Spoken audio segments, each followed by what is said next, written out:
Pog, let's go, man. Wide time.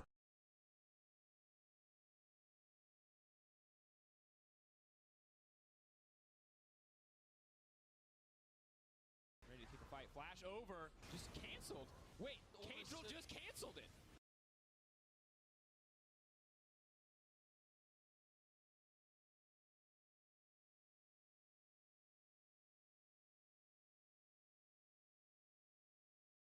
Pog, let's go, man. Let's go.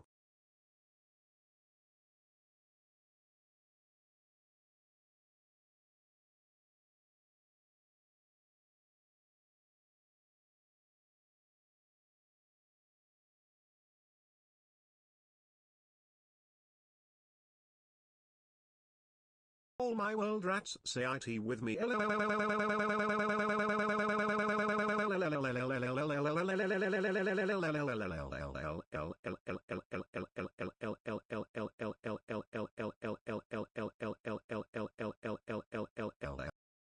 a fight. Flash over. Just canceled. Wait, Caedrel just canceled it.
Da da da.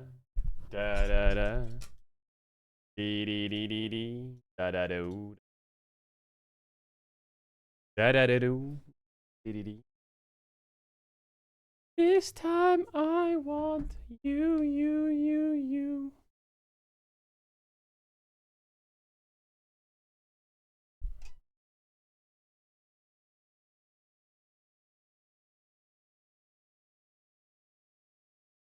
What's popping? What's popping? Why is this camera bugged? There we go. Chat! Wait,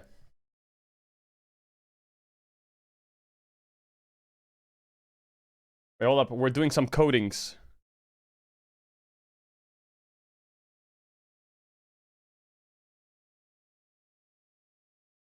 We're doing some codings.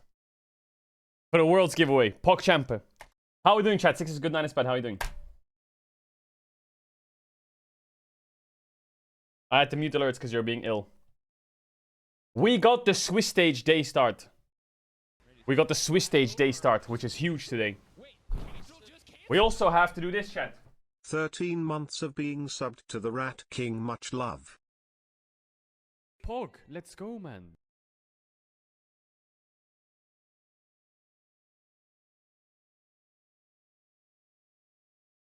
Oh, it's here. Chat. We need to make an EU t-shirt. We need to make an EU t-shirt. What do we draw on this to make it EU? Maybe like a big EU flag or something?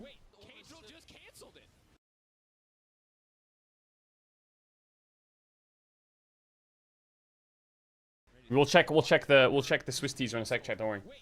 Chat, we're gonna have to draw a European flag on this real quick. 18 months. Big pace for worlds. Let's go. We're gonna have to do a European flag on this. Pog, Chat, let's go, man. is it easy to draw a European flag?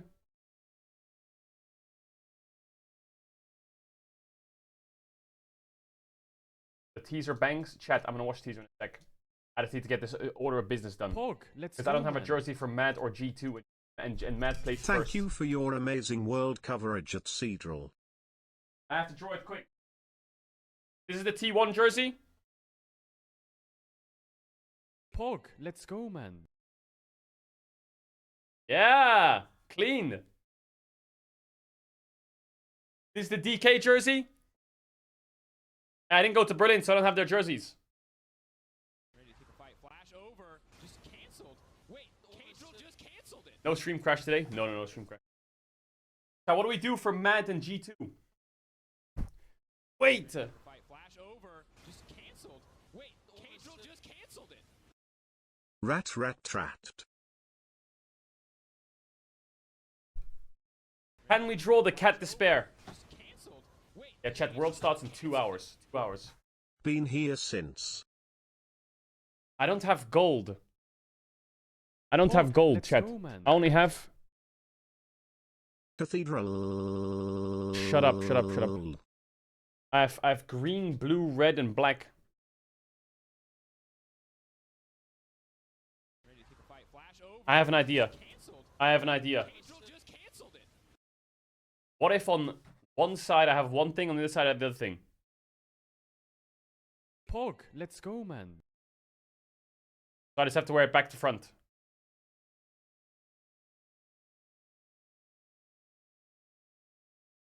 Chat, I'm gonna do a G2, I'm just gonna write G2 Pog, here. let's No, I'm go, not. man.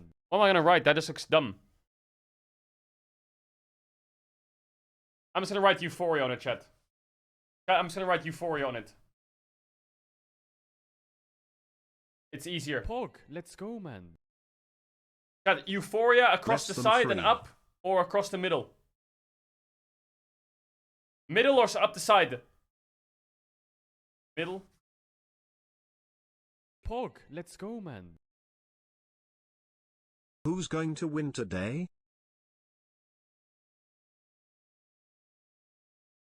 We're gonna win, because we're the viewers. Ready to take a fight. Flash over. Just canceled. Wait, Caedrel just canceled it.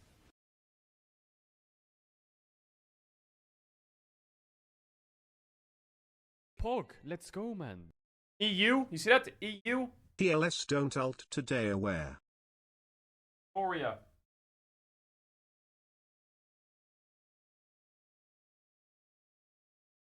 Ready to take a fight. Flash over. Just canceled. Wait, Caedrel just canceled it.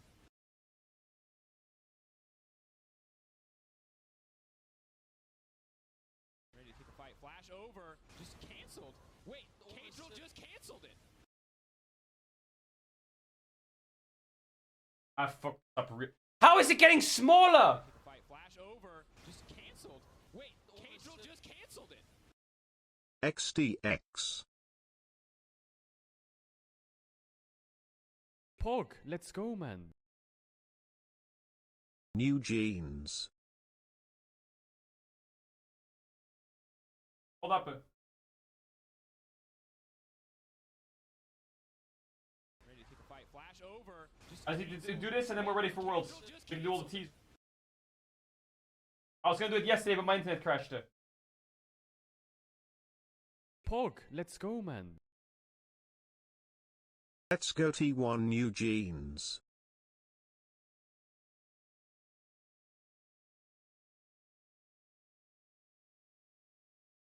Ready to take a fight. Flash over. Fix it, I think. Just canceled. Wait, Caedrel just canceled it. Cut, is that better? That kind of works, right?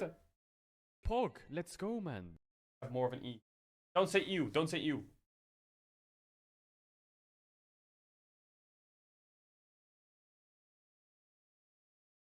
Korea. Then we're gonna Pog, customize let's this go, one. man. We're gonna get blue stripes. You. Wait, I should have just drawn the LEC logo.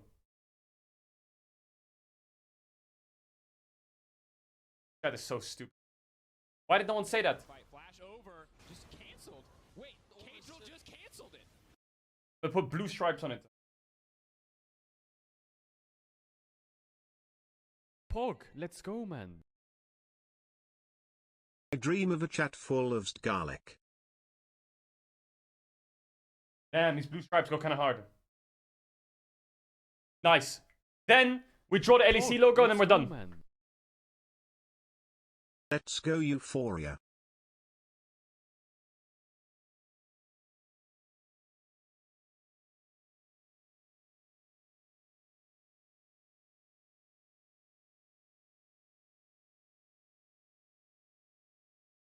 One stripe per loss. Shut up. That can't be that hard to draw, right?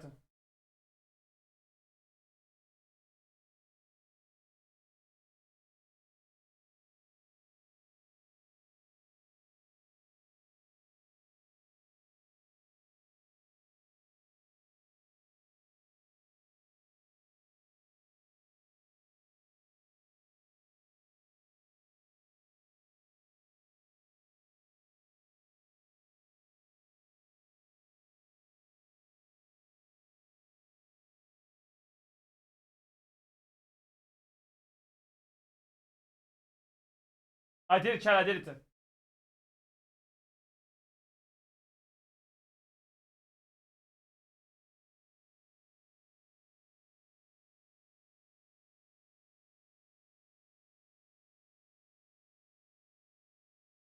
I'm just coloring it in. Can you see it?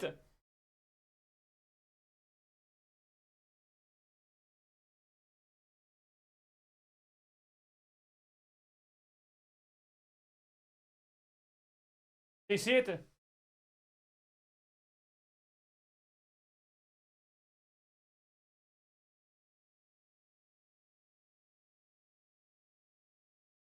Holy fuck, this jersey goes kind of hard.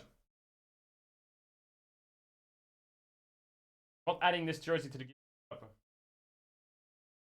Are you ready to see it?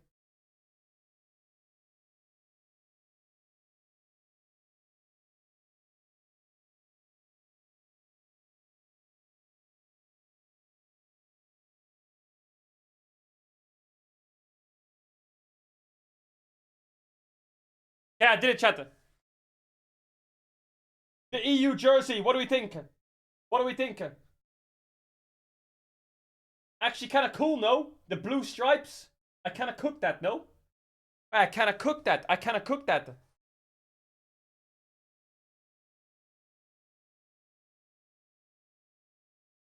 That's kind of cool. You need a yellow star? I don't have yellow, bruh.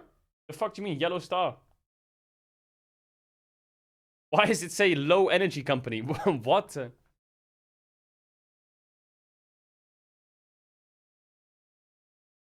Okay, that dries. Nice! We did it.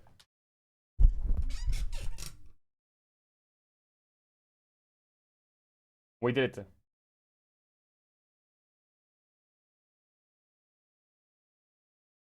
Alright, what's happening in the world, chat? In the world. What's happening in the world? What was I gonna do, chat? I was gonna do something real quick.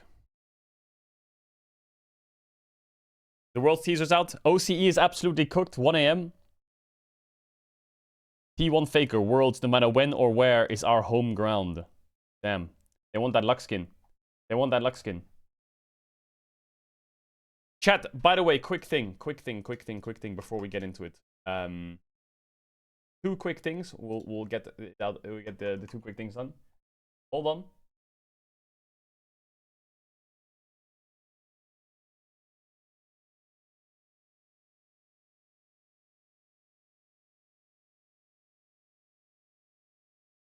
Two quick things, then we're done. Make a big pace. Let's go pin this one thing real quick. Chat, just so you know, these plates are metallic posters you can stick on your wall. They're super easy to set up and you don't need any tools or anything. There's over 200 officially licensed brands and millions of arts you can choose from. I got two right behind me. You can use code Caedrel on the discount or go to displate.com/Caedrel, or you can do !displate in the chat right now. Do it right now and say deal. And yeah, you can cop yourself some awesome displays. Loads of things from League of Legends, Elden Ring to Peaky Blinders, from games to anime to more and stuff like that. So check that out. Deal? Deal. All right.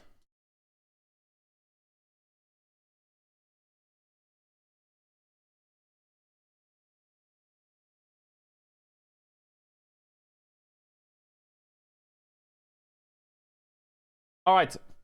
And final thing. Also, this is not really an ad, but actually,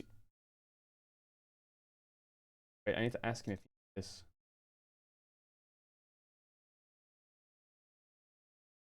This is for the Worlds giveaway. Hold on. By the way, small feature. It's not an ad. It's actually really cool what they've done. They've added a new feature on our DPM website. It's called Head to Head. See it here, you got esports, head-to-head. You can now see the head-to-head between every player in the world, I think, or all the major region players right now. We're going to implement it for everyone. So you can see all the times they played against each other, what champs they played against each other, what their score is, what their average, stuff is, and you can see the games they played. So if I want to check, Gumayushi versus Pays head-to-head, for example, boom, I can see the win rates and stuff like that. So we're adding in more and more features. This is another one we're adding. Really epic idea from the person behind it, Giuliano. So yeah, if you ever want to see, I think we're building it up. So if I want to see Elk versus Hayes stats, BLG Gen G, that's their stats against each other. Okay, all right. Apparently there's a really good teaser out, chat. Do Caedrel versus Caps. I'm not on the list because I'm not an LEC player.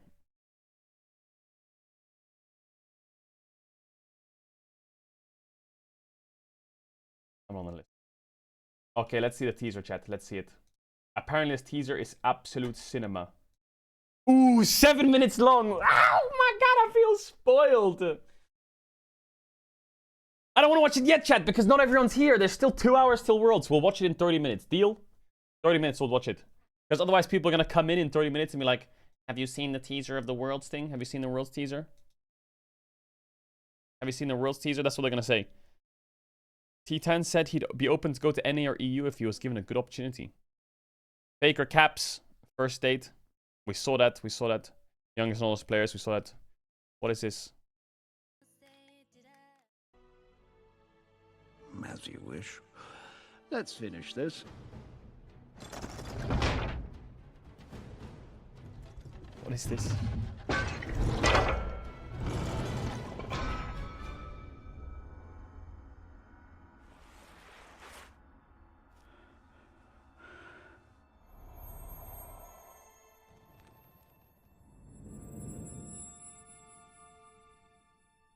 Fire!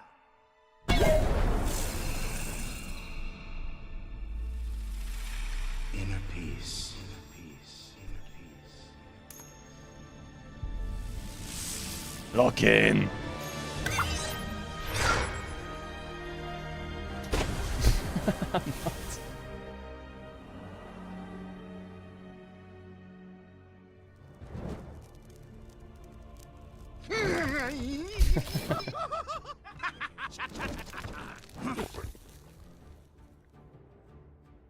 Again!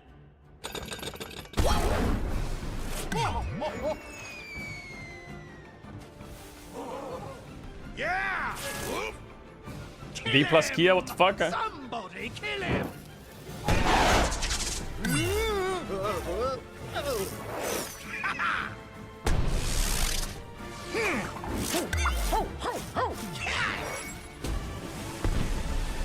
What is this, bro? I haven't even... NA fans?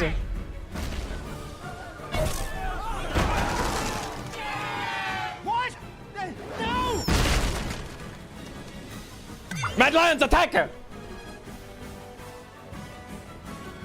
Keep firing! Keep firing!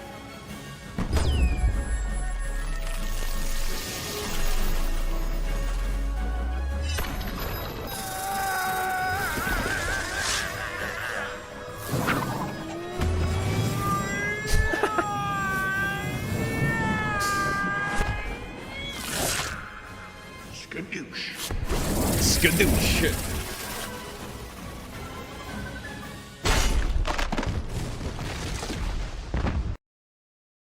Okay, good one, man. That's a lot of cope. That's a lot of cope. That's a ton of cope. That's copium central. No. Don't tell me he's in Berlin. No. That's a lie, right? Hey! Hey! Hey! No, it's not. That's an old picture, right? That's an old picture. That's an old picture. Okay, chat. We got the giveaway cooking up. I can announce it soon. It's just we're finalizing the website for it. Super shine. Oh, wait a minute. What's happening on the Reddit? On the Reds? What's happening on the Reds?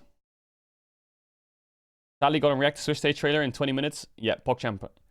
Am I cooked, chat? Wait, this guy's betting. What did you put? BLG, T1, Gen G, D plus Kia, LNG, Hum Life, Gam, and G2. You put Gam to beat FlyQuest in your fucking multi-bet? Jesus. You guys are excited to watch Rose. I'm excited to watch Sally's beautiful face.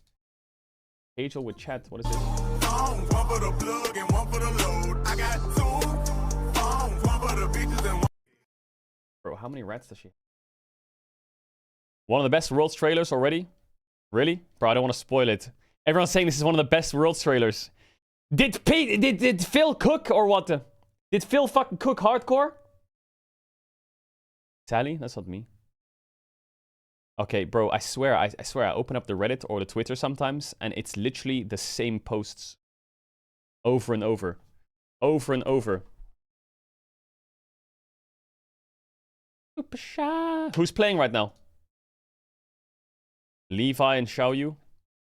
Alright, chat, fuck it. We'll watch the teaser. We'll watch the teaser. Fuck it. We'll watch it now. We'll watch the teaser now. Just because of how much cinema everyone's saying it is. Where is it? Let the mayhem begin. Okay, everyone shut up. Everyone get comfy and shut up. Cats are going off the screen.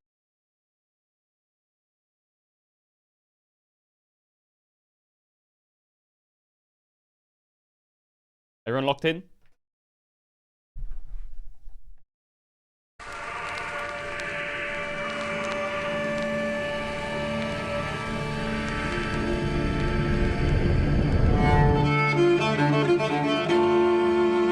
An incredible back and forth game. Both teams putting everything on the line.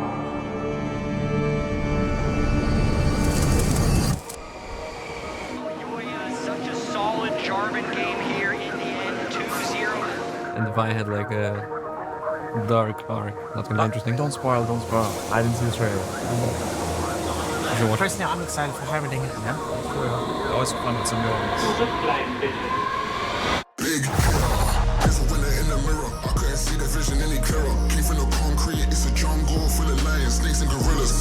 NA fans have definitely lost hope. We are here to change that.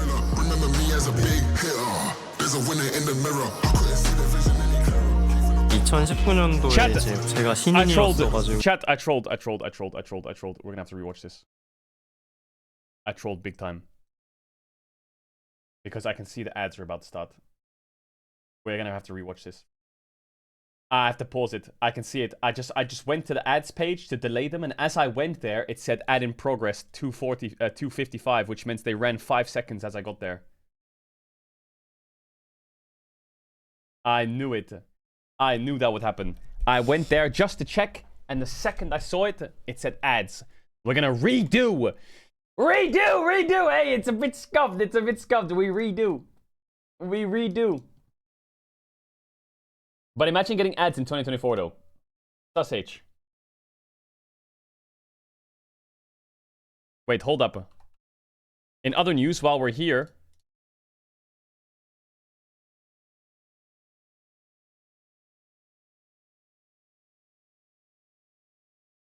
It's up.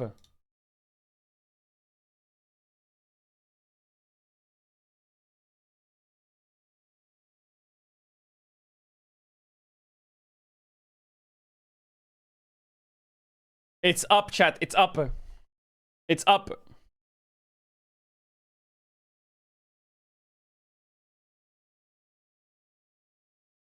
The world's giveaway is up. Now, you're gonna say pog off, but this is actually costing a shit ton. But it's for the rats. So you can win a $3,000 gaming PC, a blacklight chair, a signed Gen G Worlds jersey, a signed DK Worlds jersey, a signed Fnatic Worlds jersey, a T1 Worlds jersey, guaranteed. It's possibly signed. I'm gonna try my best to get it signed as much as I can. 2 Worlds unlock boxes, 2 Worlds fan packs, a Sony InZone H5 Black. I believe these are headsets here, H5 and H9. The buds, which are the earbuds, a monitor, Sony camera and microphone, with the model's going to be TBD. Fnatic Maya 8K series and a streak, which is like a mouse and keyboard, displays, Fnatic fan pack, and Jacqueline's variety boxes. You just have to go to caedrelsworldsgiveaway.com to enter. I'm just going to tweet it real quick. That the giveaway's up. I just need to do this tweet real quick, chat, that the giveaway's up, and then we're good to go.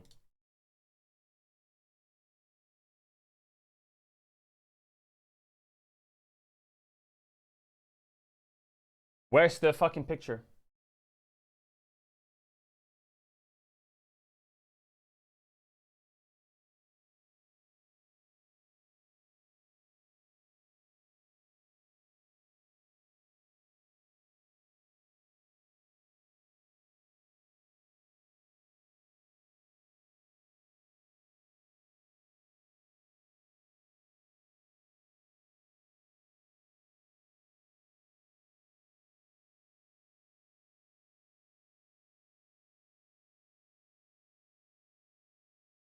Click the link below to enter.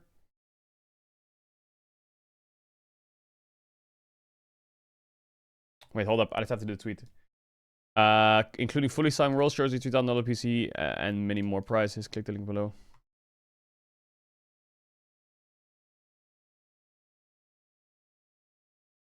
Okay. Okay. We're not gonna post this to everyone. We post this to the rats. And then I'm gonna tag some homies. Hold up.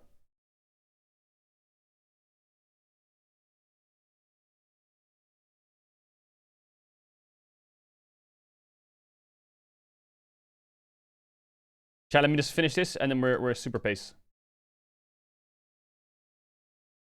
Fnatic helped out a shit ton. Sony helped out a shit ton.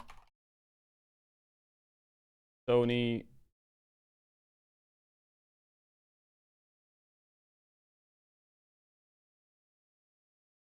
You entered in your own giveaway? Yeah?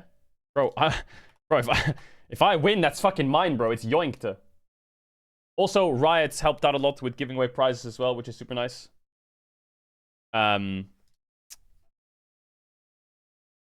Is that it? Am I done?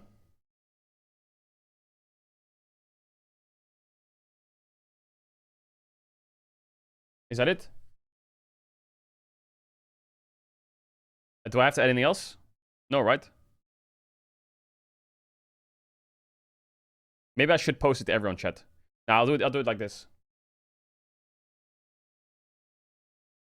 Let me add the command on Moobot, and then we're good to go. Why no 100 Thieves signed jersey? Oh yeah, I should add displayed in the tags. You're right, chat. Chat caught that. Wait, chat, you smurfed that. Okay, let me edit the giveaway.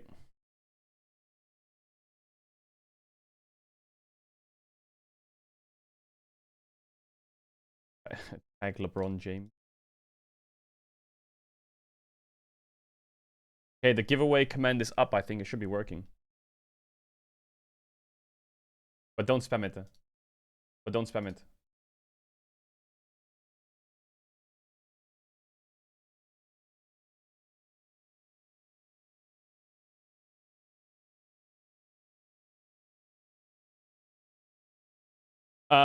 How many prizes are there, chat? I think there is, in total, there is, actually I don't know how many prizes there are. How many prizes are there? Hold on, let me count it. 1, 2, 3, 4, 5, 6, 7, 8, 9, 10, 11, 12, 13, 14, 15, 16, 17, 18, 19, 20, 30 prizes.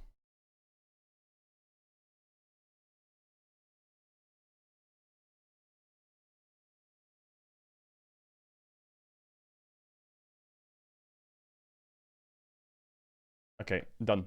How will you all be able to announce the winners? So the way it works, we've done these giveaways like many times over the last few internationals. This is actually the third international we've done a giveaway for. Basically, I can contact through I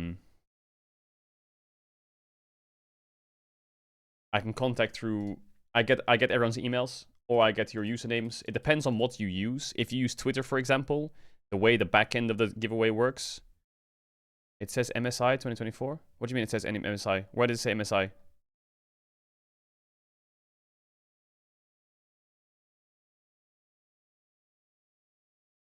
At the bottom. Oh shit.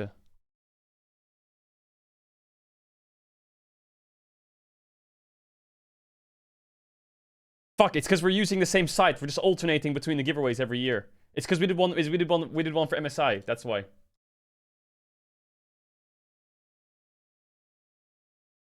Wait, this chat is actually completely smurfing. Okay, I think I have everything. I panic sometimes with this shit because I feel like I miss things. Yeah, the way it works is like, so for example, if you follow with Twitch, it gets your Twitch username. If you follow with Twitter, it gets your Twitter username.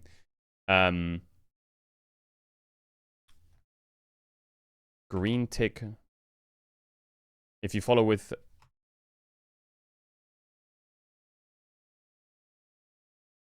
Wait, I should do the Twitter thing. Hold up.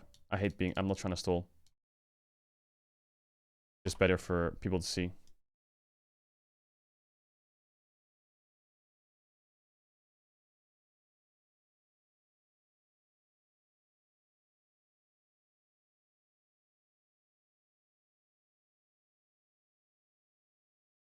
Don't fucking say...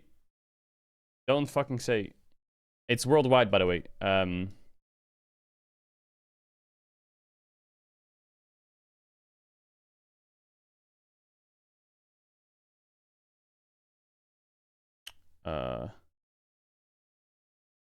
Bro, I can't remember what I did, bro. What did I do?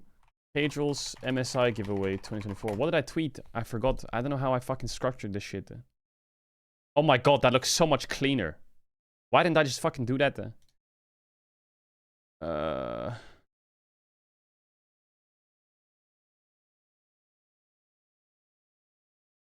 I hate doing this on stream. Normally I'll do this off stream, so don't cringe.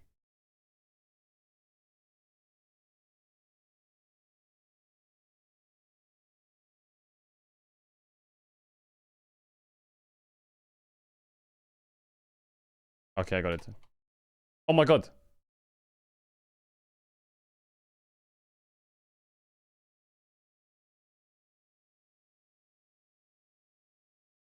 Okay, there we go. That's much cleaner.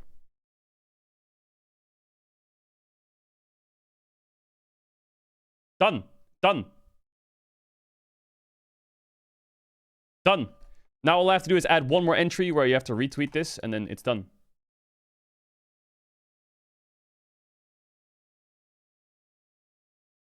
And then we can watch the teaser.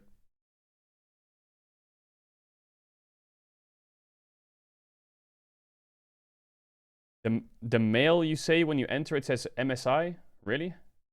Wait, why does it say MSI?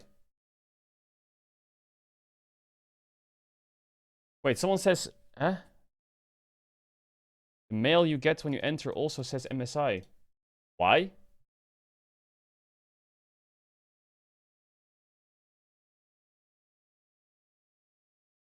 Oh yeah, it does.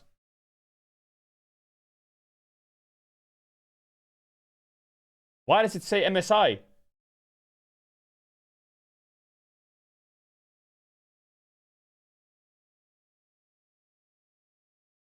Why does it say MSI?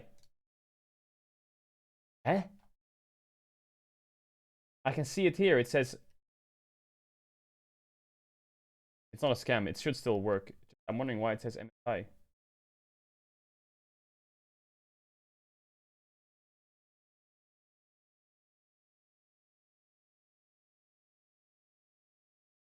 Hold on, how do I fix this?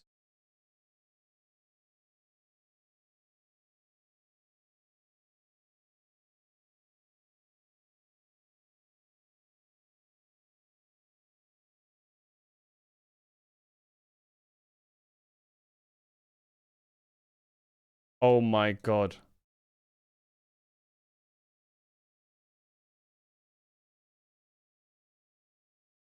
Wait, hold up. Wrong URL. What do you mean wrong URL? Where? Where is the wrong URL?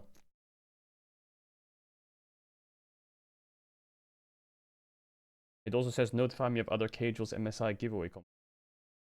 Why does it say that? It's fixed now. I'm not stalling! Shut up! I don't want people to like enter and it says...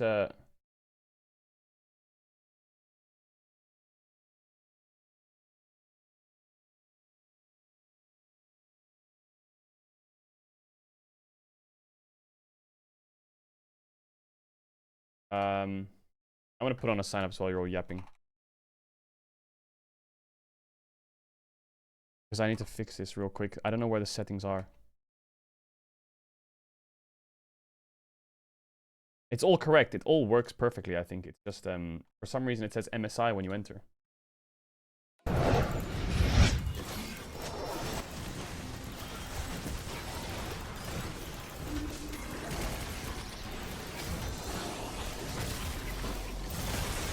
Hold on one sec, let me try and fix it. I wish I could move.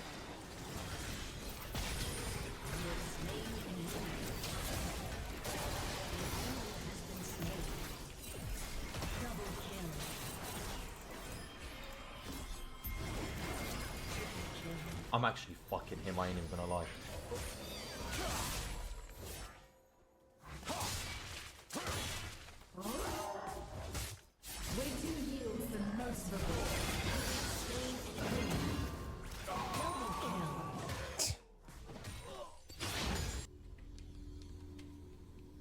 You keep messing the camera up.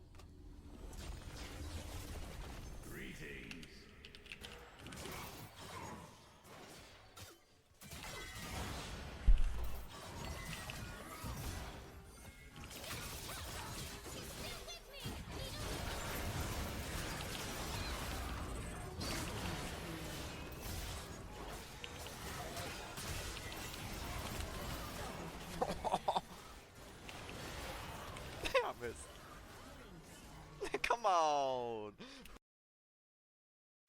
As if we're not getting fucking ghosted beyond belief. Oh, we're not getting ghosted. What?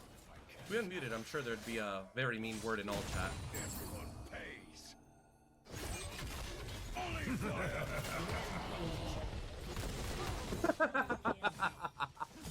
Top gap.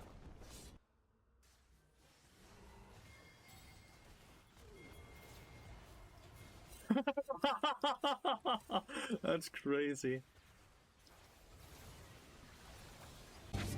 Oh, I found it. What? Bro, he almost died.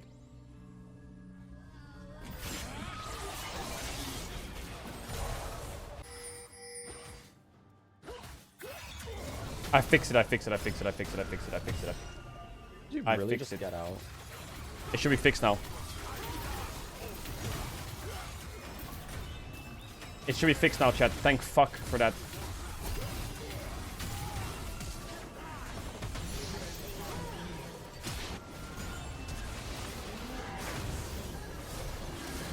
Sorry for stalling like that. I completely shut myself.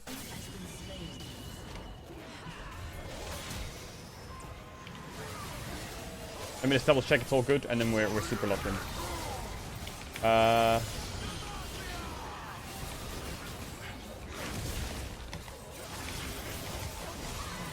that was easy to predict.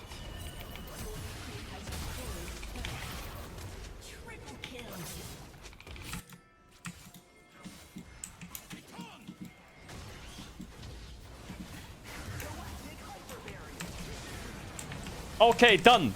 Thank God. All right, it's time for the teaser, chat. It's time for the teaser. Sorry for being a yapper and sorry for jumping around everywhere.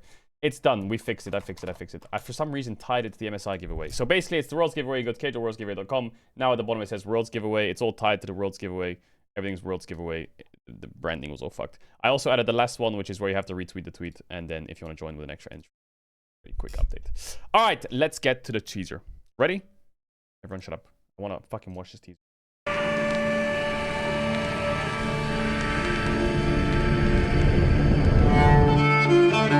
I love the violins and pianos. Incredible back and forth game. Both teams putting everything on the line.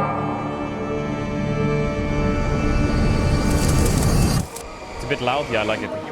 Such a solid Jarvan game here in the end, 2-0. And the Vi had like a dark arc. Arcane ad. Don't spoil, don't spoil. I didn't see the trailer. Personally, I'm excited for everything. Yeah. Always fun with some noise. Big.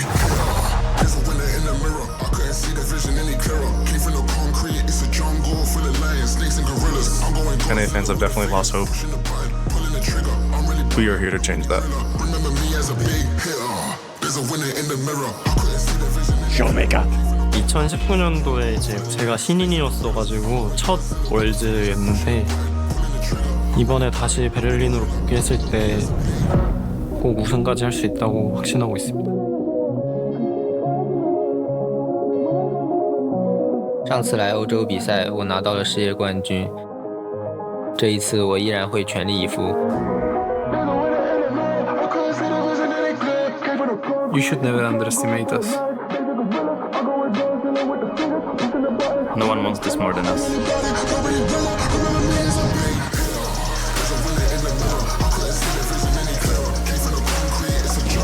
每个选手都有很多可以学习的地方，所以才能够打到现在。今年经历了很多，我现在唯一能做的就是拿出最好的状态，让大家觉得这一路都是值得的。Good, good. 형 혹시 그 월드 징크스 같은 거 있지 않나? 내가 출전하면 월즈에 LCK가 우승하는 징크스가 있긴 하지. 그러면은 사실상 형 덕분에 다 우승한 거네, 맞지?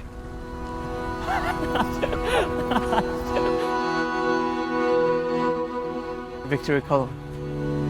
I like it. This takes me back to 2019. 2019. 5年前在这拿了冠军，再次来到这里，什么感觉？说实话就没什么感受，因为时间过去了太久了。如果今年我们能在这里再次完成这个目标的话，应该会感受比较深刻。So, your first finals, rookie year, how did it feel? I think the best part for me was seeing how happy my family was, especially because it took a lot of convincing for me to go pro, because we're like a traditional Arab family, so it was really nice. What about you? It felt good.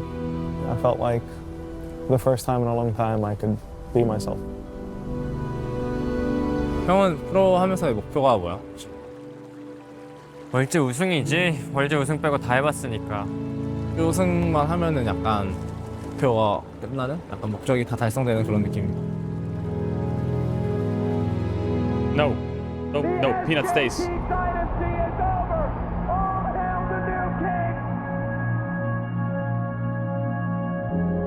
I like the Peanut focus there. 在去年全球总决赛输给 T1 之后，我个人其实也很久没有释怀吧。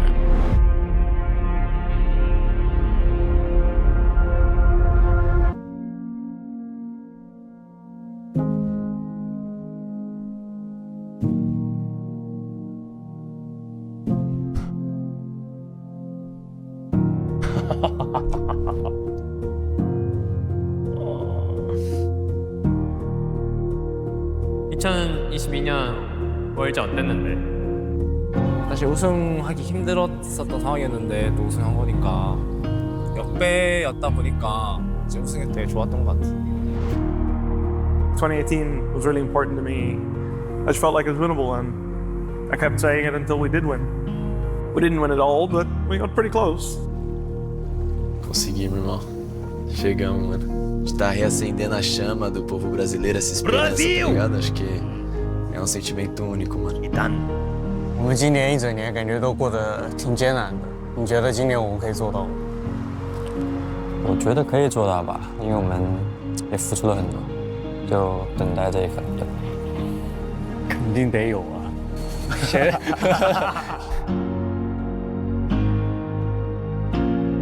잘해보자고.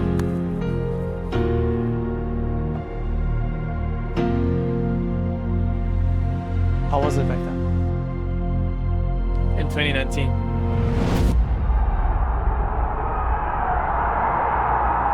People think of the final, the ending. And while it felt like a shame to lose in the final, for me, 2019 kind of just represents hope. The emotions of going on stage, my dad, my mom, my siblings, all of them supporting me. It felt like all of Europe was behind us. And we are again! It shows me that we can do it once again. So are you gonna die today? Make it out alive. You gotta conquer the monster in your head, and then you'll fly, fly, Phoenix fly. 저를 믿지 못하는 사람들에게는 관심이 없어서 되게 중요한 건 월드 우승입니다. So are you gonna die today? Make it out alive. You gotta conquer the monster in your head, and then you'll fly, fly, Phoenix fly. 今年 LPL 会拼尽全力。我们是来复仇的，是来复仇的。 월드 언제 어디서 열리든 우리의 홈그라운드입니다.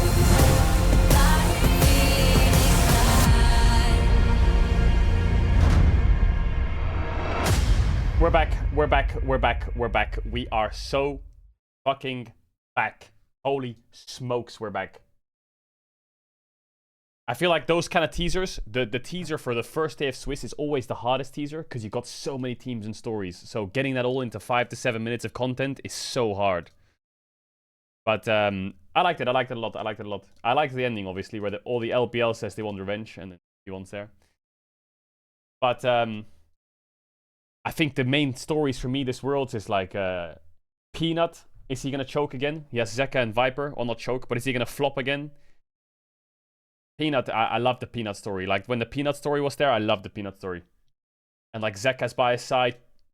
The Peanut story is great. I also love the Chovy Knight story. That story is fucking insane. The T1 story of, like, are they going to do it again is also sick. And the LPL story against T1 is also crazy. There's mega good stories. I feel like EU and NA are like, 2019, bitch!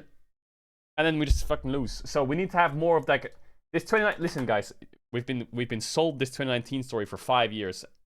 Every year it's fucked. Every year it's fucked up. Okay, we don't get the pace. We need 1 year where we get the pace, and then the fans will say, okay, fine, you can say 2019 again because you did. But if we keep losing, we can't keep saying 2019. Guys, we gotta win now. Otherwise, it's cooked. That was a good teaser. I liked it. Chat, I really liked the Yamato teaser. For those of you who didn't see it, because I was streaming last night, this teaser I thought was great. Back, to back, to back, to back. Remaining at the top of your region.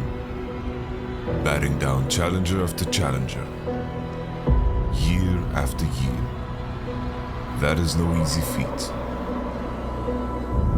And yet, despite this, the world's trophy remains in your sights. Not a reach. Collect trophies at home all you want, but if you fail to show up at Worlds, you're right back where you started.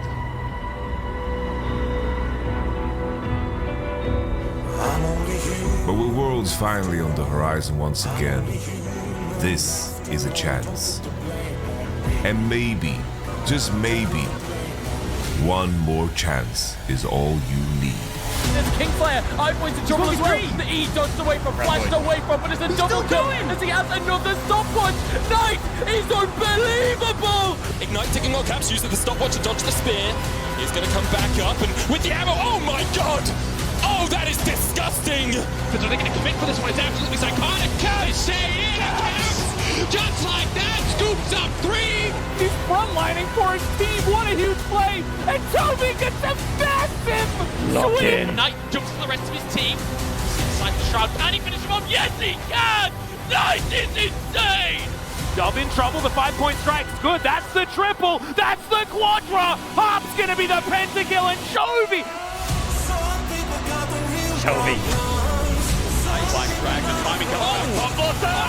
It's close! Bunny's gonna jump back, Caps jumping forward, flashes away from the Q3 and takes the kill. Knight just gets locked down, and now he's able to dodge out, flashes. The cam turned off. At the instant. They'll pop in. Clutch! They need to go now, the arrow is going to connect. Now Kenneth looking for it, but Chovy, he dives in first. Shut up, break! Corruption into the air as Chovy gets the 4 of them, and just like that. Worlds isn't just your chance at a trophy. No. It's your chance at legacy. Legacy. Are you just a choker? Have you already peaked? Is everybody just wrong about you? Well, there's only one way to find out. It's to queue it up. One test left. Welcome back to Worlds. Welcome back to Worlds. I'm only human after You queue it up, bitch. I'm only human after all. Don't put the blame on me. You queue it up. Don't put your blame on me. Don't put your blame on me.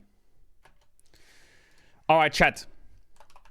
Big shout out to Yamato Cannon, by the way. Check out his YouTube, check out his stuff, check out his stuff. He's got really good stuff. Yamato does really good stuff. A big shout out to Yamato. Chat. We have 8 games ahead of us. 8 games. 8 fatty games inbound. We're going and going and going and going and going and going and going and going. Let's talk matchups. Let's talk matchups. Where's my pen?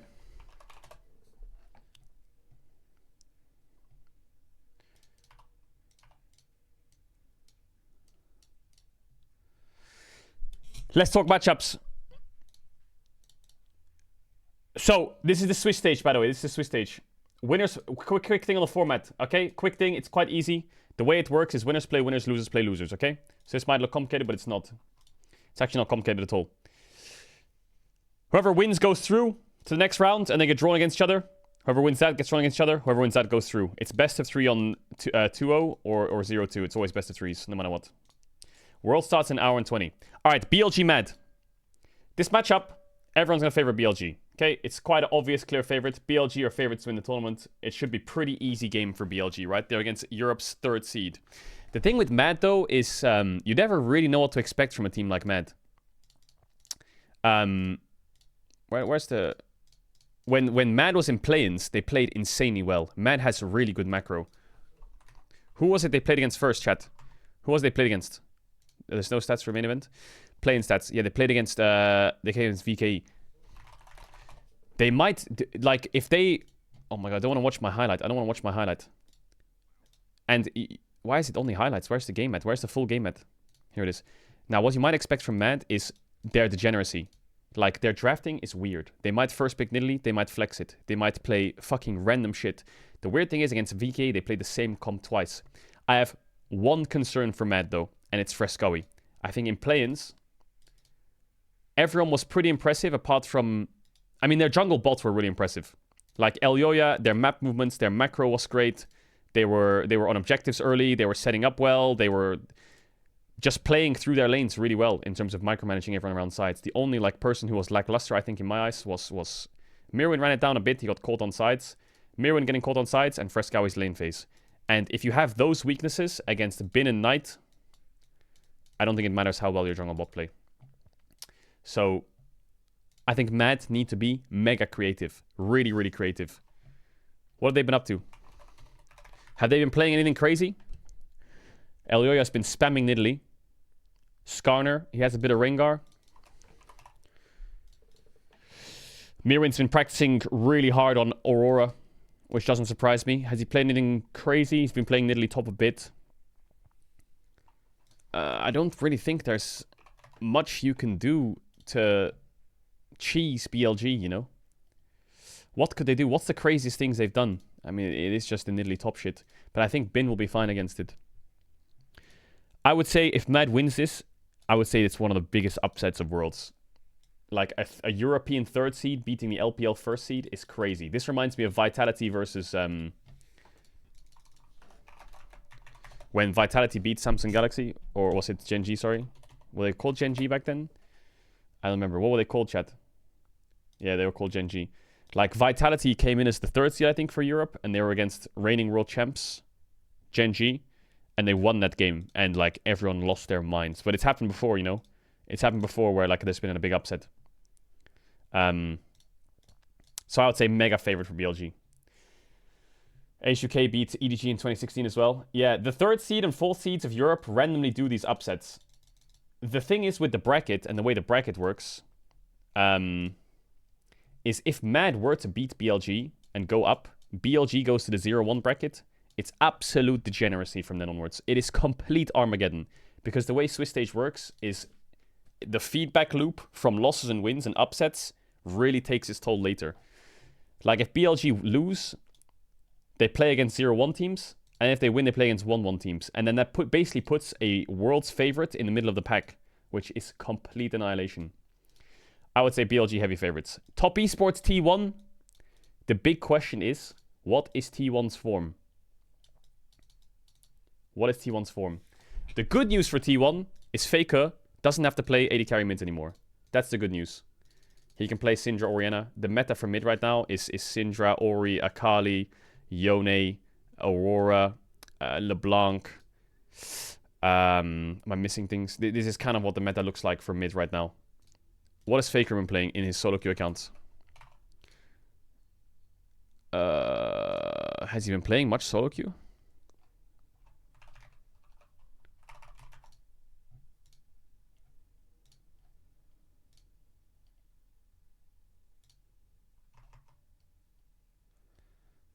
He hasn't played any solo queue. He's played 10 normal games and that's it.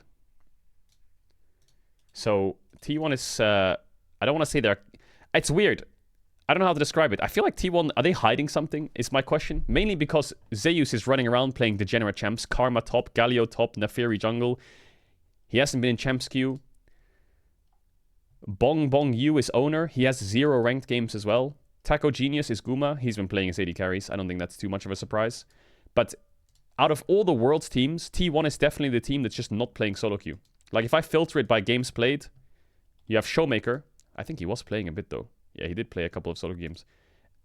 And Bin has also been playing a bit of solo queue as well. It's just not updated. But it's all T1 here, right? All of T1 is here, not playing solo queue. What's Top Esports been up to? Top Esports has been playing a bit of solo queue.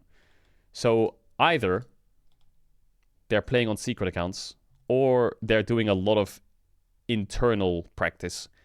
I will say, and it's not a leak, Faker was in a custom lobby the other day, 2 days ago. He was in his own custom lobby on TR, 1v1ing someone. I don't know who it was. I think it was Quad. He was doing 1v1s against Quad. So I think some of the T1 players are just doing 2v2s and 1v1 practice against the World's players. Is the Riot game stream live? It is live. Perfect. Let me get that countdown up. Wait, it's just this. There's no countdown. Okay, I'll keep it open for when they change it to the countdown. Because I'm sure they'll put a countdown, right? Sure they'll put a countdown, right? And Top Esports, the actual worry I have for Top Esports, kind of, is 369, maybe? I wonder how 369 is going to do in this top meta against Zeus. I feel like Zeus is really favored in lane phase. I think T1 should prioritize Zeus in draft against 369, 100%. And I do think that Renekton might be a big pick. As much as I trust 369 on Renekton Cassante, Rumble's nerfed, Cannon's nerfed. These are the champs that are kind of like not disappearing, but they're weaker. Whereas Zeus is just, I mean, he'll play anything. He'll play fucking Camille, he'll play Jace, he'll play Yone top, he'll play Jax. Like, don't look at the win rates too much because T1 had a bit of a rough year. But I think top side, I would favor Zeus. Jungle, Owners playoffs were kind of mid. But the meta is also a bit better for Owner, I would say. I feel like Owner's a good AD jungle player. Lee Sin, Viego, Vi, Xin Zhao, Poppy, Wukong. These are all meta. Maokai's gone, which was one of his crutch points, which is big for T1. Like, Maokai has been a big pick for teams like BLG. His Maokai was always kind of shitty. He didn't prioritize it as much, even though the champ was pretty strong. And as though he played champs like Sejuani, I think it's actually a favor for him that... I think the best way to describe it is right now, the way jungle meta works and mid meta works is you need AD jungle and AP mid, or you need AP jungle and AD mid. These are two iterations, right? All of summer, we saw this one. We saw Zyra, we saw Lilia, we saw Sejuani, we saw Tristana, Corki, Zeri, Lucian, Draven, Yone. Whereas now the meta swapped around to AD and AP. So now it's mage mid and AD jungle. And I think T1 is so much better on that patch. Whereas Cream, for example, is a player from Top Esports who kind of fine-tuned the AD mid-meta perfectly. Because Cream's a player who was the Akali Sylas guy, and he was never really like a big mage person. Like, he wasn't like the Orianna or the Syndra guy. He was AD meta, kind of like, or playmaker is a better way, right? Nico, Ahri, Yone, Sylas, Akali. So I think that transitioning to mages, two mid laners struggle on this Worlds.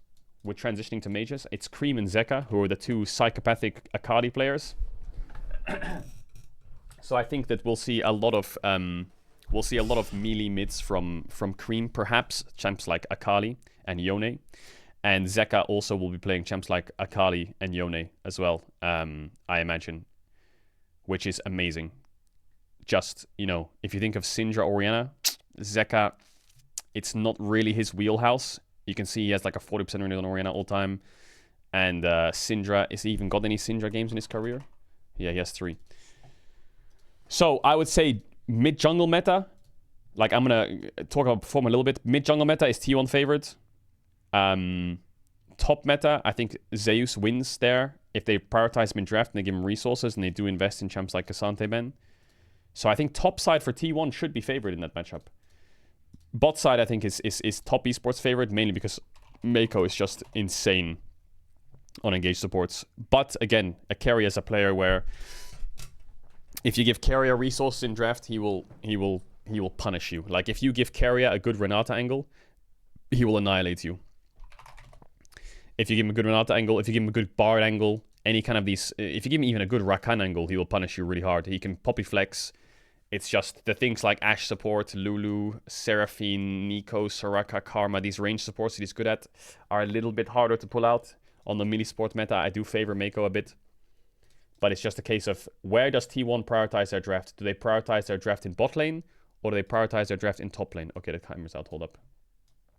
Wait, let me add the scene real quick. Add. Wait. Oops.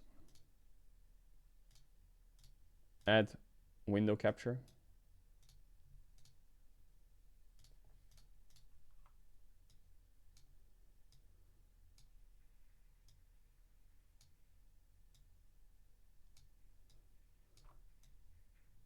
We'll have that there.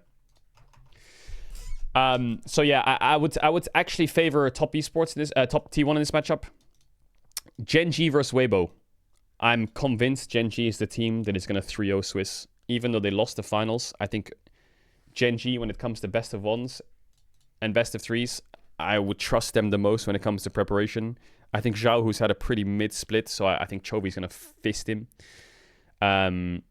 I think jungle matchup's pretty close, maybe closer than people would expect. Oh shit, 07 sponsors, oops. Good one, chat, good call.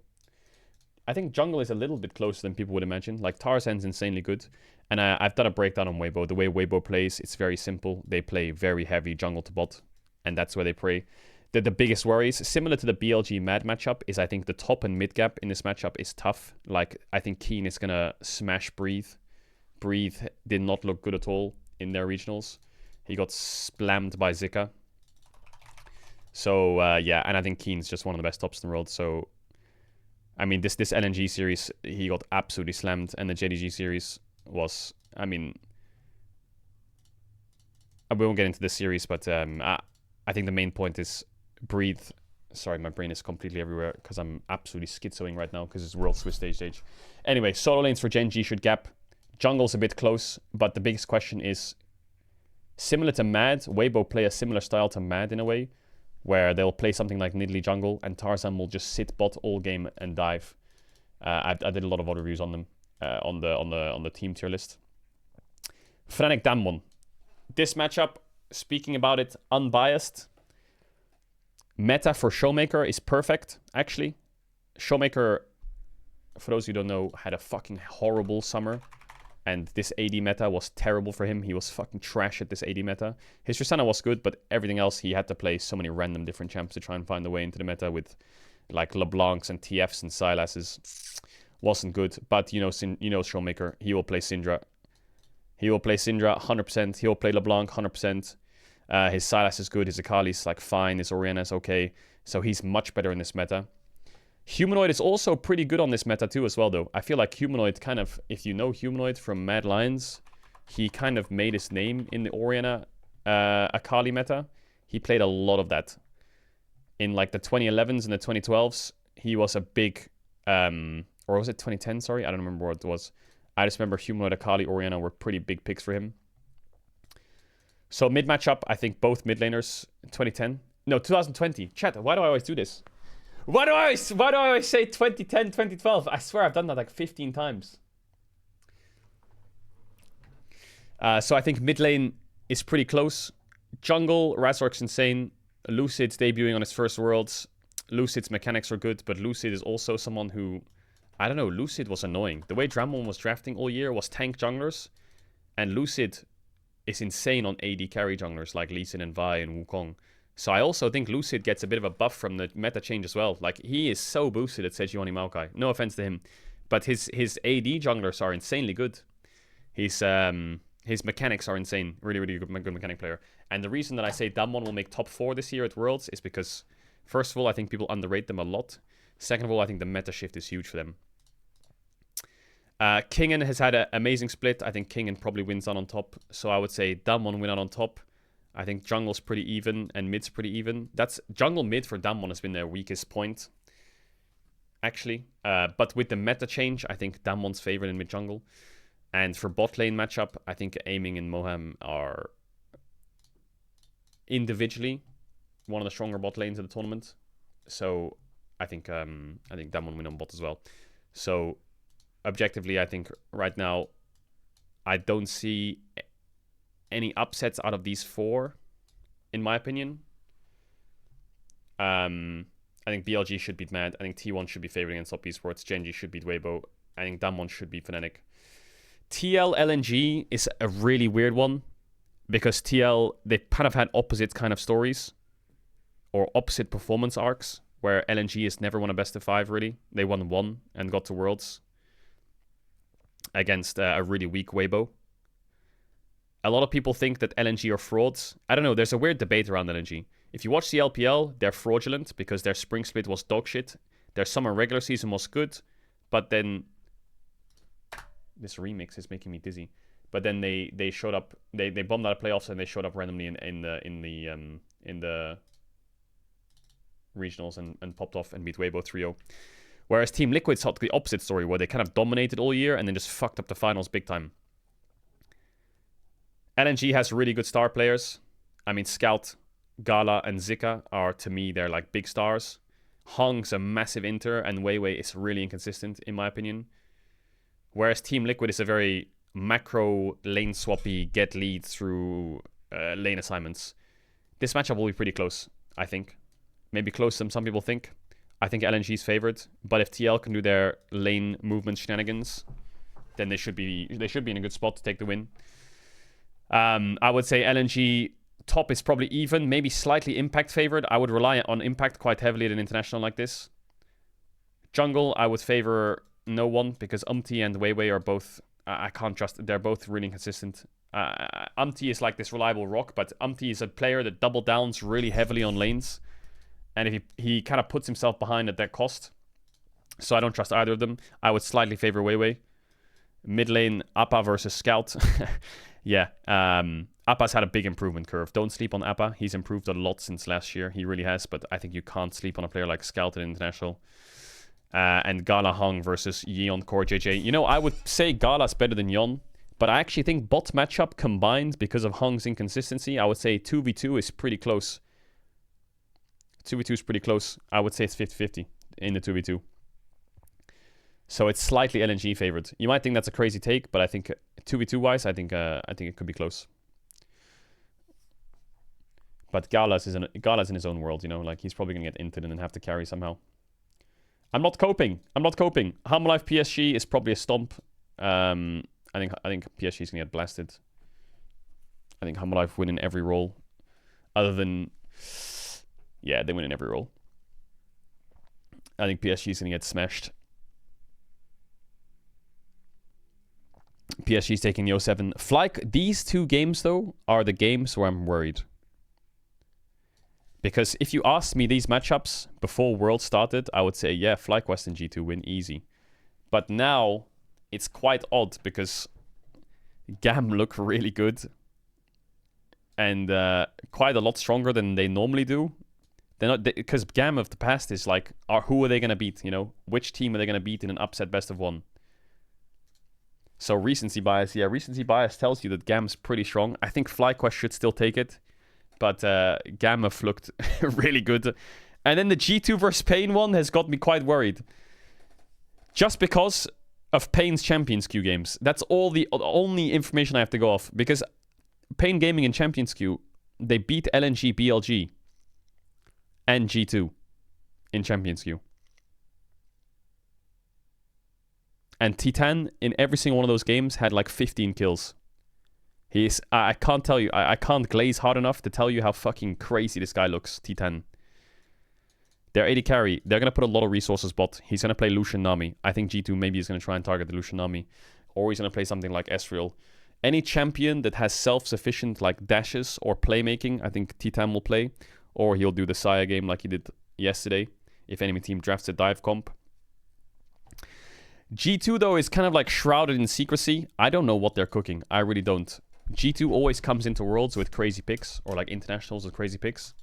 For example, one of the things that's actually happening right now is Caps is playing Camille mid in Champions Queue and Solo Queue as a counter to these melee champs, like Sylas or Yone. He's playing Camille mid with Grasp. So that could be something. He's playing Jarvan mid. He's playing Fiora. Like, I don't really know what Caps is going to do at this international. He's been playing a lot of Yone in Champions Queue as well, and Aurora, of course, the two meta mids that everyone's practicing. But he's also been playing, yeah, Camille and Jarvan and shit. So it wouldn't surprise me if we come into this fucking international, because Yike is so good on AP junglers. I mean, if you watch the G2 behind the scenes documentary stuff, Yike is a big AP jungle enjoyer. And like we talked about, if you're playing AP jungle, you do need an AD mid. What AD mids are there other than Yone, now that the AD champions in mid are kind of out? It looks like Caps is finding champs like Jarvan and Camille, which could be great. Like I can see, or Yasuo, for example. Tristana is still playable. We've seen Kled mid, we've seen Camille mid, we've seen Jarvan mid. There could be a world where G2's red side is some kind of like Jarvan 1-2. And then they play like Brand on 5, and Jarvan randomly gets flexed to mid, and they have Camille in the draft, and Camille gets flexed somewhere else. And then they have like an MF or an Ashe. You know? I really don't know what direction they're going to go in, because I think they might draft around Yike this international. I think they might draft around Yike for AP junglers. But his Viego is good. His Viego is good. He's been playing Viego a lot in Champions Queue as well. So they definitely have pivots back to AD junglers. But I just wonder, how much is G2 going to play around the Yike? I feel like this international, they might play around the Yike a lot. Like, look at his career all time. Or his year, sorry. As much as it's AP jungle meta, like, the finals was all about Yike. The Gwen jungle didn't work on the cooking. What is he actually... Let's just check what Yike's been playing. He's played a... Oh, he's been playing Jax jungle. I saw that. I remember that. He played Jax jungle in Champs Queue.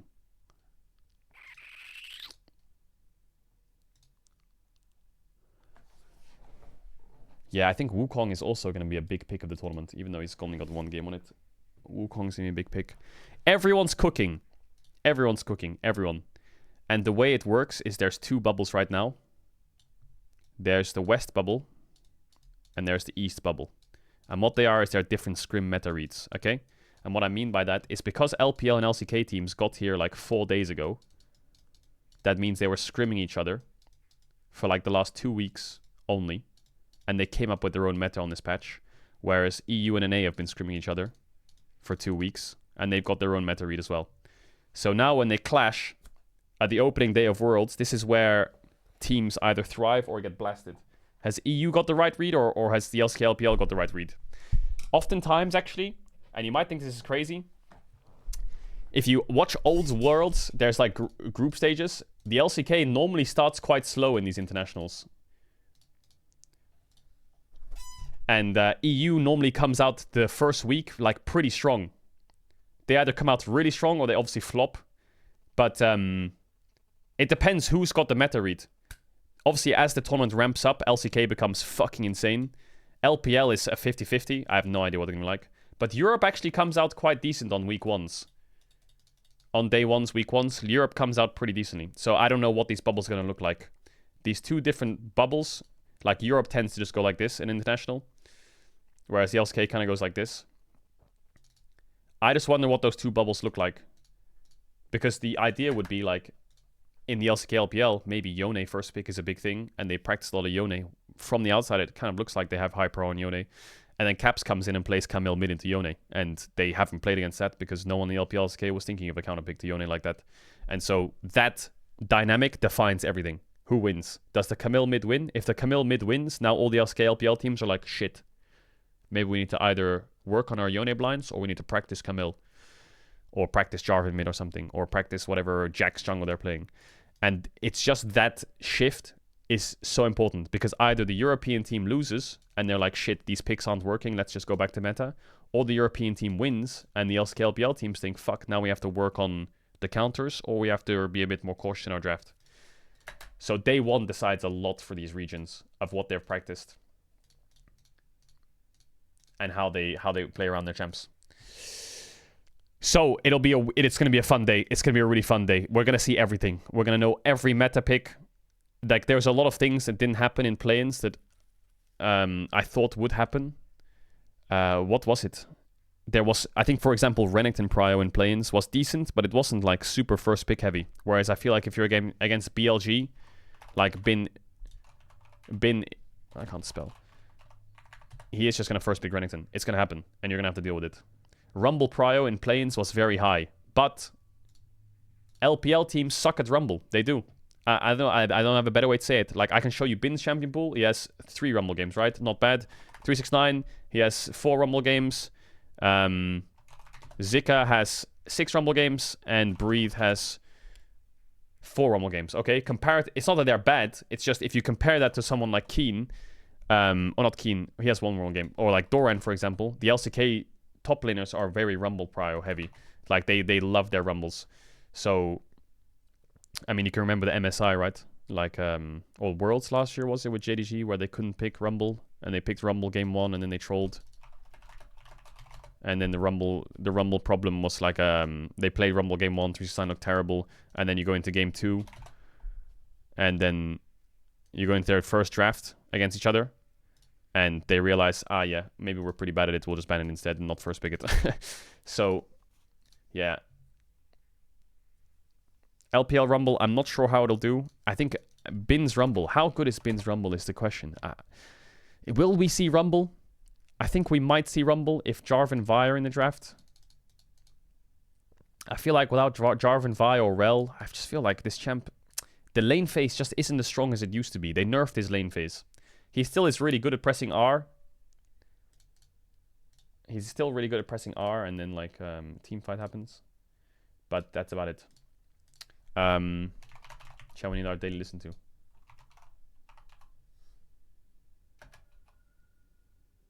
Where's my song at?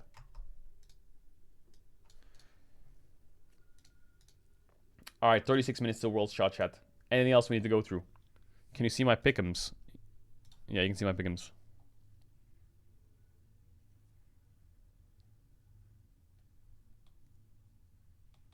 I don't trust top esports. TLDR, my pick'ems, top esports is gonna be frauds.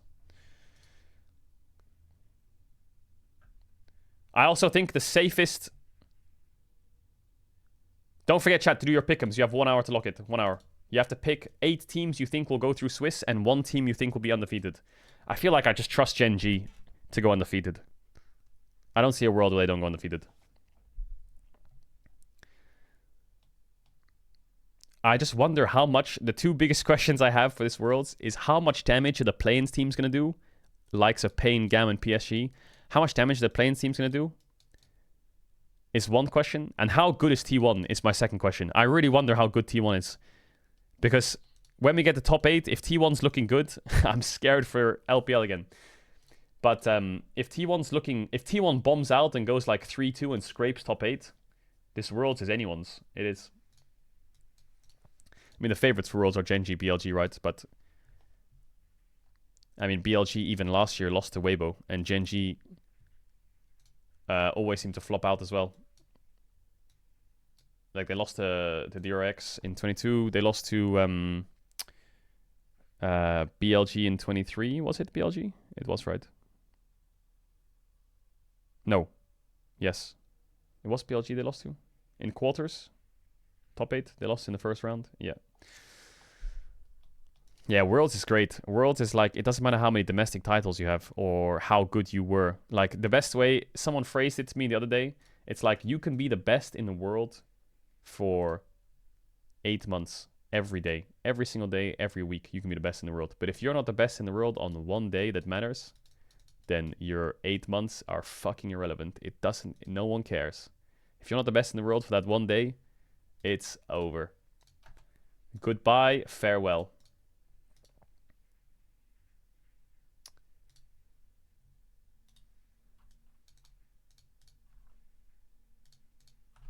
Oh shit, chat, I just have to update this thing real quick.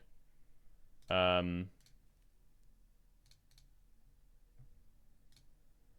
forgot to do something, my bad. Fired.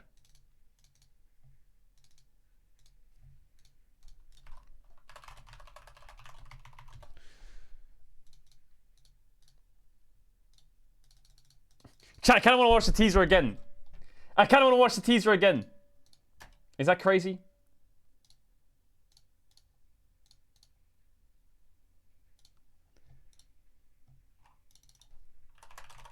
I like the violin.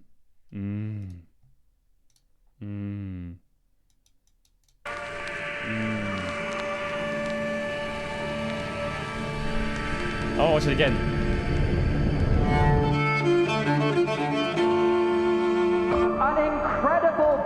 And then we can see it on live stream again for the third time. On the line.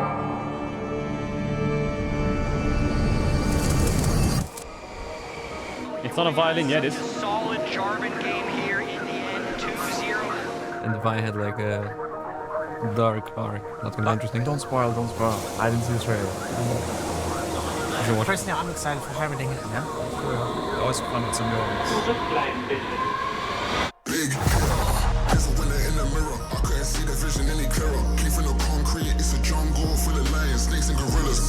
NA fans have definitely lost hope. We are here to change that.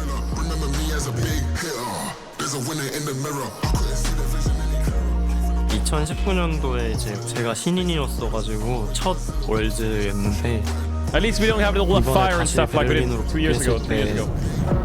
꼭 우승까지 할 수 있다고 확신하고 있습니다.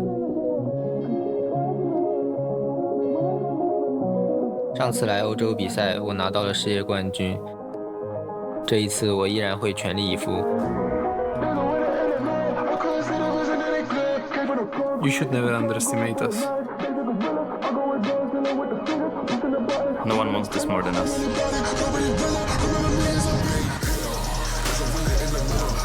Oh, bro, this music goes kind of hard. 每个选手都有很多可以学习的地方，所以才能够打到现在。今年经历了很多，我现在唯一能做的就是拿出最好的状态，让大家觉得这一路都是值得的。 형 혹시 그 월드 징크스 같은 거 있지 않나? 내가 출전하면 월즈에 LCK가 우승하는 징크스가 있긴 하지. 그러면은 사실상 형 덕분에 다 우승한 거네, 맞지?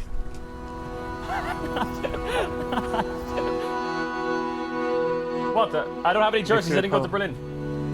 I like it. This takes me back to 2019. They play against BLG first round. 5年前在这拿了冠军，再次来到这里什么感觉？说实话就没什么感受，因为时间过去了太久了。如果今年我们能在这里再次完成这个目标的话，应该会感受比较深刻。 So, your first finals, rookie year. How did it feel? I think the best part for me was seeing how happy my family was, especially because it took a lot of convincing for me to go pro, because we're like a traditional Arab family, so it was really nice. What if Whipple pops off and wins Worlds? Thoughts? It felt good. I felt like for the first time in a long time I could be myself. 형은 프로 하면서의 목표가 뭐야? 월즈 우승이지. 월즈 우승 빼고 다 해봤으니까. 우승만 하면은 약간 목표가 끝나는? 약간 목적이 다 달성되는 그런 느낌.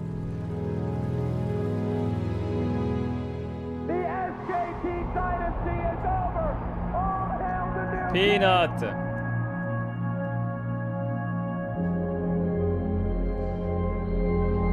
在去年全球总决赛输给T1之后，我个人其实也很久没有释怀吧。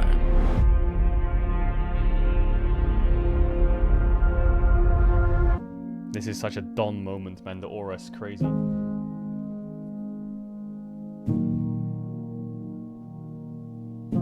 The ring.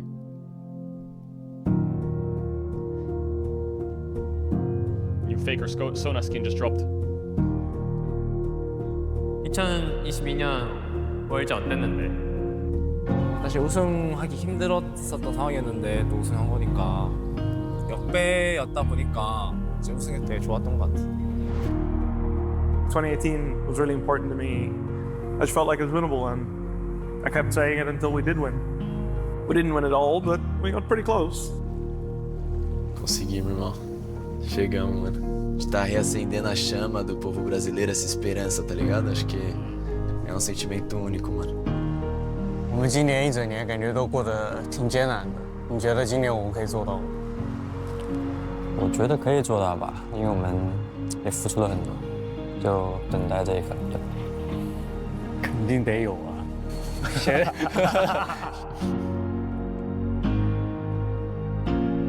잘해보자고.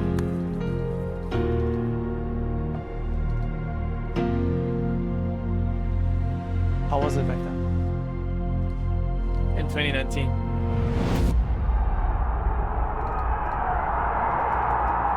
People think of the final, the ending. And while it felt like a shame to lose in the final, for me, 2019 kind of just represents hope. Hope.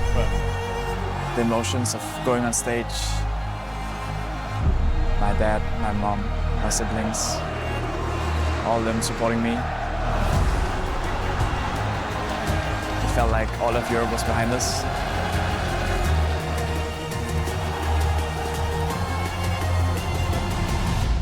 It shows me that we can do it once again. Music's mega though. The Phoenix music for 2019.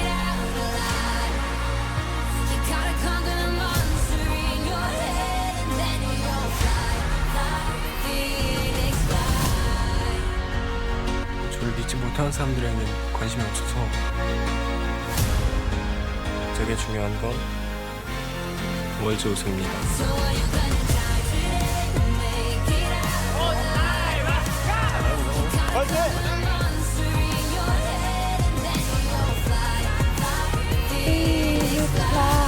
今年 LPL 会拼尽全力。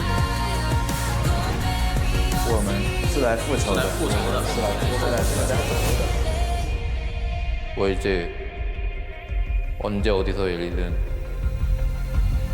우리의 홈그라운드이고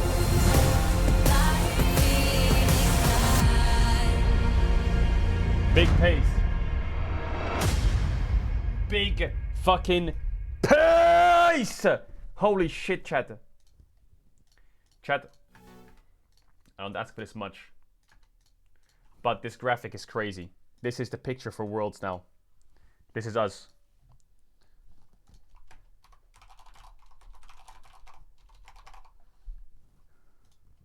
This is the rats down there. Can you see them? Can you see all of them? Drop a like or a retweet on it. Any interaction. There it is. World's time, baby. Ooh, chat, you know what else? I got food.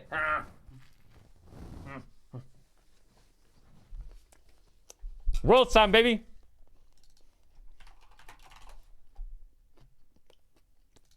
There's no new daily dose.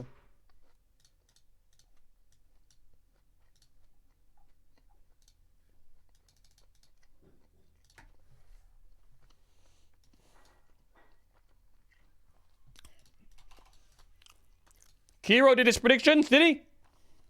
Wait, Kiro's frying. Where is it? Chat, Kiro's predictions for World Swiss Stage Day 1. Hold up.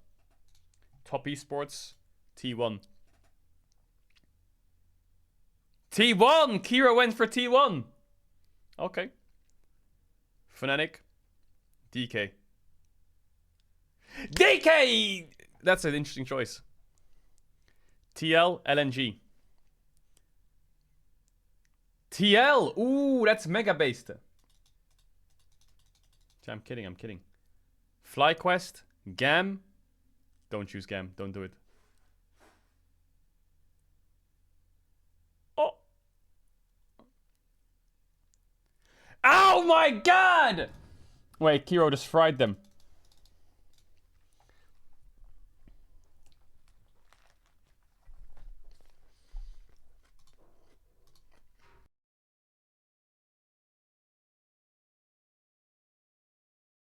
I'm just one-popping my food, so I don't have to eat during the stream.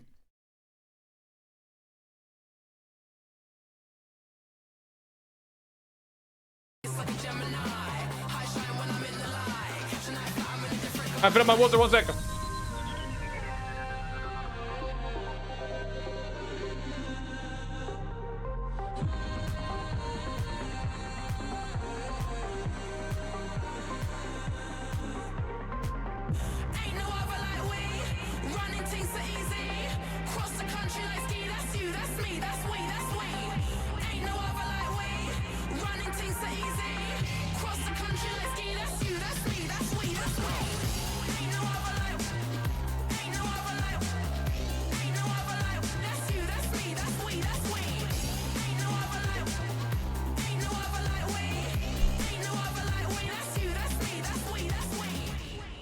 Lock in. Here we go again, man. I'm on another one. Don't wait up for me, man. I'm on another run. Yeah, I hear the streets calling. I cannot ignore it. Walking on the border, feel the devil. Wait, Red Bull is here. Every time we join the stream, he's eating. What? What? Now I got a little walk in the block. I've been on the verge of self-destruction. Never been this close to me erupting. I'm on the ledge. I'm seeing. He's not right.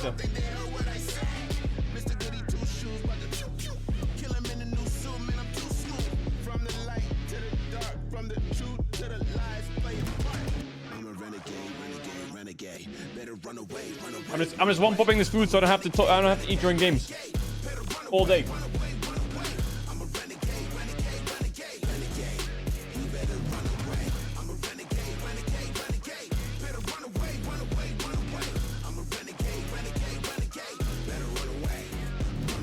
Euphoria. I threw away the halo, never gonna be an angel. I'm more keen and able. I've been a since a cradle. Build different, homie. You could go and check the label. What is this link? I'm 100% raw, underrated. I'm related, I'm the greatest. I'm the hero and the villain. You can pick a favorite. I'm the one that everybody said he couldn't make it. Now I'm on a mission. I'm trying to win my enemies. And Chat, is there any links? Is there any links? Is there any links? It won't let me link MSI. It won't let me link you want to link. Chat, I think we're gonna have to edit. I think we're gonna have to edit. We need a Mickey XDD for today. We need a Mickey XDD. Let me get rid of the cap. We need it for today. What is this? Worlds 2011 Fnatic World Champs. Worlds in EU 2015 OG Finals. Worlds in EU 2019 Ultimate Making Oops. Make them believe. Let's go MDK Fnatic and G2 for the LEC for glory. For glory!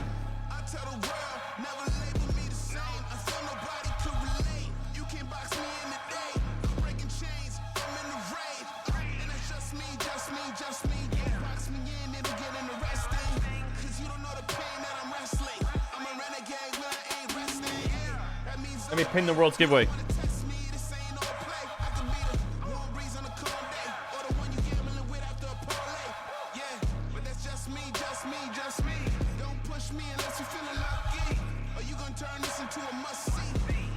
So what should we do while we wait? We have 20 minutes. We can do anything.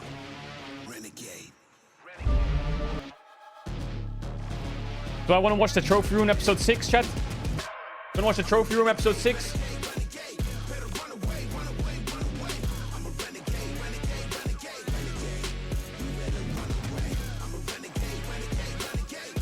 I could watch a little bit of it.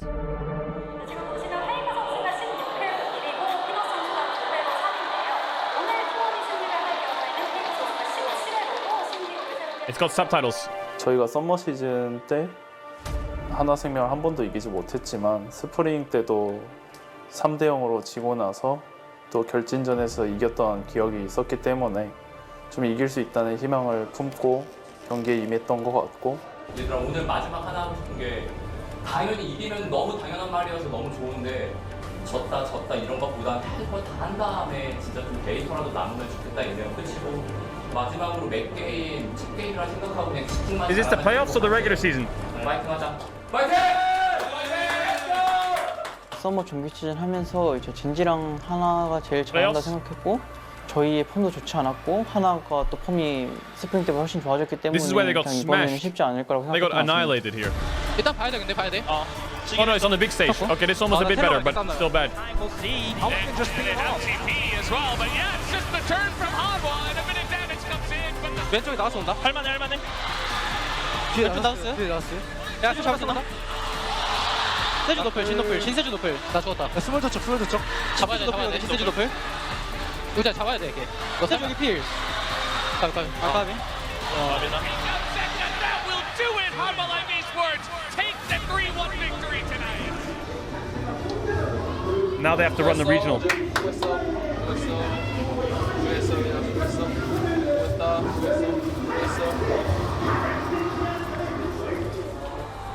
Oh yeah, Cola, I'll add that. Just remind me on Discord.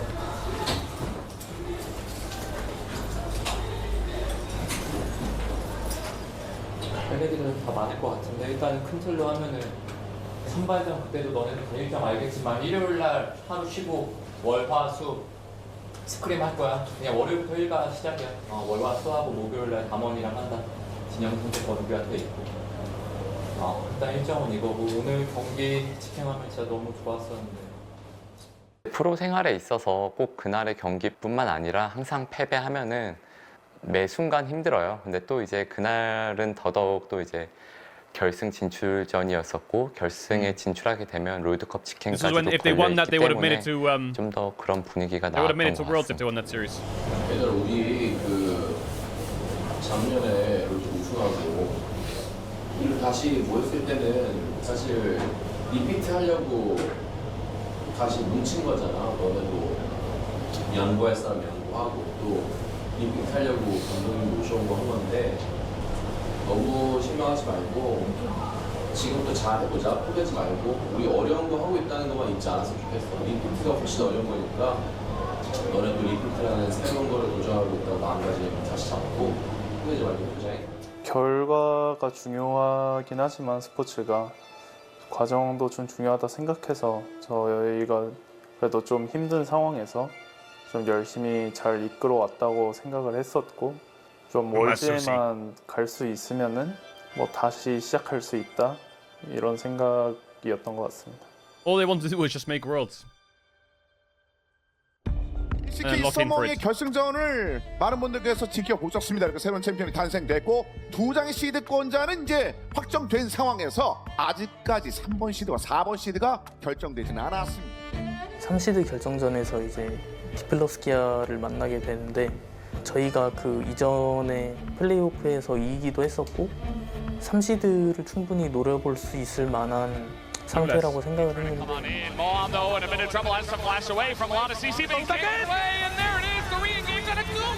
Yeah, that one played pretty well this game. 내가 This series. 미포 좀각 만들어 볼게. It was a very messy series, though. The slave? Oh, that's a lot of damage, actually. In goes Zeus, okay. In the face of 4 of them, and he's just gonna die. 미포 잡기 나와 쉽지 않을 거야. 산테가 넘기는 거 아니면 각은 없겠다. The slave is coming in.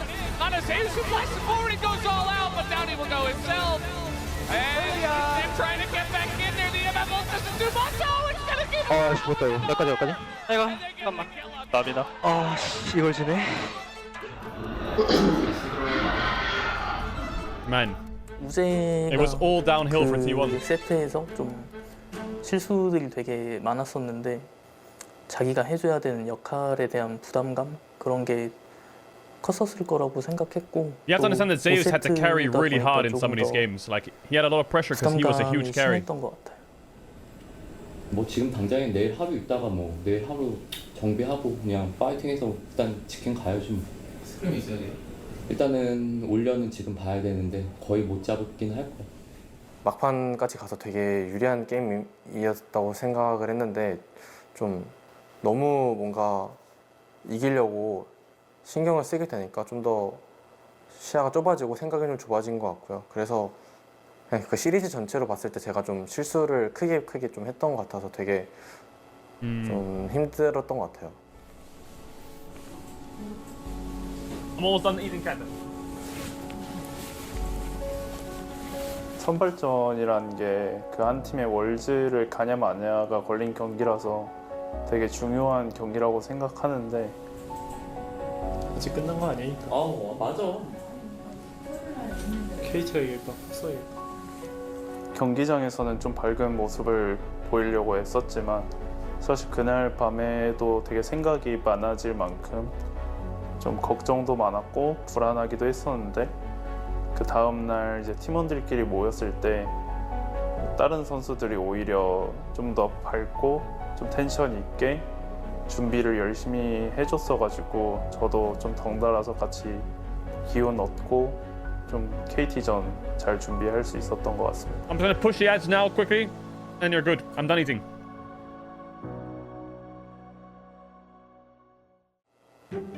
좀 KT전 전날에 좀 그렇게 생각했던 것 같아요. 사실 이번 서머 때 Then you're good. Then you're good. 계속해서 이제 좀 승리만 이제 몰두하고 그런 게 좀 저한테 있어서 어느 정도는 부담감으로 다가왔다고 생각하고요. 완전히 이제 부담감을 내려놓을 수는 없었긴 했지만 그래도 그렇게 하려고 목표를 잡고 경기를 했던 것 같아요. 뭐 급해서 졌다 뭐 이런 부분보다 형이 느낄 때는 당연히 이제 압박감이나 활로가 없으면은 이제 당연히 급해지고 빨라지는 것 같은데 개개인 할 것만 그냥 세트 처음에 이기더라도 그냥 좀 더 집중하고 얘기만 좀 잘해주면 될 것 같아요. 어제도 하나 얘기했지만 그냥 최악의 경우 그냥 5점 가서라도 그냥 이기고 싶다는 게 끝이어서 매 세트 끝나면 서로 각자 해줄 것만 좀 활로나 콜 얘기 잘해주면 될 것 같고 정신만 좀 바짝 그냥. We're ready, chat. 디플러스 기아전 할 때는 되게 선발전이 처음이기도 하고 그리고 오히려 디플러스 기아전 때 압박감 좀 더 많이 받았던 것 같은데 막상 그런 상황이 되고 나니까 좀 더 저도 좀 뭔가 후회가 안 남게 좀 자신 있게 좀 온전히 집중해서 경기를 좀 치르고 싶다는 생각을 해가지고 KT전 할 때는 크게 압박을 많이 안 받았던 것 같아요. 집중만 잘해서 파이팅 합시다. 가자! 파이팅! 렛츠고! 파이팅 합시다. 파이팅! 1경기보다 그냥 세트 수정해서 그냥 집중하는 게 중요한 것 같습니다. Oh, owner's smiling. This was a close series. 리포 노플 리포 노플이야 리포 노플 천천히 방향 드라부터 리포 노플 우리 잭스 맞아? 야나 쏘다 근데 안 좋다. 야 딜러 다 줬다 별로다 마무리를 기다립니다 KT. 양팀의 승리를 5세트 안 갈래야 안 갈 수가 없습니다. 넥서스가 파괴됩니다. 동점 만듭니다 KT. 저희가 5세트를 이긴 기억보단 진 기억이 워낙 더 많았기 때문에 근데 그걸 또 표현하면 팀원들한테도 또 피해가 가기 때문에 혼자 마음만으로 생각을 하고 또 다른 선수들이랑 코치진이 되게 뱀픽에 집중해주고 좀 잘 잡고 그냥 충분히 이길 수 있다는 마음이 있었어가지고 다시 게임에 집중 잘 할 수 있었던 것 같습니다. 오늘 흐름은 너무 좋아서 특히 오늘 콜이나 진짜 일단 다 너무 좋은데 그냥 지금처럼만 좀 침착하게 해주면 될 것 같아. 아까 2세트는 진짜 우리가 활로를 만들어서 침착하게 한 거 보고 진짜 말이 안 돼서 너무 잘했어. 오늘 너무 좋아서 유지만 해보자. 네. 파이팅! 파이팅! 파이팅! Come on, carrier. Show me the pace. 일단 개인적으로는 월드컵 결승전보다 더 떨렸던 것 같고 뭔가 지금까지 느꼈던 긴장감이랑 압박감이랑은 되게 다른 느낌이었던 것 같고 정말 이 게임을 치면 저희가 시즌이 종료가 되는 Why is it so slow? Oh my god. 엄청난 간절함의 상태로 경기를 좀 했었던 것 같습니다. I mean, yeah, if you don't make worlds, how... It's really embarrassing, right? Not making worlds after being world champs. Yeah, the pressure is probably way more. It's different pressure. You're not pressured to like achieve, you're pressured to like maintain. And that's much stronger pressure. 연애를 해야 될 것 같아. 해야지. 맞아. 연애 할게. 해야 돼. 연애를 픽으로. Oh, Zeus Yone was incredible in this last game. 중요성이 양팀에게 정말 중요해 보이는데 이 양쪽의 챔피언들이 어떻게 커가는지를 지켜보는 게 5세트의 핵심이 되겠네요. Mega good. 파이팅. Was the Sejuani, but yeah, as you mentioned, you're not getting away from this one. Zeus trying his best. He's gonna flash. He's gonna try to ult away. Let's ignore him dying. Does he die here? I can't remember. Take down Zeus is the real question. Hey, why did he skip to his death? Hey, he popped off. 바텀 다이브 했어. 바텀 다이브다. 리포 있을만해. 보자. 잘해봐. He goes trying to clear it out, make sure that he's safe on the dive. There's the Q3 trying to dodge it, flashes away from. I mean, he was 1v3 the whole game. Gets 1 for 1, 1 for 1. 한 봐도 돼 이번에. He's 1-4, but he's good deaths. 우리 세즈로 막하는 중. Every death was good. 가자. 세즈 노플. 카메테 살짝 봐줘. 세즈 너가 천천히 해봐. 나 봐줘야 돼. 너 이거 봐줘야 돼. 팔 맞았고. 할만해 천천히 할만해. 온다. 야 한번 빼고 할래? 자리. 한번 빼고. 천천히 팔 했어. 천천히 볼 수 있나? 다시 볼만한데. 야 이거 걸어볼게. 걸어볼게. 나 홍대 카메. Zeus.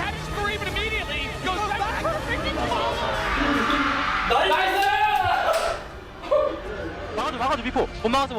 Never the easy way, it's always the T1 way. 진짜. 이게 하네. The sigh of relief, man. Holy fuck. All that tension in your chest just disappears, I can imagine. T1의 날개가 다시 들어가고 끌어보러 향합니다.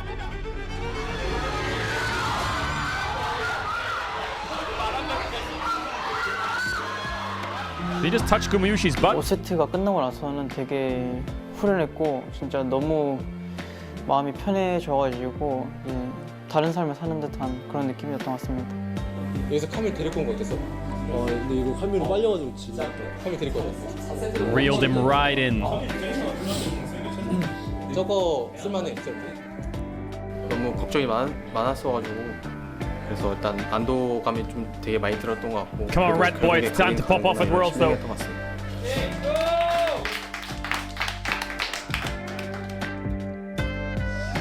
이번 서브 시즌 좀 경기력이 좋지 않아서 되게 힘든 경기들이 많았는데 오늘 이렇게 보여진 수술하게 돼서 굉장히 좋은 기회를 얻었다고 생각하고 이번 월즈는 사실 저희가 잘 준비된 상태에서 올라간다기보다는 정말로 도전을 하는 그런 느낌이 많이 드는데 목표 의식이 있고 되게 동기부여가 잘 되는 것 같고요.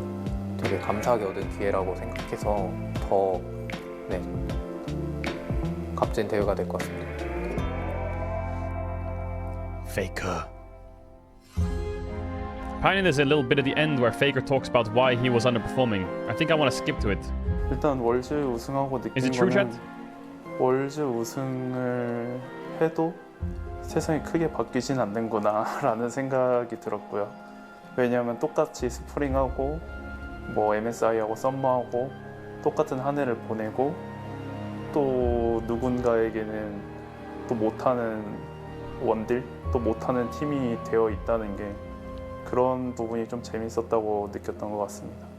What do you mean weak AD carry? Who said that they had a weak AD carry? 우승을 돌아봤을 때는 우승을 한 번도 못했기 때문에 당연히 아쉬움이 훨씬 많은 것 같고. In Korea? 그렇게 저희가 원할 만한 성적이 나오지는 않았던 것 같아서 굉장히 많이 아쉬웠던 것 같고 그래서 이번 연도 시즌을 하면서 월드 우승을 했다라는 것을 잠시 까먹었었던 것 같아요. 그래서 그냥 오로지 시즌에 몰두해 있었던 것 같고 이제 페이커 사익이 형이 좀 올해 옆에서 지켜봤을 때 되게 많이 힘들 Faker had a really rough time this year. 느꼈기 때문에 He had to do so many things than just play the game. 꿋꿋이 이렇게 자기가 해야 할 것을 I 되게 mean, Zeus probably knows more. 뭔가 하려고 하는 뭐랄까 그런 강인함? 저는 그런 게 좀 느껴졌던 것 같아가지고 그게 되게 단단하다고 느껴졌습니다. 사람의 어떤 그런 아실 분들은 아시겠지만 제가 좀 마우스도 바꾸고 패드도 바꾸고 자세도 바꾸고 아무튼 좀 여러 가지 시도를 좀 했었는데 이제 MSI 때부터 사실 좀 제가 그렇게 경기를 좋지 않았거든요. 그래서 MSI 때부터 사실 좀 자세 변화를 좀 많이 시도를 했어가지고 그때부터 저는 월드를 좀 보고 열심히 준비하자라고 생각을 했었고 적응하는데 좀 오래 걸릴 거라고 좀 예상을 했어가지고 이번 서머 때는 좀 경기력이 좋지 않았던 것 같아요. Valid, very valid. 다시 모이게 된 게 저는 개인적으로는 가장 성적을 잘 낼 수 있을 것 같다는 믿음으로 다시 저는 뭉쳤다고 저도 생각을 하고 T1에서 더 많은 우승을 할 수 있을 거라는 믿음도 있었고 그리고 아무래도 T1 팬분들의 서포트를 받으면서 게임하는 게 너무 즐거워서 이제 남게 되었는데 사실 지금까지 와서 보면은 세계 1등을 하고 온 거니까 더 자신감이 있었던 것 같고 또 같은 팀원들끼리 또 같이 가는 거기 때문에 엄청나게 자신감이 많이 차 있었던 것 같은데 좀 역사가 증명하듯이 There is a buzzing noise in 월드 the video, 우승을 한 팀이 좀 연속적으로 잘하는 게 되게 어려운 거라고 생각을 해서 좀 올해도 잘해낼 수 있을까라는 생각이 들었고요. 그럼에도 또 좋은 멤버들과 다시 한 해를 함께 할 수 있었다는 게 감사했던 것 같습니다. 오랫동안 또 함께 해온 친구들이다 보니까 이제 올해도 당연히 우승을 많이 하고 싶다는 생각이 들었고 그만큼 또 어려움도 있을 거라고 생각했고요. 올해도 여전히 또 우여곡절이 많긴 하지만 결국에는 또 월드 우승을 위해서 뭉쳤기 때문에 아직은 좀 저희가 목표한 게 여전히 남아있고 갈 길도 남아있으니까 또 화이팅 할 수 있을 거라고 생각합니다. 지금까지 아무도 월드 우승하지 못한 거 보면은 그때 이제 15, 16년에 리핏을 했을 때 얼마나 대단했던지도 느껴지고 그리고 이제 또 플레이 입장에서도 그게 얼마나 힘든지 이제 체감 중이기 때문에 되게 대단한 것 같고 롤드컵을 이렇게 두 번 연달아 우승한다는 게 정말 Okay, chat, we're gonna have to end it here because Worlds is 프로 starting. 생활하면서 더 느끼지만 너무 힘들고 그리고 많은 어떤 그런 상황들이 따라줘야 또 된다고 생각도 해서 되게 힘든 거라고 생각을 하고 Chat, Worlds is starting now. They're gonna talk about winning Worlds and stuff. We're gonna have to move over to Worlds. Let's get fucking pumped for this shit. Play that song. Play that song. Heavy as the fucking croon. Get me pumped! Red Bull gives you wings. Play that tracker. Play that tracker. Spin that shit. Spin that shit, DJ. Spin that shit! Let me close the door.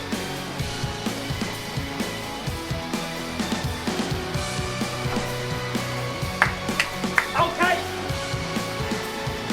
Chat, I got the World's Trophy. You see that? That's pouring in. You laid on the floor again. One knock at the door and then we both know how the story ends. You can't win if your white flags out when the war I won! begins. Aiming so high but swinging so low. Trying to catch fire but That's feeling my so World's cold. Trophy. Hold it inside and hope it won't show. I'm saying it's not, but inside I know. Today's gonna be the day you notice. Cause I'm tired of explaining what the joke is. This is what you asked for. Heavy is the crowd. Fire in the Louder. sunrise. Ashes raining down. Try to hold it in, but it keeps bleeding out. This is what you asked for. Wait, hold on 1 second.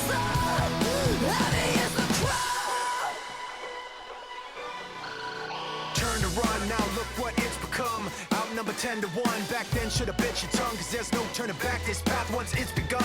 You're already on that list, say you don't want what you can't resist. Waving that sword when the pen won't miss. Watch it all falling apart like this. This is what you asked for, heavy is the crowd. Fire in the sunrise, ashes raining down. Try to hold it in, but it keeps bleeding out. This is what you asked for, heavy is the crowd.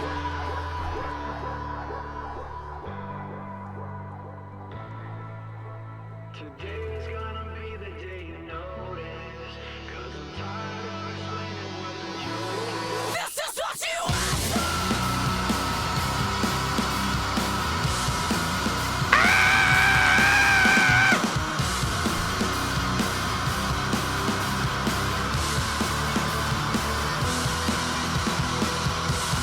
This is what you asked for. Heavy is the crowd. Fire in the sunrise. Ashes raining down. Chat like a retreat dance! It keeps bleeding out. This is what you asked for. Heavy is the crowd. Mod, spam the spammer. Here we go, chat. It's world time. Look at all the little rats. Big pace.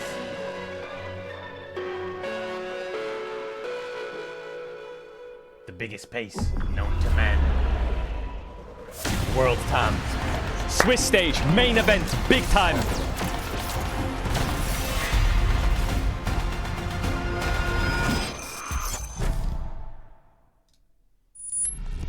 Talk to me. Talk to me. Is it Shocks? Shocks on the AD? Talk to me. This is what you asked for. Heavy is the crowd. Fire in the sunrise. Ashes raining down. Try to hold it in, but it keeps bleeding out. This is what you asked for. Heavy is the crowd. Welcome back, everyone, to the 2024 World Championship. It is time for the Swiss stage. We are in the Riot Games Arena in beautiful Berlin, Germany. My name is Shocks, and I am so happy to join everyone Welcome, here. Shocks. Thank you. We're I'm back. so excited. The Who the hope fuck's Sally? is Don't worry about it. still flying high. I don't know how long it's going to last, but I'm here with Goldberg with Chad and with Raz, and our first game is going to start pretty soon, so we're going to get through a lot of stuff, Chad. Absolutely. I want to start with play-ins, though, and for those of you who missed it, 100 Thieves played amazingly. They were incredibly dominant. They did NA proud. It's unfortunate that they opted out of Swiss stage because they've accomplished their I think goals. no, that's incorrect. They got knocked out. I was told that we weren't fact-checking. You know what? With how my teams have been doing in the last couple of years, I'll allow it. They decided to fly over. Thank you. MDK did make it. You're right. Of course, these teams from the plains will be joining our other part of the crop coming out of the rest of the world, the best of the best. So even if you did get through plains, you're going to have to play a little better, I think, if you want to beat these teams. They also have the patch to contend with. We have a couple of takeaways already from plains, Raz. But which teams that we're going to see for the first time you think are going to be benefited or will suck more because of the patch? Let's start with the sucking more part. For me, it's the sucking more because, like, he's making sure they can see. The balance team, they have it out for the horse because unfortunately, not only did they sting onto you think Team Liquid's weaker on this patch? Everything, so they made lane swapping a little bit worse, but also. AP was an amazing AD carry mid. Like his Corki, his Tristana, and everything. So a little nerf. Good point. I like how you're setting expectations low. Just a tiny bit. Yeah. Where you're sitting, actually. He's getting his excuses out of the Jet's way already early. praying. Okay, go ahead, Jet. I'm going to say, and we saw a little bit of this at play-in, but I just want to reiterate it. I think Mad Lions was actually buffed a little bit, partially from the mid lane champion pool. I think they really struggled with the AD carry meta, and they looked a lot more comfortable in this meta for me. So I'm probably put them about here. I think they might make a little bit of noise in Swiss. Need all the help they can get. No, I like that. I mean, we were fine. Play-ins was easy cruising for Mad Lions, but who else is going to be easy cruising here? I think it's going to be BLG. Yeah, BLG love this patch. You know, they said, we hate Team Liquid, we love this team. It's about time they take a world championship. Buffing the mages in the mid. No, they are mega buff. Good already. No, yeah, but they're even better now. Did you see Knight's champion pool? They're giving him an even better champion pool now. Wei is also really good on the AD jungle champ pool. He's similar to Owner champ pool. How good this patch is for BLG. They did buff Jax. They did buff Jax. They are one of the favorites, maybe even more so. I got some LCK teams. I got DK and T1 because I feel like their mid laners will benefit or should be benefiting from like this. back to the mages and the mid Shox lane did a for research, Faker not bro. been having the Showmaker, best Faker time. love this patch. Showmaker the same. So I think it's going to help them. There's other lanes that, you know, we're not going to talk about them now. But I want to see Faker, you know, he's never placed below top 4 in any of the worlds. Locked he's in. attended 7 of them. So hopefully he gets a little bit of Yeah, that was a good throw. That was a decent throw. extra fire from the patch. All right, cool. So we'll see, of course, how everything develops. But I did want to take a look at what, from our fan perspective, are some of our favorite things. I think the reason she said 7 is because in my world's video breakdown, I said Faker 7 times instead of N9. My bad. That's my fault. That's my fault. Because I feel like last I remember saying the same thing, and everyone corrected me, and I said, I put it in the comments. I said, my bad. For the LPL, where they would have had world domination, they had 2 teams in That's the my MSI fault. Don't blame her, finals. blame me. They had 3/4 of the semifinals, and then Faker just completely eliminated I saw her the Instagram region. story, a picture of my Then we video. had I was like, Chovy, oh, who managed to win that's MSI. nice. And I was But like, oh, think shit. if you looked at the 2 years holistically, I the did say LPL that. has had more total teams do well, even if LCK has more titles. So I want to see if that gets even Red out. Boy Yeah, interview. I mean, I'm going to index even closer on that. For me, it's Chovy and Knight going up against each other. I want this story. Like, there's That's a a good million one. storylines at Worlds. But the thing is, we've only ever seen these two play against each other 10 times. For how good they are, the 2 best mid laners in the world right now, I need to see more. And I think when we come further into the tournament, these are the 2 players that we're going to be following. They want their world championship, and I want to see I didn't think about it, but now I Lovely thought about photo it. also, Goldberg. I have Thank you to so say it. much. Back to back with It's the himself. same Is that your shirt as evil well. self?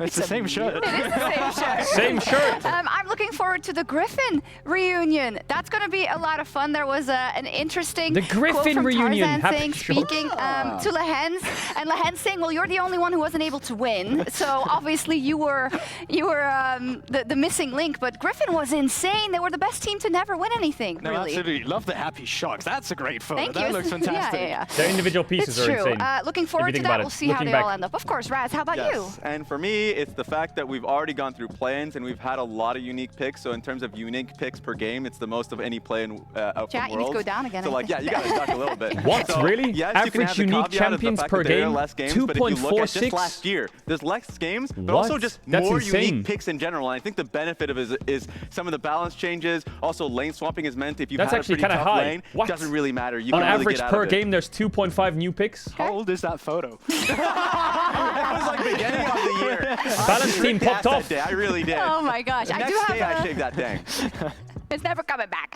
I've got an honorable mention, rather, because Worlds is in Europe, and I was inspired by Goldberg's emphatic speech that you made in Munich. But when Worlds is in Europe, things go well. In 2011, Fnatic won the World Championship, and it's, you know, it is 13 there. years It ago is on still Wikipedia. counts. It is on the graphic, so it happened. In 2015, 2 teams made it to the semifinals. We won't say what happened after that. In 2019, all teams got out of the groups. G2 made it to the finals. EU and EU now, is I know different. you're thinking 2021. It wasn't supposed to be here, so I'm just True. going to discount that completely. Okay, that's And true. now we're in 2021 wasn't supposed to be here. home cooking here. Yeah, why not? Yeah. Give them It the was slight COVID edge. World. Day one, anyone and everyone should be allowed to dream. Sell me those storylines. Later, forget about that. I'll huff Today's it the all. day for cope. Today's the day of belief, disappointment. also. Chat, we only get 1 day of cope until everyone gets fisted, okay? Let us cope 1 day. 2 days of Swiss have got to be 2 of the best days of any World Championship. We see Ever. 16 teams a day, Yes. both days. It's insanity. It's crazy. And some really, really fire matchups as well. But as said, we are in the Swiss stage. We saw it already last year at Worlds. And as we take a look at our bracket, chat, there are some things that have games, stayed the chat, same and some today. things that have changed. Yeah, so a quick recap of how Swiss actually works, because if when you look at the big bracket, it looks complicated. Let's simplify it. You beat 3 different teams, you move on to the bracket stage.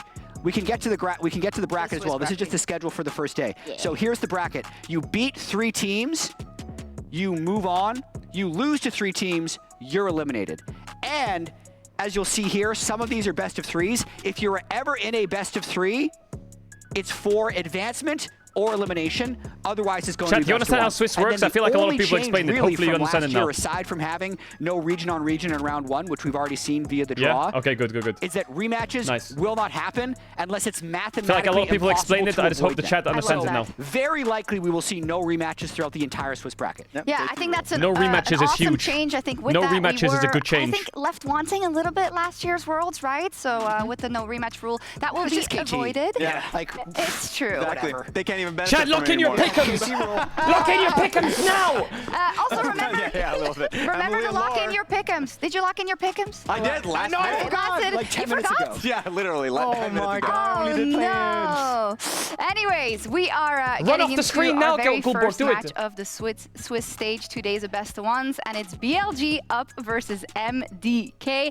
And we're going to start by introducing the LEC's 3rd seed, MDK. They did come from the play-ins, but we got Mirwin in the top lane, Elyoya in the jungle, Frescawi in the mid lane. Mad are then good. Supa They just have a and weakness in the solo Alvaro lanes. in the bot lane, who have really impressed. And moving on to their opponents, it's BLG, the 1st seed, coming out of the LPL, and huge favorites with Bin in the top lane.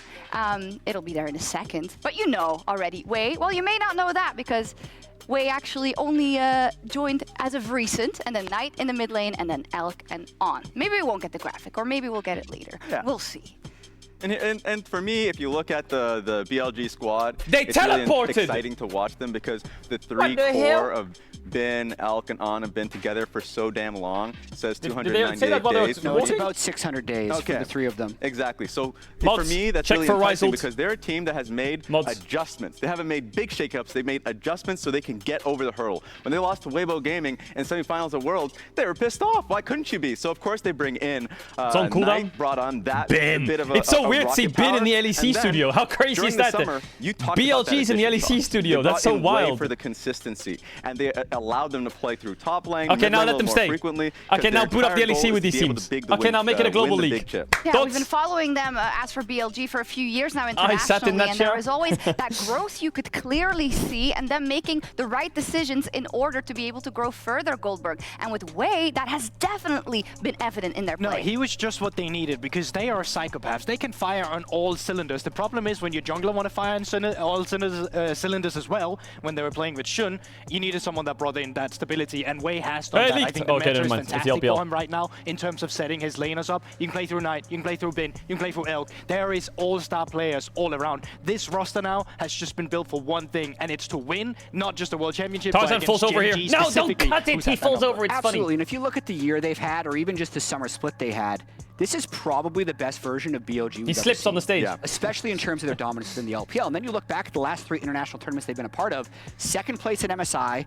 They lost in Game 5 of the World Semifinals. And then 2nd so place weird at seeing him in MSI BLG again. jersey so still. now they're the best version of that team that was always either 2nd or 3rd at internationals. And they're one of the favorites of the whole tournament. Absolutely. And we've got that added caveat of last year what happened. We want to make sure that doesn't happen again, even if it comes down to us to stop the LCK or stop a T1. We want to do that. It's super, super exciting. And if we talk about the jungler for BLG, we also need to talk about the jungler on the other side. El Yoya for Mad Lions, who is leading this team of rookies as a captain all the way through Worlds when nobody expected them to be here. Absolutely. This guy, I think, as someone who's not an EU caster, doesn't follow exactly every game, he's so amazing for this region. He was a Worlds quarterfinalist in 2021. He's been the consistent factor for this Mad team throughout all the Worlds appearances. And show me the magic! What he has done, and for Mad to do what they have done with 4 rookies and Elyoya in their very first year is incredibly impressive. And that was just to make it to the Worlds play-in. Their performance in play-in was downright impressive. So I think even though their first opponent gonna happen. Yeah. I think there's a chance they have a But if BLG loses this first game, how crazy is Worlds? 2021, first coming in, his first Worlds. He was the young player, surrounded by veterans, and now at this stage, my favorite things in league rookies, we even seeing content pieces. He's talking about how he sees himself and some of the younger players on his team, the trials and tribulations they go through throughout the year. If he buys a jungle item, will they win the game? Be the captain and lead the team. It is, and Goldberg, Alvaro was really impressive in the play-ins, and I like to see that because for people who haven't followed EU that much this year, this bot lane has been confident from the get-go. Goldberg just wants to do his pick-ems. He's like, come on, fuck it, he's doing this under the desk. Better than some players. I'm not going to name it right now, but I like that fire, that grinta, and they showed it already here at Worlds. No, absolutely. You know, if you only watch EU in winter, you probably would have thought Alvaro's the best support, but if you then actually watch spring and summer, that's where they had a dip down. But the impressive part comes down to when they finally got back to play-ins, Alvaro had this series of his life. Not just against Vikings, but then again when they played against PSG. I love reading the comments in the beginning from the first series where they said, LoL Esports can have all the highlights they need for Alvaro in the first series. Then the second series happened as well. The alley stuff. Give me all the coke. Give me all the coke, quick. Every Chat, do you single like my time t-shirt? things looked a little dicey. Do you like my t-shirt? Alvaro made a play. Yes. Say yes. But I made it myself. I drew that. I'd say I drew that. because Mirren and Frescowi were not playing at a super high We got level. other That needs to be jerseys better ready? for them to succeed. That is a great point, supposed to go to especially Berlin, versus but I didn't end up BLG. going, We so I are don't have excited jerseys. about This is MBK my getting Diamond through jersey, I play-ins, drew but we it. I gotta drew be that. honest here. They are huge underdogs. Now, there was a little bit of banter back This and is my forth. T1 jersey. Ben said, I well, drew Mirren, that. I know drew you that. love playing these weird champions and some strange picks. Save him. You're I gonna didn't need have them when gold. you're 0-1. I drew so that. you're saying he's thinking about it? He certainly is. Now, this can come off as a bit cocky if you don't know Bin, but he's generally just the best top laner in the world right now. So if anyone gets to say this, it's him. On the other side of that coin, though, he is saying this because he's super scared of Mirren. He's like, please don't bring these picks out. You might as well not to. Oh, it'd be a shame if you did. Just save him for later. Because he secretly doesn't want to play against him. Yeah. He's offering free advice. He's telling you just for your own good. He's recognizing how good Mad Lions can be. Save it for the teams you can actually beat. Thank you, but no thank you. That's what we're saying over here. We're going to bring out the ranged top laners. Let's see. I think we're going to just lane swap.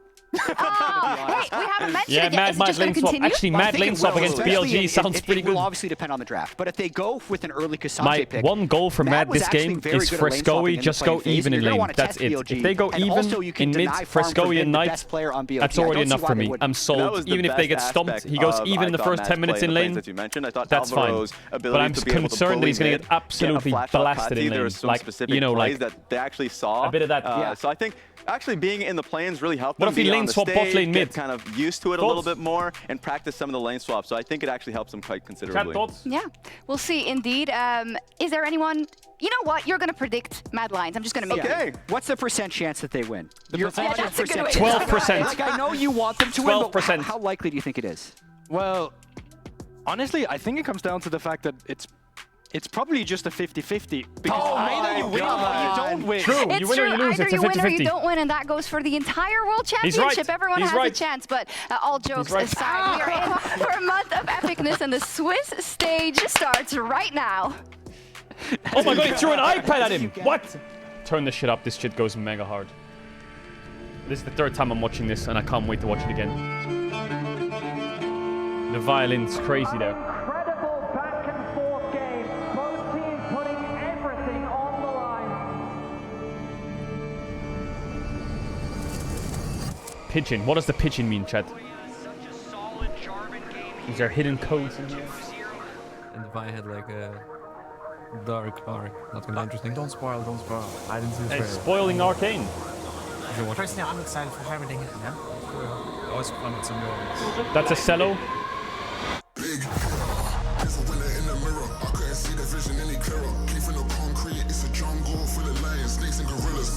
NA fans have definitely lost hope. We are here to change that. Big hitter. 2019년도에 이제 제가 신인이었어가지고 첫 월즈였는데 이번에 다시 베를린으로 복귀했을 때 꼭 우승까지 할 수 있다고 확신하고 있습니다. 上次来欧洲比赛，我拿到了世界冠军。这一次，我依然会全力以赴。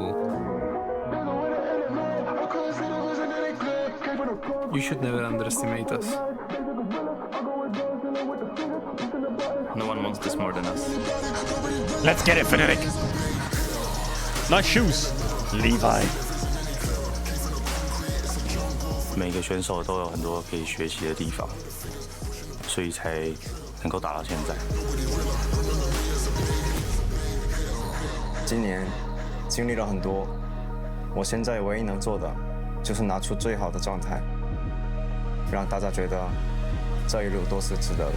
Scoot.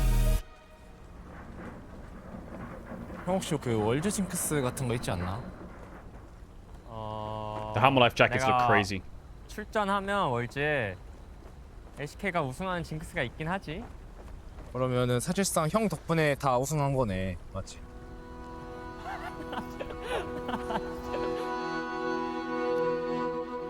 Victory color. I like it. This takes me back to 2019. 2019 mentioned. Schizo. 5年前在这拿了冠军，再次来到这里，什么感觉？说实话就没什么感受，因为时间过去了太久了。如果今年我们能在这里再次完成这个目标的话，应该会感受比较深刻。So, your first finals, rookie year, how did it feel? I think the best part for me was seeing how happy my family was, especially because it took a lot of convincing for me to go pro, because we're like a traditional Arab family, so it was really nice. What about you? A little dog. It felt good. I felt like for the first time in a long time I could be myself. 형은 프로 하면서의 목표가 뭐야? 월즈 우승이지. 월즈 우승 빼고 다 해봤으니까. 우승만 하면은 약간 목표가 끝나는? 약간 목적이 다 달성되는 그런 느낌. No. Peanut's staying forever. He's not allowed to leave.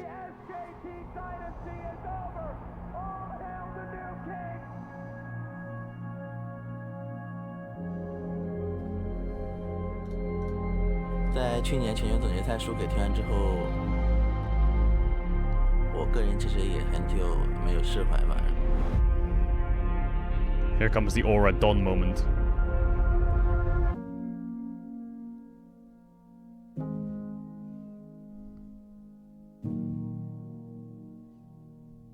음.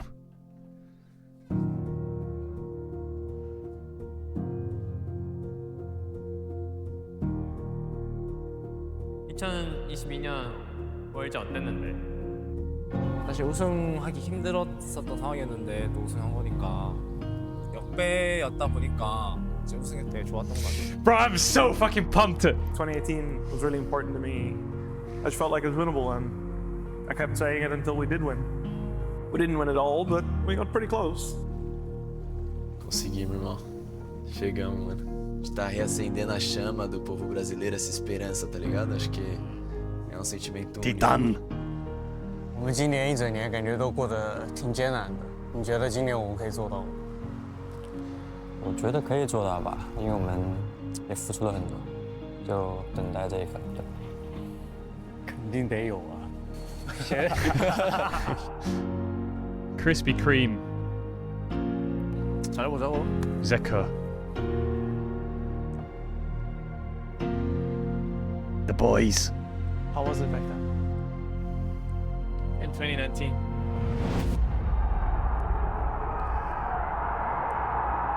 People think of the final, the ending. And while it felt like a shame to lose in the final, for me, 2019 kind of just represents hope. That's right. Oh, perks. The emotions of going on stage.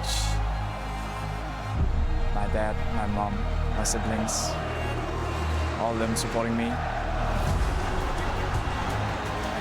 It felt like all of Europe was behind us.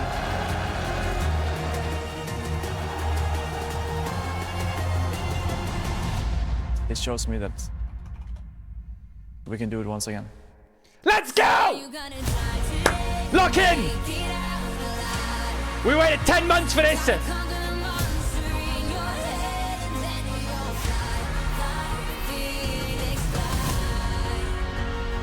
저를 믿지 못하는 사람들에게는 관심이 없어서 되게 중요한 건 월드 우승입니다. Doesn't matter if you're the best team in the world for 10 months. It takes one day to be the second best and it's over. Nothing matters. Just lock in and win. 今年 LPL 会拼尽全力。我们是来复仇的，월드 언제 어디서 열리든 우리의 홈그라운드입니다.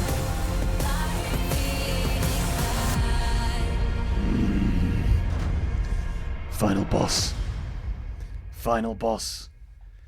Okay, it begins. We finally fucking made it. This world has some magic around it, man. I can feel it. This has magic.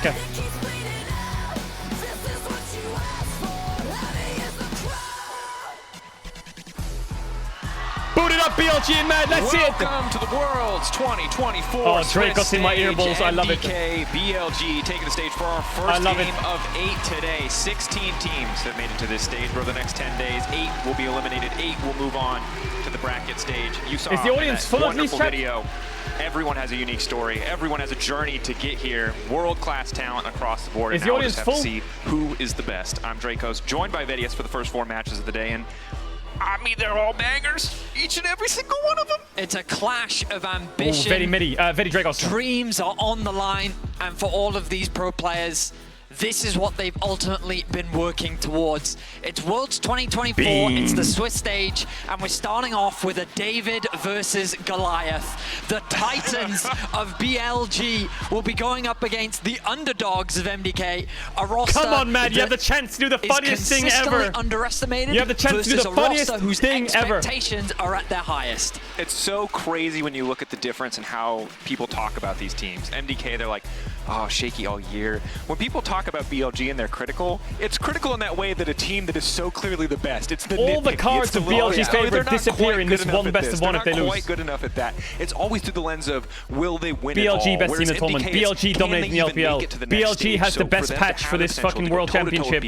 Everything is so stacked into their favor. But certainly expectations are everything's perfect.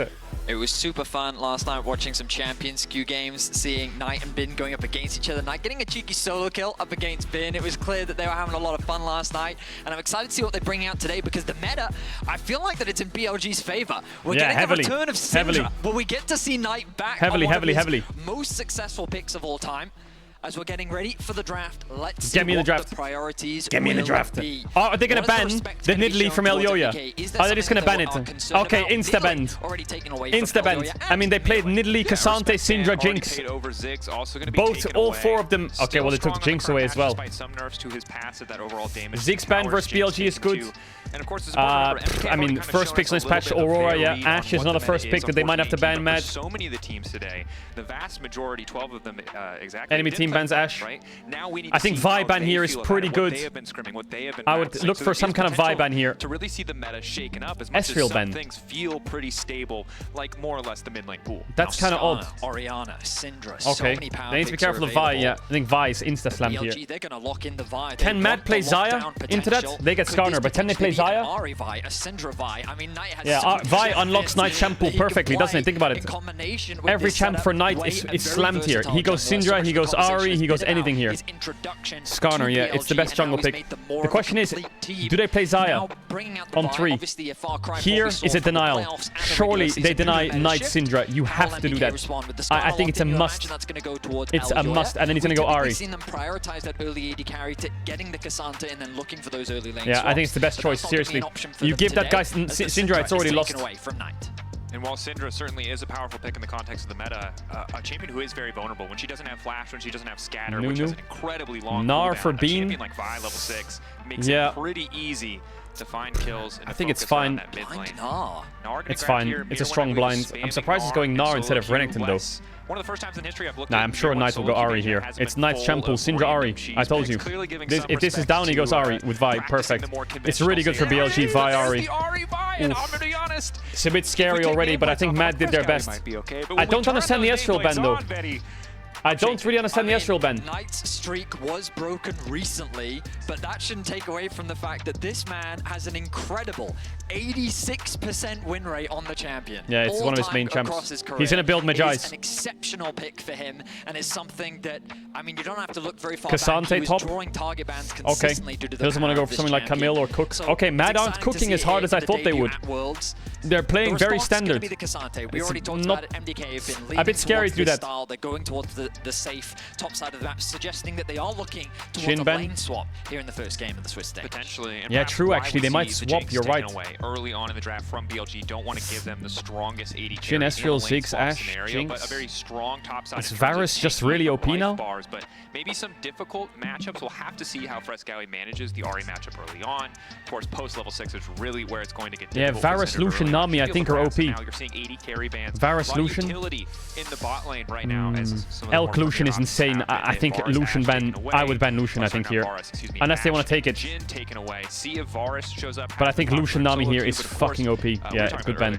Lucian Nami also on the rise, and it'll be nah, I think Varus is the strongest. Varus MF. The AD carry pool has been narrowed pretty There's significantly. 1, 2, 3, 4, 5, 6 AD bans. Like Kalista, I guess it's Varus or Xayah for Mad. As a possibility. We've seen a But if they pick Xayah, they go Varus. Well, with the Poppy I think Xayah blind here, they go Varus. It can be quite tricky. You're looking at now Rel being a high-value champion. I wonder if MDK is It's a hard pick here. Kog'Maw. Are we gonna? Ooh, I mean, Tristana bot? Okay. No, Syndra bot. Well, I mean, Tristana, another champion that's great. Wait, are they flexing Syndra bot? To her ability to siege. So you imagine this is going to go in the hands of Super unless they're giving us an old school G2. They're flexing Syndra bot. Lane, but that's not what I'm expecting. Caedrel, that's OP. It would be interesting, of course. Tristana. Caedrel is really good for them. I think hit even on the playoffs. What are they cooking? Regions played on, but a champion that we saw. Oh, they're using Tristana on the swap, aren't they, chat? They're using AD Tristana with Demolish on the swap, or are they putting Tristana mid? Going to end up right now, though, on taking his time debating. On, of course, for Alvaro, you know, so many supports in the LEC, in EMEA, talk about On as this guy. I mean, who is so obviously the easiest pick here for Mad is Alistar, because Alistar is always picked into Rel. But I don't know what they're cooking. It depends what this is doing. Overall, just provides so much. Even an early laning phase is solid. So what is Alvaro planning to mitigate? Okay, that's gonna go standard. Chat, I'm gonna run ads. If you wanna avoid ads, you can use a tier 1 on Twitch Prime. Subscribe to the channel. You get no ads during the whole of Worlds. I have to run them before the game, so you don't get them during the game. So I'll see you in a sec. Here's a big kiss. If you want to sub to avoid them, go ahead. You don't have to, though. I'll see you in a sec. And we'll just talk draft while the ad's going. Very stock standards. Where is it Syndra going? It's Syndra mid. It's AD Tristana. It's Tristana AD on side lane with Demolish. He's gonna go Demolish Tristana. Holy fuck, I've never seen so many primes in my fucking life. Jesus Christ. What the fuck? Yeah, this lane swap. But what does BLG do against the lane swap? Do they just target Mad and just follow them around? What I mean by that is, do they just predict the swap? Do they just predict the swap? Yeah, somewhat, sure, yes. Some would say significantly, but yes. I think it's not a bad idea to just predict the swap and go for it. First seed from the LPL. We're getting ready for our first game of the Swiss I don't think it's a bad idea. 2024. Just predict the swap. Two teams. MDK, no strangers to the stage. Had the time and plans. Jesus Christ, bro. Thank you all for the subs. Like, you're absolutely mentally ill. Every single person who subbed. Honestly, I just have... This is all right, Euphoria, baby. Switch because if you Euphoria! that what BLG drafted was exactly how MDK wanted to play the game. My heart rate, EU fighting, that's right. Picks in the mid game, it suits them so well. MDK kind of stepping out of what was their comfort zone domestically, at least, to be more about scaling, to be less about necessarily finding these early skirmishes and see if it Level will 1 is really important here for Matt. Matt. Level 1 is super important. First game of the day. Remember, win 3, you are through to the bracket stage. Lose 3, and you are out. Yeah, highlighted it so beautifully earlier. Of course, any elimination or qualification games. What is Matt's level 1 strat? Are they just gonna match lanes? There's no way, right? Both side lanes don't look great. Okay. I don't know how Tristana AD carry goes. So far. A lot of pings coming down. Information trying to be garnered from both sides. You can see MDK's bot lane already hovering around the topside jungle. Let me cut the camera a bit. They need to keep track of any potential wards being invested from either side. There you go. On already getting aggressive onto Alvaro. We'll just try to walk him down. Proccing the plasma would be decent. They're swapping, they're swapping. I think Tristana's playing Demolish as well. No, she's playing Sorcery second, so no Demolish. Flash, What? yeah, flash forward, charm start coming in from Oof, mid is a horror. Oh my god, mid is completely lost. He has the base and TP and he has no flash. They've still got the Tristana on the top side of the map. This is a The good news is on a lane swap you can just hover one side, right? So he'll base and he'll hover top side on the. Gonna come through. Matt should, I mean, Bin should have known that this lane swap's coming, right? Very ambitious. At the very least. Ah, Syndra lost TP and flash for on Interrupt, but look, the cross map is happening. You can see the Way's already moved to the bot side of MDK's jungle. The map is going to be split. What is Alvaro doing? Landing. Alvaro's here, still has his flash. They're getting absolutely made fun of. The lane phase is just starting. Well, I mean, so traditionally what you'll do is you'll I mean, BLG will punish you. If you walk up and you try and be cocky, they will hit you. Get that XP along with the AD carries. Then they can TP towards the stacked wave on the top side, as you can see that MDK is doing. The adaptation that BLG is saying is that we put our top and mid in mid lane, and that means that we can just fight you. What's an Alistar going to do at level 1 against us? They've got the traditional bot lane set up on the bot side of the map. Yeah, mid is really hard. This does mean, though, that if Bin does TP towards the top side, his they probably have double. No, they don't. How does? So Alvaro wants to enter bot here, so Cassante can TP, but I don't think Vi will let him. He's gonna get engaged on. Vi's gonna stop Alistar from entering bot. Look, he's fighting him right now. You just run into mid lane sometimes. Harass a bit level 1, try to build a greater advantage as well. Way gets the Grump, and then Alvaro goes to tower. Cassante TPs. I think they die on the 2v4. Crucially, Alvaro's by himself against 4 people. And he doesn't have flash. How do they defend bot tier 1? Falling apart here for Mad Lions. Koi in the setup. The Cassante TP's in, but still gonna commit to the they're dive. both dead, are they? Are they both dead? Favorable. That level 1 Alistar's gonna have to get a lot of work done. Q finally gonna come out immediately. He goes down. Mirwin here to perfect try to at least by catch some BLG. of this XP. First blood is there. Can they kill Mirwin though? Mirwin is big. That much harder to dive. As long as he has W up, it's really does Mirwin die here or not? The trigger. The Pathmaker crucial. Dashing through. Vault Breaker coming in. Flashback from Mirwin. The plasma stacks are already there. Just trying to get XP again. I think does he still have W? His life. It's crucial that he gets the wave. At the very least, W win. Trying to get the oh, he got Vi! Oh, yo, Mirwin popped off! He got both of them! Oh my god, that's massive! Too much on the bottom side. That's fucking huge for the game. Absolutely saved. Because Bean lost all this top wave as well. Come on, Mirwin. Show me the magic. Managing the aggro so well, but then Mirwin finds the outplay. He gets himself 2 kills. I don't know how he played that. I really don't know how he outplayed that. BLG must have fucked up the juggle. The first time MDK pulled out this lane swap, it was Mirwin. So let's see it. He chunks on. How does on get aggro? He tanks now, auto attack. He hits 1, 2, on tanks the 3rd, but he's not getting executed because he got tagged and Mirwin solo kills Way. Oh, it's massive. That's massive. And crucially, he's there for all that XP. Doesn't even matter if he gets the farm. A small smirk. He can't be overconfident. He knows, hey guys, I pulled this off, but it's a big road to climb. Getting an early lead is one thing, but we've seen MDK find these early leads before. The camera did go mid lane though, and we're only 4 minutes in, so to call this a lead. But Knight's already TP'd, which is good. You can tell it's day 1 of Worlds because the second anything happens, we're like, that's the best play I've seen in Worlds, which is technically true in Swiss stage, but come on. We can take a breath. Remember also, Tristana's ahead in XP of Kai'Sa. They have bot push. Didn't get too much. Alvaro's a little behind, but top's in a great spot. A small edge over the Gnar, likely still expected to fall behind here, but we have started to return at least to standard lanes. The gold, but not that significant. Mid needs a push out really bad. He needs a push out. Falling behind in these trades, trying to get the push out in base quick. The wave crashed in, calling in Elyoya to support him. Yeah, I mean, I don't think Friskawi had the best play-ins. It's okay. When we look at the entire map it's okay. roster. I mean, going up he's gonna lose a wave, like I think, if it's not cannon, and that's all that happens. Knight is just so experienced in this matchup specifically that you can see how he's able to find these nice trades and he's able to get a nice health advantage. And the fact that Frescowi doesn't have flash, he's going to be forced to go back to base. Sorcerer choose first item. I like that because he has no TP. He can run back to lane quicker. Boots are going to come in from him as he makes his way back to lane as quickly as possible. But he is He's going to still behind though. Even lose most of the wave here as the Dragon now being started by BLG. I respect the call here from BLG. BLG are on Drake. And isn't Ari on a base timer or is she bot? To try to snowball a bigger lead, but by denying Drake's early, they eliminate the late. Elyoya is going to use that Drake timer to go in for a lane gank. Headbutt pull kicks things off. Elk. Hey, no. Down, satchel charge stacking On has flash now. On getting aggressive, but Alvaro's getting lower and lower. The ignite's still the W didn't hit because he got pulled out of it. It's kind of scuffed. On the bottom side, shouldn't be too much more here other than pushing in the wave to crash. They do get the ignite out of on, but nothing else really. It's kind of scuffed, but it's okay. Are they going to base and swap now? This would be such a mad move to just swap. He's dead. Oh, the E was clutch! Clutch! But they already get the flash. That's okay, because his TP's coming up. As well. That's devastating, and this is kind of the fear when you go against this combo. Yeah, they're going to swap again. And the Ahri together. It's good, I think. I think it's good. He really wants to stick around though, so he can get the level 6. He can't really afford to lose much more farm. You can already. It's crazy that BLG can run from Drake to Grubs and start it. But with that control, that's criminal. He's going to move from Dragon straight to the Grubs. Elyoya, he's going to be a little. They're a bit late, but Elyoya is going over the wall. Ari has no ult. Frescowi has TP. They should get 2 Grubs here, man. Knight, of course, does not have ultimate because of the previous play.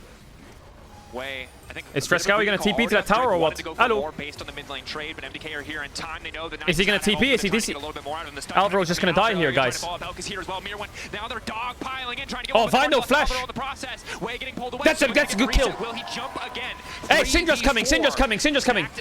Just slow it down. Slow it down. Syndra carries here. Slowly ticking down. Only a few more seconds. Knock flashed away from. Syndra carries these. Come on. MDK find the advantage in the skirmish. BLG were first to get all 5 around. BLG are playing so greedy. What is that? No Ahri ult. Vi no flash, just fight. Play forces a flash out from Elk. Knight is forced to flash. He gets himself a kill as well. He finds himself 3-0. Syndra didn't carry that. Yes, she did. The stun was good. But if they kept fighting there, Syndra would kill everyone. Mirwin, the star for MDK so far in this game. Which in the context of everything that we have seen from him, both in plans and this year, it's not what you... Come on, Superstar. No flash on Elky. You think of as Super. Chunk that bitch. No barrier either. Yes, the jump reset wait, they have a good map state. Look at bot wave. It's pushing into them. Mid lead seems even. They have top push. They're getting a lot of gold here. Get some vision as Elyoya makes his way up to secure the Scuttle Crab. But it's a tense affair.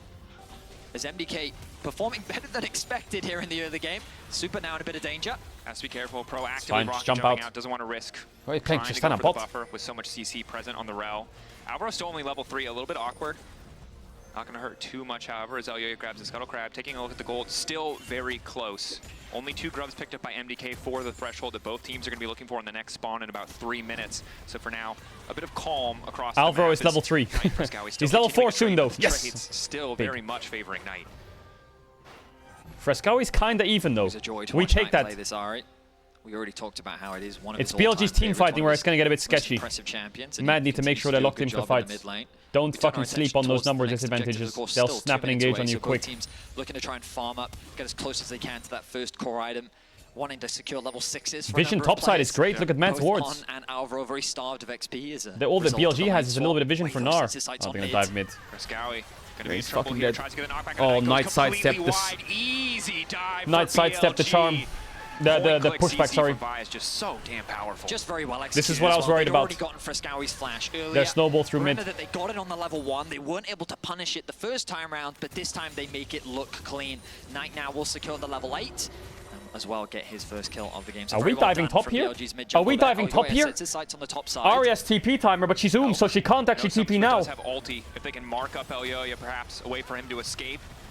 Backing away now, bit of additional movements. Oh, the flash ult! Elk just got the ult off, but On dies here. Great play. Great play. Great play.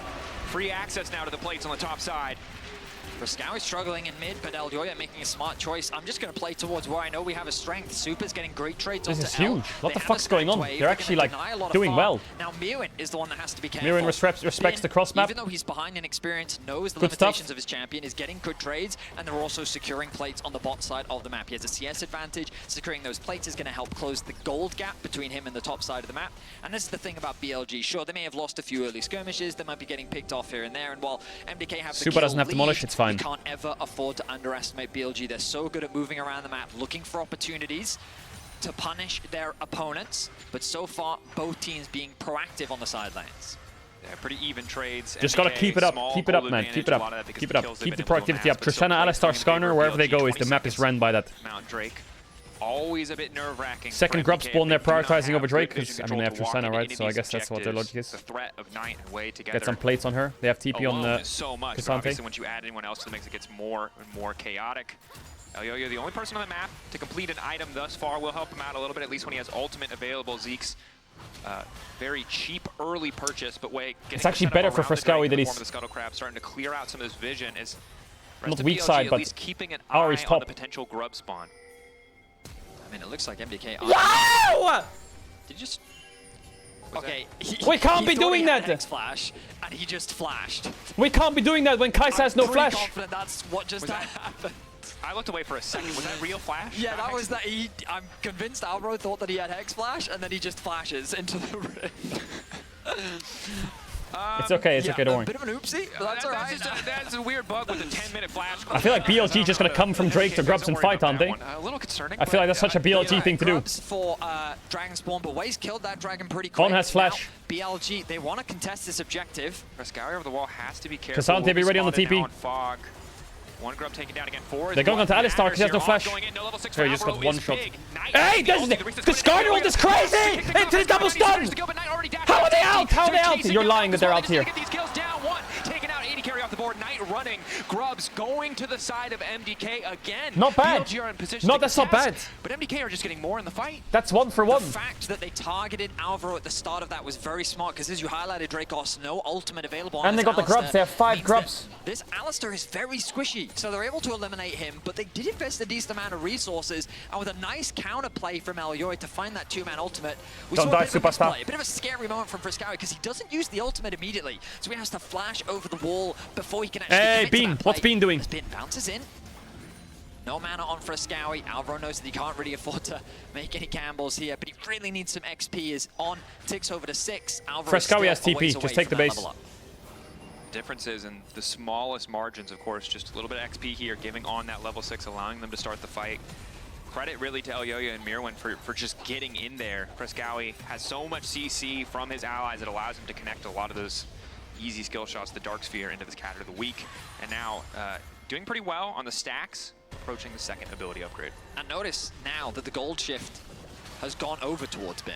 He's been farming well, he's been picking up plates, and even though Mirwin finds himself with 3 kills, not bad. Bin's just been doing it's a good not 1, you know, but they're even, right? The 1v1 the Drake situation is going to be tough. 3 minutes, they have to fight the Infernal Soul Gold points. deficit that he was in, and he finds himself in a comfortable spot. The big advantage we really see is for Super, who's getting closer to guys, don't let them walk up like that.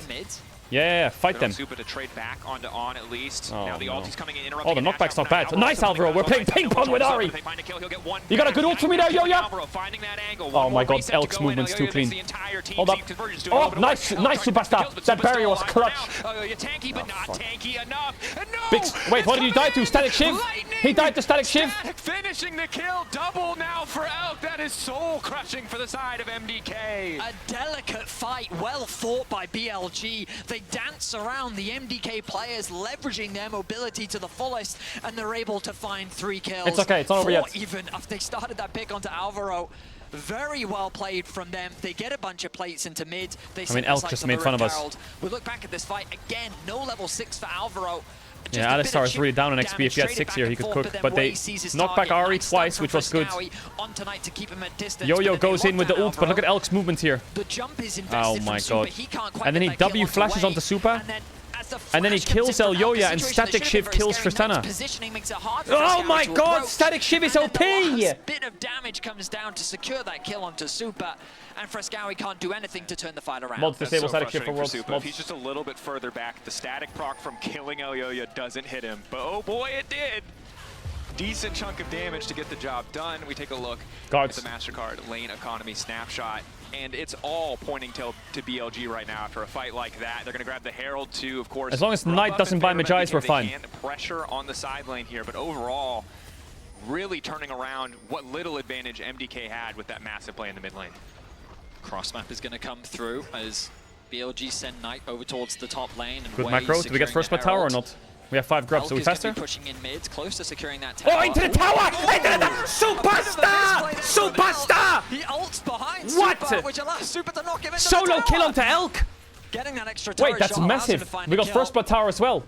A small moment of reprieve for Super after securing that Infinity Edge. That's crazy. Tower going to be traded now on the top side of the map. Wait, the cam broke. Fuck! For Knight, this Ahri only continues to get stronger. And this is such a terrifying position to be in. If you're MDK, where's the cam yes, at? the gold is close, the itemization not too different between the teams overall, but the team is built to make picks. They're so good at finding these creative angles as a team. You highlighted it in the draft. Their target selection is so good as well, and you can see for MDK in these team fights, BLG so much more comfortable weaving in and out of the fight, playing on the edge, finding these small advantages, and MDK, not only are they going to struggle in terms of gold deficit, but here comes the soul point. Not quite as quick to collapse on those opportunities. I mean, BLG are also just good at setting up their sideways. Look, they've got Knight catching top wave. Super. The Ahri combo, the single target. They need to be careful for it. Specifically chipping away at that tower. Frescowi just doesn't feel safe, even though he has vision coverage around the bot side of the map. It's BLG that's just constantly pressuring the map. And then when they do group, MDK feel forced to oblige, so they're then losing farm on the side lanes. And you can see how this is starting to showcase in the CS discrepancies. Mirwin's down 40 CS, mid lane is down 30 CS. TP play bot, TP play, TP play. Is ultimately just playing. Are they trying to TP on Bean? This gives them control. Guys, they're heralding mid. Hello. Set their sights on trying to pick Bin in the bot lane. Why are we going for Bean? They're gonna get 3 towers mid. Way out, at least by a bit more time, but with oh god! Down, they really have to get something done here for the side oh of MDK. My god! It's a horror. It's a horror. It's a horror. I can tell you, it's a horror. Q3 from Mirwin just walking away, buying so much here comes time. another tower top. Here for the side of Bro, MDK. we're still going. Everything to kill Bin. They will at least try to get that, but On is now here as well. Bin will finally fall, but BLG. Now, if Syndra TPs to defend top tier 2, Ahri TPs to fight the Drake. It's come see, come sa. You know what I'm saying? So they're just gonna get top tier 2. Knight now ticks over to level 12. Kasante Basin goes top. If he goes top with no TP, we also lose Drake. Oh, hell nah. He's gonna try and TP out on Syndra and get cancelled. No, he's not gonna TP out. He's Vi.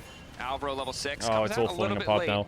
That one TP play bot just lost the map. So much experience. You can't do that against a team like BLG. They're just gonna make fun of you with Herald. Gonna take an extra second here.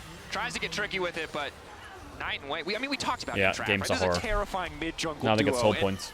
It worked out exactly as expected. Oh it is so difficult now for MDK to play the map. BLG why are we doing that? For their 3rd Drake. And why while are we doing that? MDK are staying even in the kill department, everything else is going in favor of BLG. Yeah, you have to recognize what just happened on the map. Am I really going to go 0-1 already on shirts? To the bot side of the map. That allowed BLG to pressure top, pressure mid, where they secured this guy 2 writing? towers. Yeah. And then because you the brain top so bad. Your name is Donkey Punch. To create Shut up. 4 versus 5, and even though they're down numbers, so many resources. Donkey Punch is his name, just with the letters reversed, and he says EU brain. Not only did BLG find a pick onto an overextended Frescowi, they then converted into the Dragon as well. They literally got everything at the cost of Bin's life. And that's credit to Bin, really, for surviving as long as he did, because very often, high-level League of Legends, it's trade for trade. Hopefully you're trading up in these circumstances, but Bin just basically made that the worst trade deal ever for MDK by taking so much time, by ensuring that there were more follow-up plays, and now MDK. I mean, we've got good frontline, but far behind. enemy team's playmaking on single targets is too high. Is right around the corner. Ahri Vi locks down anyone, it's easy and if we don't block all of it, then I mean, BLG are just doing a really good job of managing their side lanes. Like, you can see it in terms of the we lost mid tier 2 as well, so all they're gonna do is play for top. And Elk, I mean, we have Syndra TP. We could try a fight. And now they set their sights on the top tier 2. They're just meticulously tearing apart what control MDK have. And even though there's deep vision on the side of MDK, their own jungle is very dark and full of terrors. Yeah. And beautifully highlighted by our observers just to show how little MDK see right now. And they're fine just letting this Syndra push in bot lane. They don't care. They're really not worried about it. They're happy to play the 4-1. Mirwin doing what he can to clear out the wave, but it's not going fight to be it. enough as this tower gets lower and lower. Yeah, we defended it on Stepping that up wave. to harass. Of course, if a charm does connect, very likely to be a kill. Mirwin and Elyoya probably the only ones tanky enough to survive that initial burst. But now returning to topside, and MDK kind of forced to play wherever BLG decided Oh, there to it is. pressure. And One again, shot. they find the pick. MDK, bit of sleight of hand there, paying all that attention to the top side They of the just map. find one angle for it, The sloppy insta-dead. rotation there for Frescowy. Thought he could wander through, thought they saw enough people that he was Knight safe Ari is one of to his take best a champs. riskier path to topside, but he was not. I mean, it's crazy to me that that's even the risky path, right?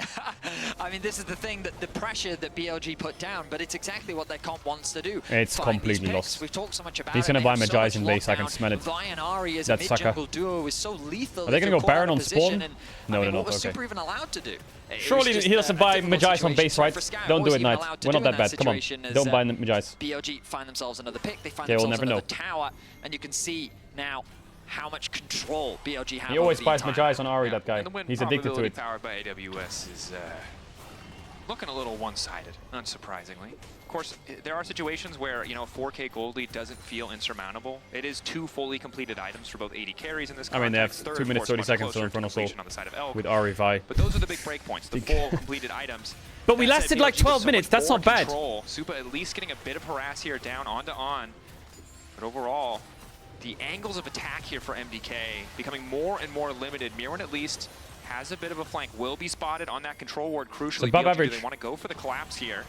Instant charm. Mirwin probably has to ult out to safety, but the layering of CC is flawless from BLG. Good vision coverage just Well, there goes prevents Baron, I Mirwin guess. from finding the flank I mean, that they're he's just finding looking picks for. on everyone. Doesn't even get an opportunity On to use side the flash lane, or the on ultimate. tier Now the Baron is 2s. started off by BLG. They'll either use this to turn and fight. It's crazy. or they'll just If you take see the a map objective. where they have pressure on MDK is being both pressured sides, on you know both the sides game's of the map. lost. The bot tier 2 If is they can falling. force Baron The and Baron hit is your getting bot tier low. 2 at the same time, Elyoya you're in a looking for lose-lose. steal. See Elyoya though. Always. If he wants to get this TP now coming in as they already got the side lane tier 2. Baron going to fall in favor And of they win the BLG. they MDK now get starting both a fight and they at get a good fight. disadvantage. This is And they're gonna be wipe us. disastrous. Been Oh, finding more Fresco than is one angle cooking. off the side. Vi Fresco dies trying to maybe? get down as much What? That damage as he Syndra ult possibly did can, no but the damage. carries He just are healed him. getting deleted. Supa down, Frescowy down. All Elyoya Okay, and well. Alvaro can do is run. BLG just absolutely dominating. It comes back to the target selection. Frescowy and Supa, the only real damage dealers on the side Come of on, MDK, bruh. immediately locked down, focused up, and destroyed. BLG win another one-sided team fight with the Baron to boot. Keep your eyes on this. Knight just kind of chipping away at the health bars. The ultimate comes Elk's down to position is Frescowy. great. Elk goes Nice for Q the flash from 1v1 Alvaro to against Supa, reposition. and the Forced ultimate, him out, but the I mean, barrier doesn't Frescowy kill. tries to throw Then it down Tristana to no it. He flash. basically takes no damage. At the very least, trying to get something It's a back, but Berlin Knight library, it sidestepping is. and navigating his way around the stun means that he's able to get that kill. Supa is shut down. Lead And comes. BLG, they dominate the fight. Certainly do. And those situations are you kind of where you know you're getting outclassed a little bit. When the Gnar is Can Matt splitting, even fight the soul? takes a tower, and then in leisurely time shows up to fight with a man advantage, the game is not going well for you. And I think I for bought MDK, Magi's, that rat! given the tools that they have, yes, if they can stall, if they can get more items on Supa, things might I get knew a he would little do bit that. easier. But there's a Kai'Sa, Ahri, Vi, and if any piece of CC hits Supa, it is so hard for them to peel for their AD carry. The most impressive thing to me about this game is it felt like the BLG just had no wasted movements, you know? Every time they reset back out onto the map, they were doing something productive and they were getting small advantages every single time. And it was just such a Guys, macro difference. we need to Syndra between TP them as they now. set their sights for another fight. Been knocked back. Supa, nice buffer to make it out to safety. Way off Watch to out for the side. Vi Mirwin ult. taking a lot of the Hey, initial maybe look damage. Gnar. Ulti now coming in from the Vi. Frescowy getting lower and lower. Just trying to Get a kill in this team fight and I'm happy. Hell of a lot. Ben still standing. Ulti there for Frescowy, but Ben is still alive. He just keeps hitting. He's walking away. That tiny Yordle adding insult to injury as BLG again just wiped the fight. MDK. It was a fucking Goomba stomp. Last desperate moves, but the flash charm Unplayable coming in game. from Knight is enough. Unplayable. Ace there for BLG. Knight is It feels like they might 9-0-7. just end it here. It's complete domination, a 5-0 13, 12, 13 clean minutes. ace It was from fine. BLG, And then it wasn't fine. 23.5 minutes It was not in. very XCD after They that. absolutely decimate He has 23 stacks on MDK, Magi's and they have a in statement 23 performance minutes here. after buying it Game a one minute at the ago. Swiss Stage Awards 2024. That's a And they're playing it clinically as well. They're going to base and go to Drake. Has 23 stacks. And he just bought the full Morello. Like, he's just enjoying his life, man. Everyone is very fed. I mean, there's a reason a lot of people respect his Ahri. I mean, we look back at this fight, right? And it's Bin It's fine. initiates the play. This was third seed It's versus already a first lost seed. fight because Super's It was expected to be a now loss. they've lost all their damage. Now MDK is already forced to retreat. BLG Right. set their sights onto Mirwin to get rid of the front line. Frescari TP's in and basically gets soloed out by Bin, who's followed up with Knight, and they had the damage combined to be able to secure that kill. Like, this is what G2 versus Weibo would have looked like, right? If it was first seed versus fourth seed. Bin is protected, the Starak's doing work. And yeah, it's a difficult one for Elyoya as he knows how challenging this game has been. They had a promising start. I can see the LPL fight in the chat. BLG allowed for MDK You were to all talk find 15 good minutes advantages. ago. Super getting picks, Mirwin having a strong lead, but once BLG got out into the side lanes, he's fucking salty. they've been unstoppable. Certainly, and I think this is one of the things about the best teams in the world and the potential tournament favorites, a team like BLG, that makes them so terrifying is sometimes people look at League of Legends as this turn-based game, but when you're playing against a team at the caliber of When's BLG, our they're turn then if it's a always turn-based game? When's my turn? Come on! We got one tower. When's our turn? And if you can't keep up with that pace of game, you're rapidly going to fall behind. Mirwin grouping so much, finding kills, but it was Bin farming on a side lane, always trading up just that tiny bit. And eventually the early lead that MDK found just did not mean anything. We just got question mark pinged by Knight after he chunked Tristana. They've got the soul. Frescari trying to find a stun, maybe you can convert it into something. But the pressure is continuing them out. They don't have that top wave. I mean, we did get the first tower in the game, though. Hey. And that tower's going to fall very quickly. We had you in the first half Pretty of the effortless first 5 for minutes. BLG to play on 3 lanes right now.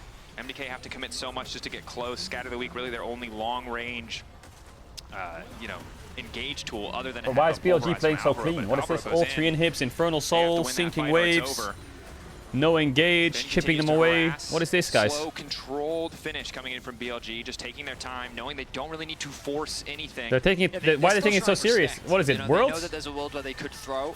I mean, it would have to be quite egregious, but even so, Come on, throw! Jump in! Dive our Nexus! Die! Hey! With the W coming out from the Kai'Sa, the charms, and Q's coming out. Oh, there's the play! Can they just delete this Ahri? And he's dead! We got his Magi stacks, that's right, don't buy Magi's. Take that! Take that. Finally starting to Yeah. heal, but 4 members still stand on BLG, and that is going to do it. Super. Not enough. At least it's not 16 minutes 47. Am I right? It's 26 minutes 47. Hey, 10 minutes later, the gap is shortening. MDK is able to round out the game by the very least. All right, chat, next up we got T1 versus Top Esports. That should be a close one. That should be a big one. What is T1's form? We need to know. Let me change my T1 jersey.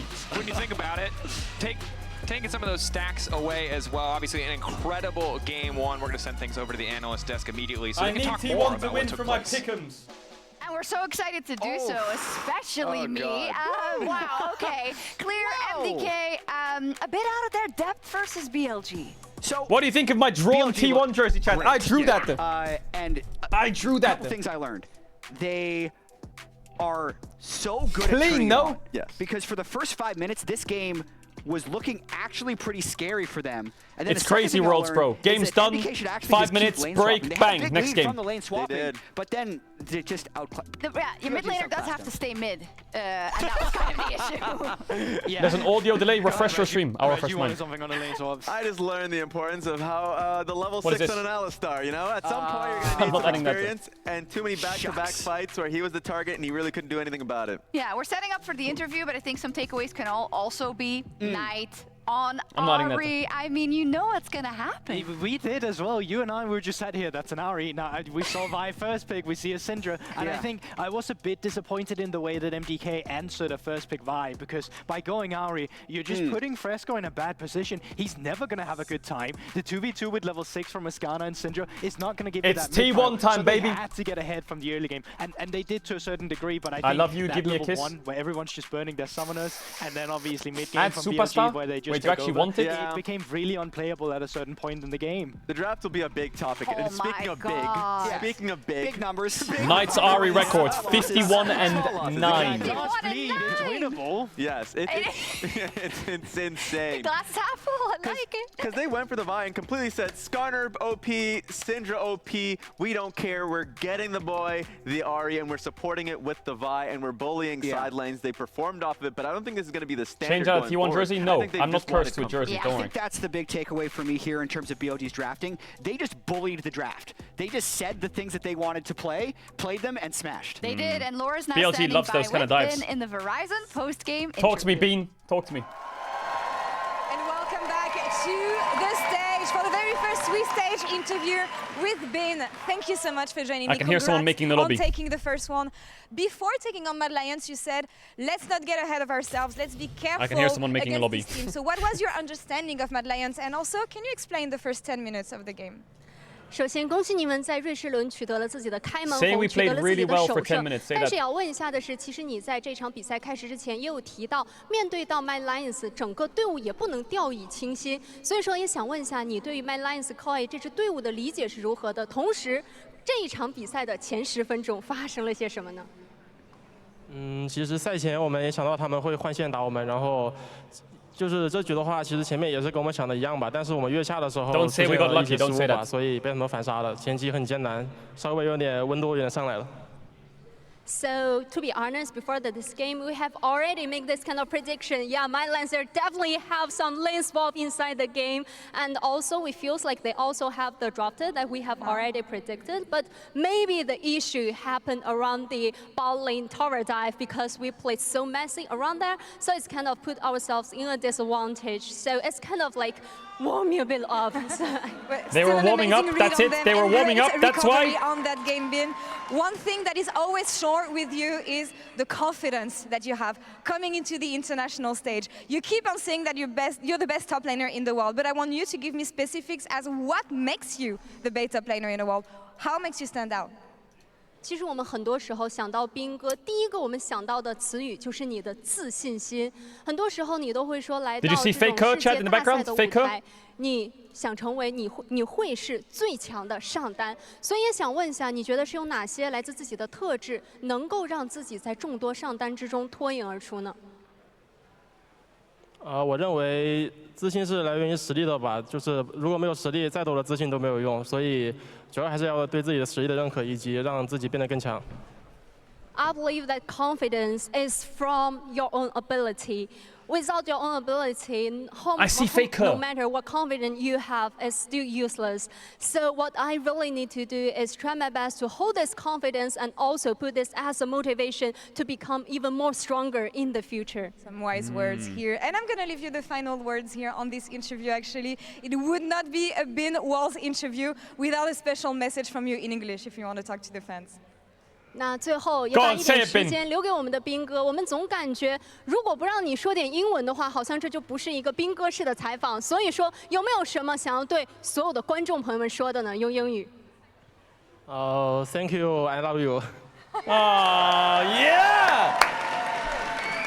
Thank you so much, Bin. Amazing interview, Wendy. Thank you so much for the help. Amazing to have you back. And that's all for us here on this side of the stage. We'll be right back for game 2. 2-minute break. Then we're back into it. T1 versus Top Esports, chat. T1 Top Esports. Chat, you can go to CaedrelWorldsGiveaway.com and you can enter the giveaway. I'm giving away a $3,000 gaming PC, a chair, signed Gen G jersey, DK jersey, Fnatic jersey, a T1 Worlds jersey. Maybe it's going to be signed, I'm not sure yet. And then loads of Sony stuff, fan packs, Worlds boxes. All you have to do is like random things here. I'll link it in the chat a few times. It's also pinned. It's super easy to enter. And I mean, we host a giveaway every international. Every international, we host a giveaway. If you want to join the giveaway, it's there. Why do you have your own entries? I was testing that it worked, huh? I was testing that it worked. Wait, I should change the thing. It's not $3,000. It's 3,000 euros. Oh, I'll change it after.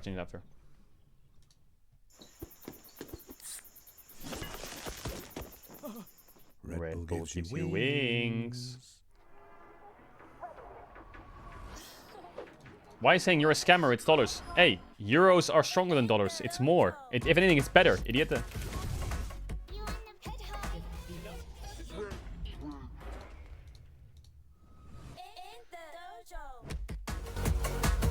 Alright, game into game 2.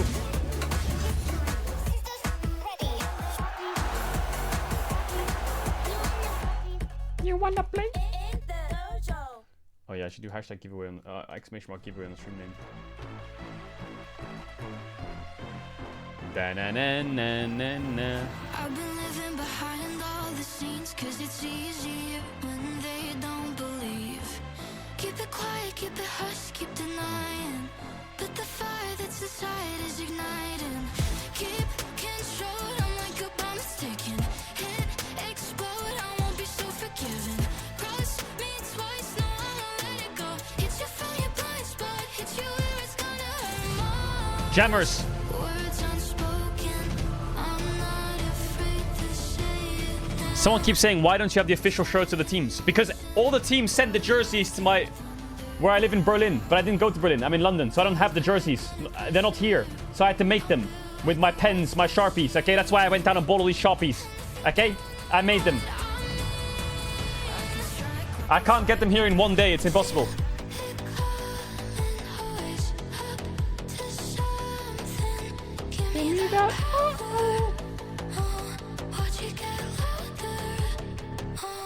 Go there and come back? What? What do you mean go there and come back?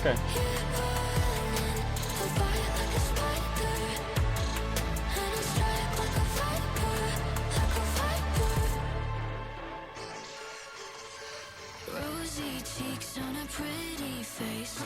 Promise I'm nice, but that goes two ways. I can scream, I can howl, it's performing. Don't wanna let it out. The YouTube's gonna have a select few series every day. It's not gonna have every series. I can't put every series on YouTube. It's too much, and the release dates are too long, too late. So I'll just keep updated with different things.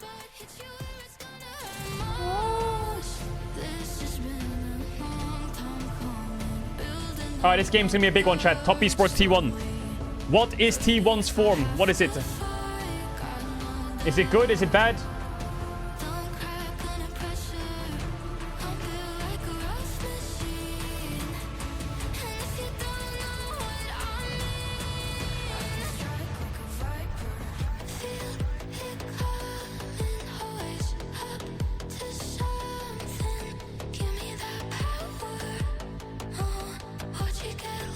Are you excited for G2 versus Pain Gaming? I am actually excited. I actually am excited. If T1 loses, my jersey win rate is trash.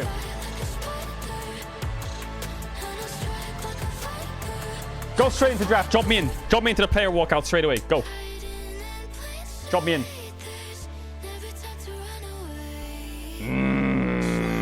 Now.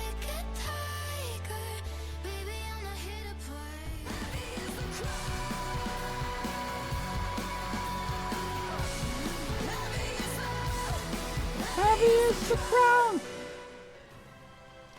Welcome back, everyone. We've got one game under our belts that MDK will want to forget very quickly, and I surely hope that our next one, T1 versus TES, will have this is gonna be a good different gold graph, perhaps a bit of a closer gold graph. That would be nice, but what a matchup. Immediately, we get our very first LCK versus LPL bout chat. We do, and it's T1 as well.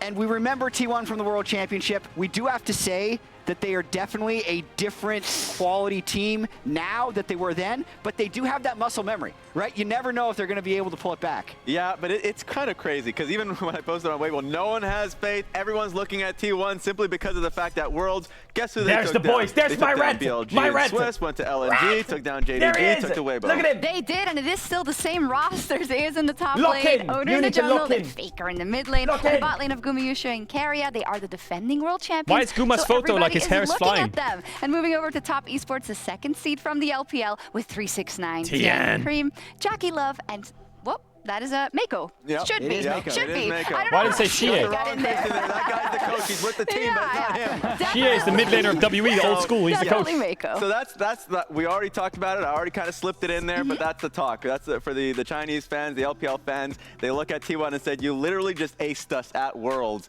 to get here. It's insane." Actually, I We're will looking say, for revenge. the LPL fans are really scared of T1 because they always beat LPL. But if LPL was to beat T1 in round 1, I think the Chinese fans would be like, hold up. Here is there are Whoa. 8 world champions. champions in this matchup alone. 8 world champions? What, Jackie Love, Mako, and Tian, yeah, of course. No, it absolutely is, and I think that's why you can never really count any of these two teams out, because despite having a poor There's my season Zeus. domestically from the T1 side, they're coming into this as a world championship where they've had a rough time when they came in last year, and still they won the world championship. I will say I think this one is different, because last year Faker subbed out, he came in, he had a little break. That was not the case this time. He just struggled in general, and I think coming into a world championship where the meta shifts, you can still have hope for Faker, because he is Faker. Remove the jersey, I'm begging you. That you're looking to rely on when you need experience on. Yeah, never placed under top 4 at World specifically, and I think when you harken back to last year, Jad, it is because even then T1 wasn't the team you would have picked out of the LCK to win. In fact, the odds were stacked against them even going into those final 4 matches, into those final 2 matches rather.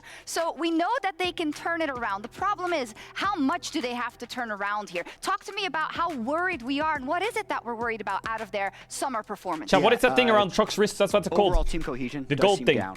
It's not a bracelet. What is it? In particular, dominates early laning phase, then dies on his own. Faker's laning it's a bracelet. phase is probably the weakest it's been. And I don't even really remember a time when it was weaker than this. Yeah. Bangel. Like what is that? Their plot armor was so damn thick last year. I don't know how thick it's going to be this year. I mean, it was thick when they went up against KT and somehow managed to get through, right? Like, that was insane. And yes, the early lanes for him, I remember the Caitlyn games, the Tristana games. I hope the crowd is loud for this game. Horrendous. So when you saw those Chat, did we hear the crowd much last game? I don't think we did, right? Only after the game. Like mages entirely, maybe that changes it all for them. But you are right about team cohesion. They are a lesser sum of their parts. They are so good individually. Yeah. They just need to get together. But I am extremely worried about them going up against top esports, because I think it's not just all these things you're talking about, right? Their laning phase can be solid though, right? Keria and Gumayushi is one of the best 2v2 bot lanes when they get to play 2v2. Hasn't happened that much this year because of lane swaps. You know, a team that was very good at pioneering lane swaps in the LPL? Top esports. True. They've been loving moving around in the early game on the map. Having Zeus versus 369 is not so much going to be a lane matchup, it's going to be an understanding of playing the swaps. Zeus doesn't get to show why he might be one of the best top laners. Yes, he does. Zeus Zeus he is might one. even Zeus is the play goat. in a top lane isolated matchup. So I think, yes, I'm actually more happy about Faker on this patch and less happy about Cream on this patch, but I still think coming into this and on paper, top esports are favorites. And I like that you talked about the Did top someone say lane C9? matchup, and that is also our featured matchup presented by Mercedes-Benz, featuring 369 and Zeus. I think he said 369 chat. In the first featured matchup presented by Mercedes-Benz of the Swiss Drop the stage, beat. we have one hell of a face-off. 369 versus Zeus in the top lane, top esports versus T1. Rat boy. 369 has proven himself to be one of the best top laners in the world. But for top esports to step out of the shadow of BLG, they'll need to dominate at Worlds. Beating the reigning champs would set the tone for their tournament run. Eyes on Knight, can he get more damage down? 369 in the midst of everybody, and he's going all out into the back line. Only the support left standing. Zeus is no stranger to this matchup and has bested 369 more than once. But with T1 barely qualifying to the world stage, do they have what it takes to replicate their 2023 success? Missing on the backside, trying to buy some space, but the shockwave is clean, and in comes the curtain call. Chat, with DPML website, you can see the head-to-heads. It's 11-6 in favor of Zeus. A lot of Rumble in Reddington and Aatrox. In the top lane. Damn. Who will draw first blood in the Swiss stage of Worlds 2024? It's not even a hashtag ad. I'm just saying. It's there. We'll see exactly, Dad, who will draw first blood, and it's such a cool. loaded matchup in so It's a many cool head-to-head ways. thing. Do you want to do predictions? Because I feel like this one really deserves it. I think it merits it. Okay. I'm down. Yeah. Predictions? Who's starting? Well, I can start. And I mean, so it's T1 as Worlds, right? Right. You always have to give them the credit because of how they've been historically. I normally hate historic analysis, but with T1, they get the pass. But I will say as well, if I'm not saying top esport wins this, I am not doing them the respect they deserve from the domestic season they had. I mean, you normally see them as chokers. I don't think they're going to do that this time. I think they're going to win this one. It's 1-0 for top esports for me. I'm a big believer in plot armor. Oh my God, And no. I know that's like the biggest cop-on answer, but this is decidedly different than what your summer split was. In the last like 5 world championships, when is the favorite, the actual favorites in the tournament, ever actually won? Yeah. So T1 is actually primed to make that improvement run. We'll see if they do it. I think it will start here. I just can't bet against Faker at Worlds. And I'm going to bet against Faker at Worlds. I think it's going to be top esports. Top esports predictions are flying in. I know the fan I just base, think the not only meta just, shift like, is the great LPL for hopeful, the T1, Chinese and it's fans, not the they're best for all top against, esports. like top esports because So I think it'll be a they've close always match. had these crushing defeats. Yeah. No matter Objectively, how I good think their regular T1 should seasons win. Are. Like Tien had an incredible season. MVP. He did. Yeah, exactly. But at the end of the day, people remember you for like your. I'm just biased to moments, Zeus. The biggest I'm mega moments, biased to Zeus. Deal with when it. they lost to Weibo, those type of things. And so you're I'm still gonna give it. He's the to what is the word TES. chat? I'm The gonna have predecessor faith. of the Shy. What is it? The next one, the next coming of. That He's like the next follower. I don't know what the word is. The defending world He's the Lisan Al champions, Gaib of the Shy. It's crazy. who also did better Yeah. at MSI than the team they're directly playing Successor. against now. It's been a while. Zeus Al Gaib. It's been like 3 months. That's a lot in league terms. How many packages are we going through? That's a 12 couple. years. Yeah, but it's been a while. Yeah. Also for TES, you know, this is the first game of Swiss. You know, when it comes to that storytelling around TES, it's also. I make log lines for every team, and for me, this one is when you want them to show up the most, they show up the least. But this is the first best of one. They shouldn't be that stressed, you know? They have another one tomorrow. They have a couple I of feel best like it of is threes, stressful and for we the know Chinese players quality on because of the TES. And I think sentiment in if you China around juxtapose LPL that versus directly T1. with the So I performance of wonder T1 if in they summer, actually are that's under how a you lot of get your pressure. answer, right, Jat? I hope so. Yeah. Yeah, absolutely. I'm really looking forward to getting this game. I feel like all the Chinese fans probably want them to beat T1 already. Come on, guys. 5 worlds for Jackie Love. Even though we have the doubt, the confidence should be there. The experience, they're such a good bot lane duo. So that's a matchup I'm looking forward to seeing them versus Carry and Guma. Yeah, we have a little bit more time, apparently. I've been informed. So if you want to talk a little bit about those bot lanes, let's do it. I think Goldberg already brought it up.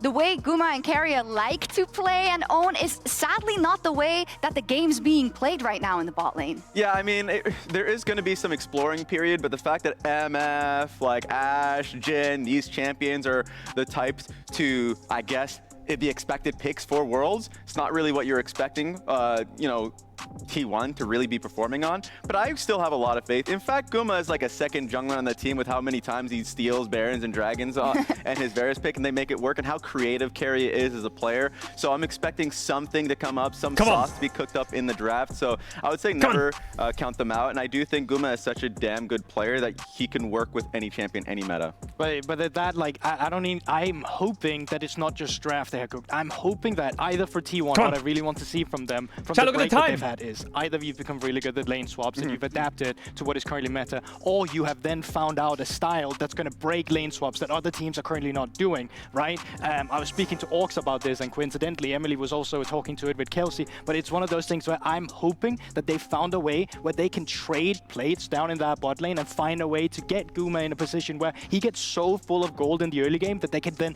after rotate him around the map. I'm really curious to see if they're bringing a different strategy to lane swaps that might define Give how Zeus we're doing counter this pick or in the bust, future. come on. Or maybe I'm just overreacting and giving them more praise than maybe they should be, but I'm really hoping that they're bringing something out that's going to make them have an easier time at Worlds. I mean, on that note, I think we will be tracking lane swaps throughout the Swiss stage. I think in game 1 we saw BLG got swapped on, and they stacked a wave and they tried to dive with 4 people. I don't think T1's the type of team that should try to dive, and I think the adaptation that I want to see next is the team that gets swapped on shouldn't try and dive. They should just collect plates. I've seen these dives go wrong so many times because teams have gotten extremely good at getting level 2 on a support or level 3 on a top lane, and they're almost impossible to dive. But the plates are so much weaker than they were before the last set of nerfs and buffs, and the top lane plates are so much stronger. I think that's actually the play. Just collect your 320 gold advantage on your 80 carry and move on. I think that's actually, I don't want to see T1 swap it Yeah, but it's one of those things, if you put too many members down, then there's too much gold being shared as well. So I really wonder if it's like a two-man situation with a stack wave where they put more in from just getting 2 plates with double demolish, triple demolish maybe. I don't know. You stack it until the cannon wave is ready to crash. You crash that huge wave in, you let the top laner clear it as fast as he can, but in that time with just 2 people, you can take at least 2 plates. It makes me sad. I'm going to tell you. It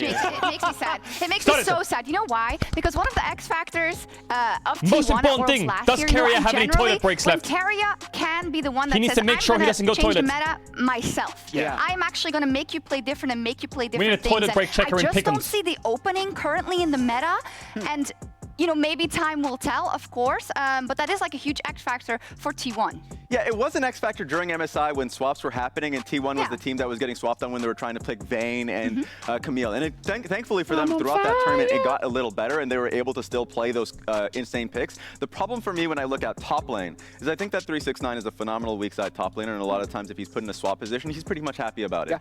I think for the side of Zeus, you already talked about it, GP, the fact that he is so damn talented, and he's going to get those leads early. He's first in early, like the gold difference at 8 minutes performance in the LCK, like, he will get an early lead. The problem is the solo deaths that will happen immediately afterwards, especially in a long lane. So if you're first at that and you're second at the deaths, like, I think we just need to see from T1 a lot more consistency in the mid game. If it's going to be a swap, no matter what, if it's going to be a longer lane, your best player kind of has to be a little bit more consistent. It's his 100th game, his international game. Zeus, I hear. Yeah. Damn. It's his 100th international game? That's crazy. No, I mean, the craziest thing about this Already? whole T1 roster is Zeus is actually like the newest addition to that roster. Yeah. Owner, Faker, Guma, Keria, they were International World games don't happen often. semifinalists 2021. Oh, wow, that is a long right? time. So they've had this ridiculous run together, and I know you're getting an update on a delay. No, Is Faker restarting his PC again? No, I was just He used to asking do that another every question. time. I'd love to know what it is, though, but sometimes we can't say it, you know? Sometimes we that's can't fair enough. share, but I don't mind. I love that you said It's a Faker. Maybe podcast he chat. does have to restart his PC. I think it is... all the time. Like, he just go up on stage, he thinks something Sorry, guys. I mean, we talked Nah, about Faker doesn't like, how's restart the his GOAT PC, he doing, restarts right? his In the brain. meta, He how's just it goes going? to He sleep didn't and then like wakes those up and AD he's locked carries in. that much. I mean, His eyes with the open, you shift hear like back the to anime mages, sound. If he can go for an Ori or a Syndra, it's more of his comfort zone. But we haven't talked about Kareem at all. He's a rookie on the world stage, or a world's rookie, we should say. We need that technicality. And it's always a hard matchup, usually versus Faker. I think he's done a great job, talking about Kareem, in terms of adapting in the AD carry meta mid lane. Yeah. But he has been, his bread and butter has been the Akali. I think he has an exceptional Yone. He's Yeah, like we might get 60-something Kareem win Akali mid percentage. this game. And I think if he is so good at that, he should be happy with this meta. If you're going to be going up against an Do something. Orianna, What do you want me to do? Syndra, Do you want me to something fly like to that, Berlin? just being able Lock to them now in and say, fly I'm back? picking, What are you on about? Like an assassin counter. What I'm am gonna I pull you into supposed a to do? side wave. I think that works well for Kareem. So that's a great note, because I think for somebody as good as he is, that had a pretty poor performance at MSI, and wants to be able to prove himself on an international level. Is Carrier on the this patch toilet? is a I good swear, way if to do Carrier's it. on the And toilet, after then they're this delaying split, because of where that. he was so good during the regular season, is a great way to prove it to the international audience. I mean, he has the best supporting cast ever. When you look at them, they have all these champions from these different eras, of course. Jackie Love from Game delay. 2018, Tien from 2019, Mako from 2021, and then 369, Wait, of course, chat. 2023 Reckless MSI. is in the studio. So in terms of kind of what you have around He's you, going to be backstage. you should be so comfortable, and that is where sometimes it is where it disappoints people the most, because that is all the quality you have on that roster. And then when it's about to hit midnight, you turn back into a pumpkin. That's the point, right? Because it's one of those things where it's like, this sounds like the most consistent roster you can have. And it's not. That's like one of the things. I do hope that they're able to show the domestic performance that they had in the LPL, because if you only watch internationals, you're probably expecting Also, that. if you watch the LPL sometimes. Yeah, I mean, true, but Sometimes. they have so many games, right? But I think for most of the part, their games this season has been defined as very, very good. I am more worried about Tien now going into a matchup now where there's maybe less of these AP junglers, but we're going to have more of these. What's the delay? I wonder what it is. What is it? Going Is into it tech issue or he what? has had a habit Normally they in the put it past here. of maybe oversending it a little bit. Historically, his Viego has been they haven't good put if you want to anything. play through that, but I think So what this is it? first game has to be such a statement game from both teams. For T1, because they have to cement themselves like they're not just what they saw domestically. And for top esports is, we are exactly what you saw domestically, and we can be better. So this first game is such a statement game for both of these teams. And to the point, an expectation Someone's on the toilet, I can when feel Top it. Esports brought in Mako was the fact that he was going to be the babysitter wrangling people in. And sure, it hasn't happened so much, but I expect Otherwise, that to you would be just the put case. I tech issue, remember right? comms from EDG and all that, where he's like, stop, no, pull back. That's a one fight already. So I'm expecting a little bit more of that. Yeah, since we still have a little bit of time, I think we've kind of exhausted all the what-ifs, right, before we actually see this game playing out. So I want to zoom out a little bit if we can, because this game is really emblematic of what Worlds is all about. Emblematic. It Chat, is that a word? LPL wanting their revenge Emblematic. over T1. That's such a cool word. First and foremost, Yeah. but also the entirety of the Emblematic. LCK and how we feel like the Serving balance as of a power symbol of is a gonna particular develop quality or over the Swiss concept. stage and beyond. I think, to me, My it is chat the most is emblematic of interesting degeneracy. overarching storyline Is that the of correct the way last, to use it? I mean, like 5 or 6 years of League of Legends, like literally since the last time we've been in Europe, when G2 played against FPX in finals in 2019. Since that moment, it's only been LCK and LPL teams in the finals. And I think They in ran the out of last music. 2 That's how long the years, pause has been.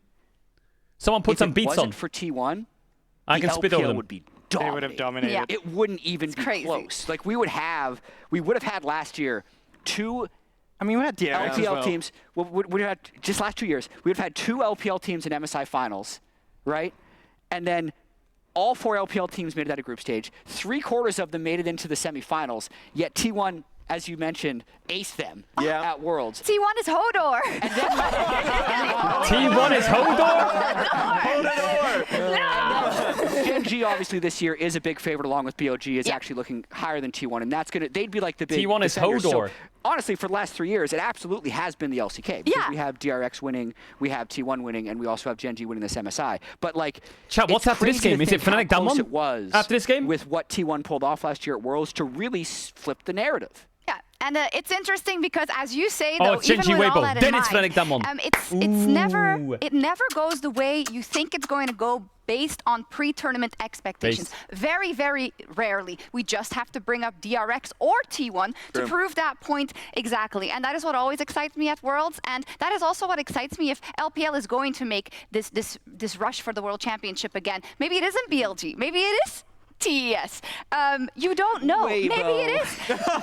Chat, I'm trying to start. Chill out. Why are you laughing like that? I'm just going to let them yap. I don't want to talk over them. No, literally every year there's a team that usurps those expectations. S24. Right? Every time we think there's no shot that, like, for instance, Gen G is not going to make it to the finals, and then they get taken out by BLG. Like, this time I believe. I believe in Gen G. It's an ad. Why? Because they're the MSI champions. They already took over. Okay, but counterpoint to this, right? When JDG came into that World Championship, you thought as well that this was just going to be their golden road. No team looked as strong as JDG at that time. So I know it's like one of those things where we're looking at BLG, we're looking at Gen G, but you can't forget that it's been exactly like this in the past as well, MSI title or not. But they're not on a golden road.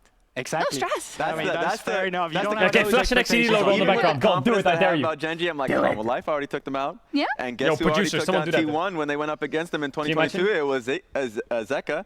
So like, there's always going to be like a question of like who does the best on the meta and which team just gels the most and actually is able to go throughout the first. Chat, should I just run the ads now? I'm scared the game starts though. I normally do them after draft, but I could do them now, so you can watch the whole draft and game. Dark horse then? Yeah, but I'm scared that if I run them, the game starts. That's a pretty fair one as well. Yeah, and also I'm a Peanut fan, so I think Peanut just had Is it even a dark horse? Is T1 too bright to be Okay, I'll do them now because there's a lot of yapping.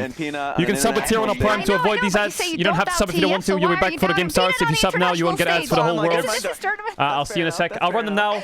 If I run them now, you can watch the whole drafting game without any ads, and it's much easier, I think. It's probably much easier. That's what it is all about. We still have a little bit of a delay. In fact, I really don't know what's going on. So since we've done our due diligence, we've talked about the tournament favorites. It's good we ran them. Fine. Now we can go a bit lower. Let's talk about NA versus EU. NA versus EU? Let's talk about Team Liquid. Team Liquid? Yeah. Okay. Raz, we're going to have different opinions. Oh my God. No, okay, go for it. Do it. Here's the weird thing with me about Team Liquid. Okay.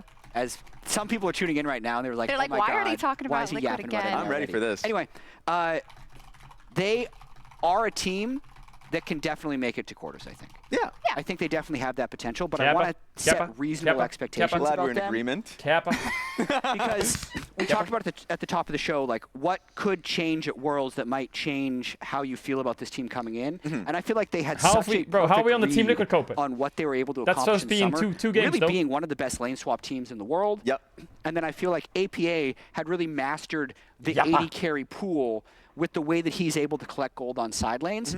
But I feel like if we switch to this Ahri, Syndra, LeBlanc type mage mid. Mid-mage meta. Mid-meta is really cool, I think. I think on top 8 best of 5s, it's going to be POG champion. Champions in mid. And I think even if lane swapping still happens, I think its effectiveness is diminished based on the nerfs that they've actually given. So they're going to be like, if they were here, they're there. Well, what else but they're still pretty good. Okay, you know what? That's a small difference. And that was like an inch. Exactly, it's not that bad. And so, like, overall, I do think the questions around APA's champion pool, even though at the very top of the show I put that question out there, like he started his career off of what? Ziggs, Aurelion Sol. He even played Syndra, of course, at the last Worlds. Like, he has mages in his pool. And I think something that Team Liquid does really well is being able to play through side lanes. And even if he's on those more diminished picks for him, he's going to be able to support them. So I think from the TL side, I'm happy. FlyQuest side, I'm confident. Wait, yeah, but why did TL European side, not so confident. Say again. I'm kidding. That series was actually We don't need your trust. I mean, that series was super close. I think FlyQuest won that series. Chat, I want to hear Broken Blades laugh. Yeah, it's true. Like, Inspired has been controlling the game, and he was able to switch I need to hear that again. different meta, like mid-playoffs, being able to switch between a supportive style with Ivern or a hard carry style with any of the power farmers. He was incredible in that tournament. I love love watching Inspired play, and I love watching Inspired talk and do interviews, and then someone else has to come in and be like the nice guy, like it's got like good cop, bad cop. Yeah. Here's the last thing I'll say about Team Liquid or FlyQuest chances, or even TES or T1's chances. A lot of it's going to depend on the draw.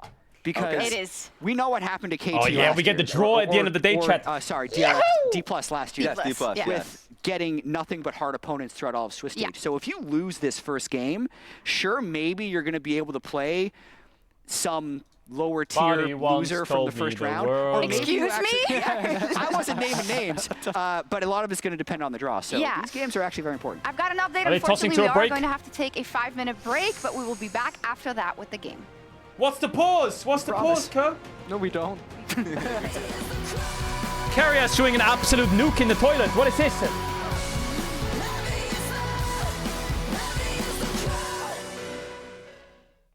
Bomba.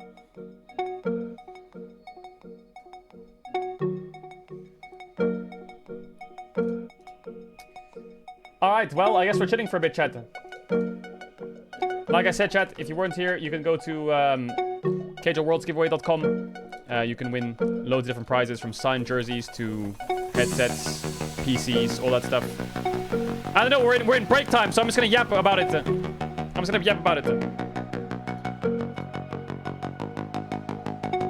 Someone in chat says, load up Poker Rogue. The fuck do you mean, load up Poker Rogue?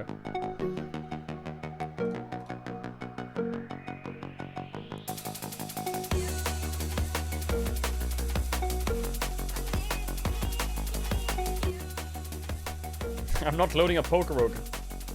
Look at this guy's tweet. Start the game already. It's too long between game shocks on a LoL Esports Reckless post. My guy. What do you want her to do? Do you want her to play for them?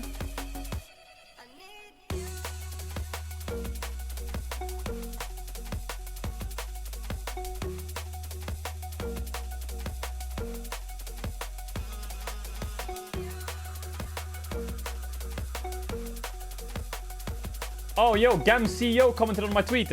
He put on the world tweet. He put, it's Gam time. Cool emoji. It's Gam time.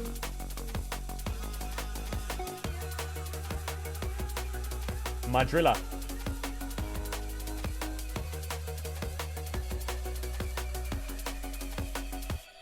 I need you.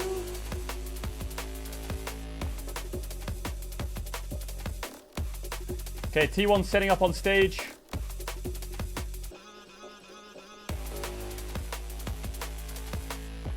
Anything else happening in the world?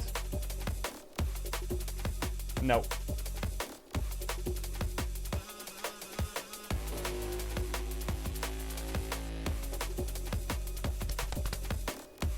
Maybe Reckless is gonna sub in. Can you imagine?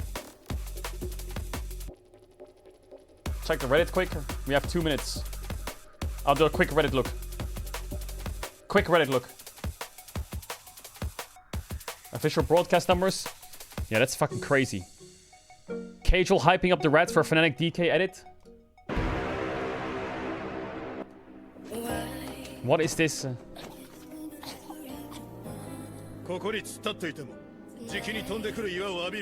We'll watch this after the game. We'll watch it after the game. Yeah, this is what they normally have. Pause toilet issue. What have you cooked? Ooh. Nice setup. POV facing the Rat King in solo queue. What is that edit? What is that edit? I love how the chandelier looks like a crown for a faker. Ooh, I never noticed that. It does. Damn, I never noticed that.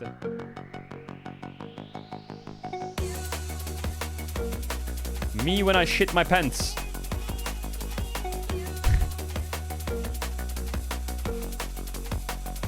Bro malfunctioned. How many of you posted this? Skipping class to watch? You put the game on a projector in your class? Oh my god. What?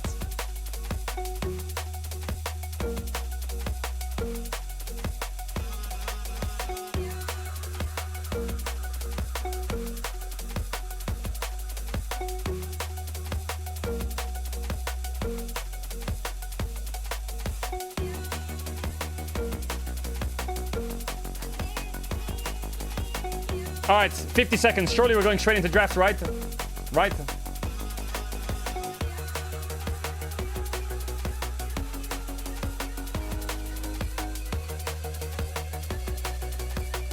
Surely.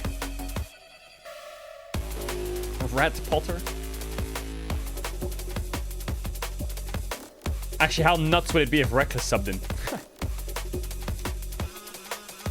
We're 900k followers on Twitch, are we? Wow! Yo, guys, thanks for the 900k followers. You're mental. Holy shit. Pike Chomp. 900k followers on Twitch. What the hell? What the hell? Absolute monster pace. Okay, we're gonna come out of this and we're gonna go on to player intro straight away. We're gonna go casters. I pray. Please don't go analyst desk. Okay, I did a prayer. Come on!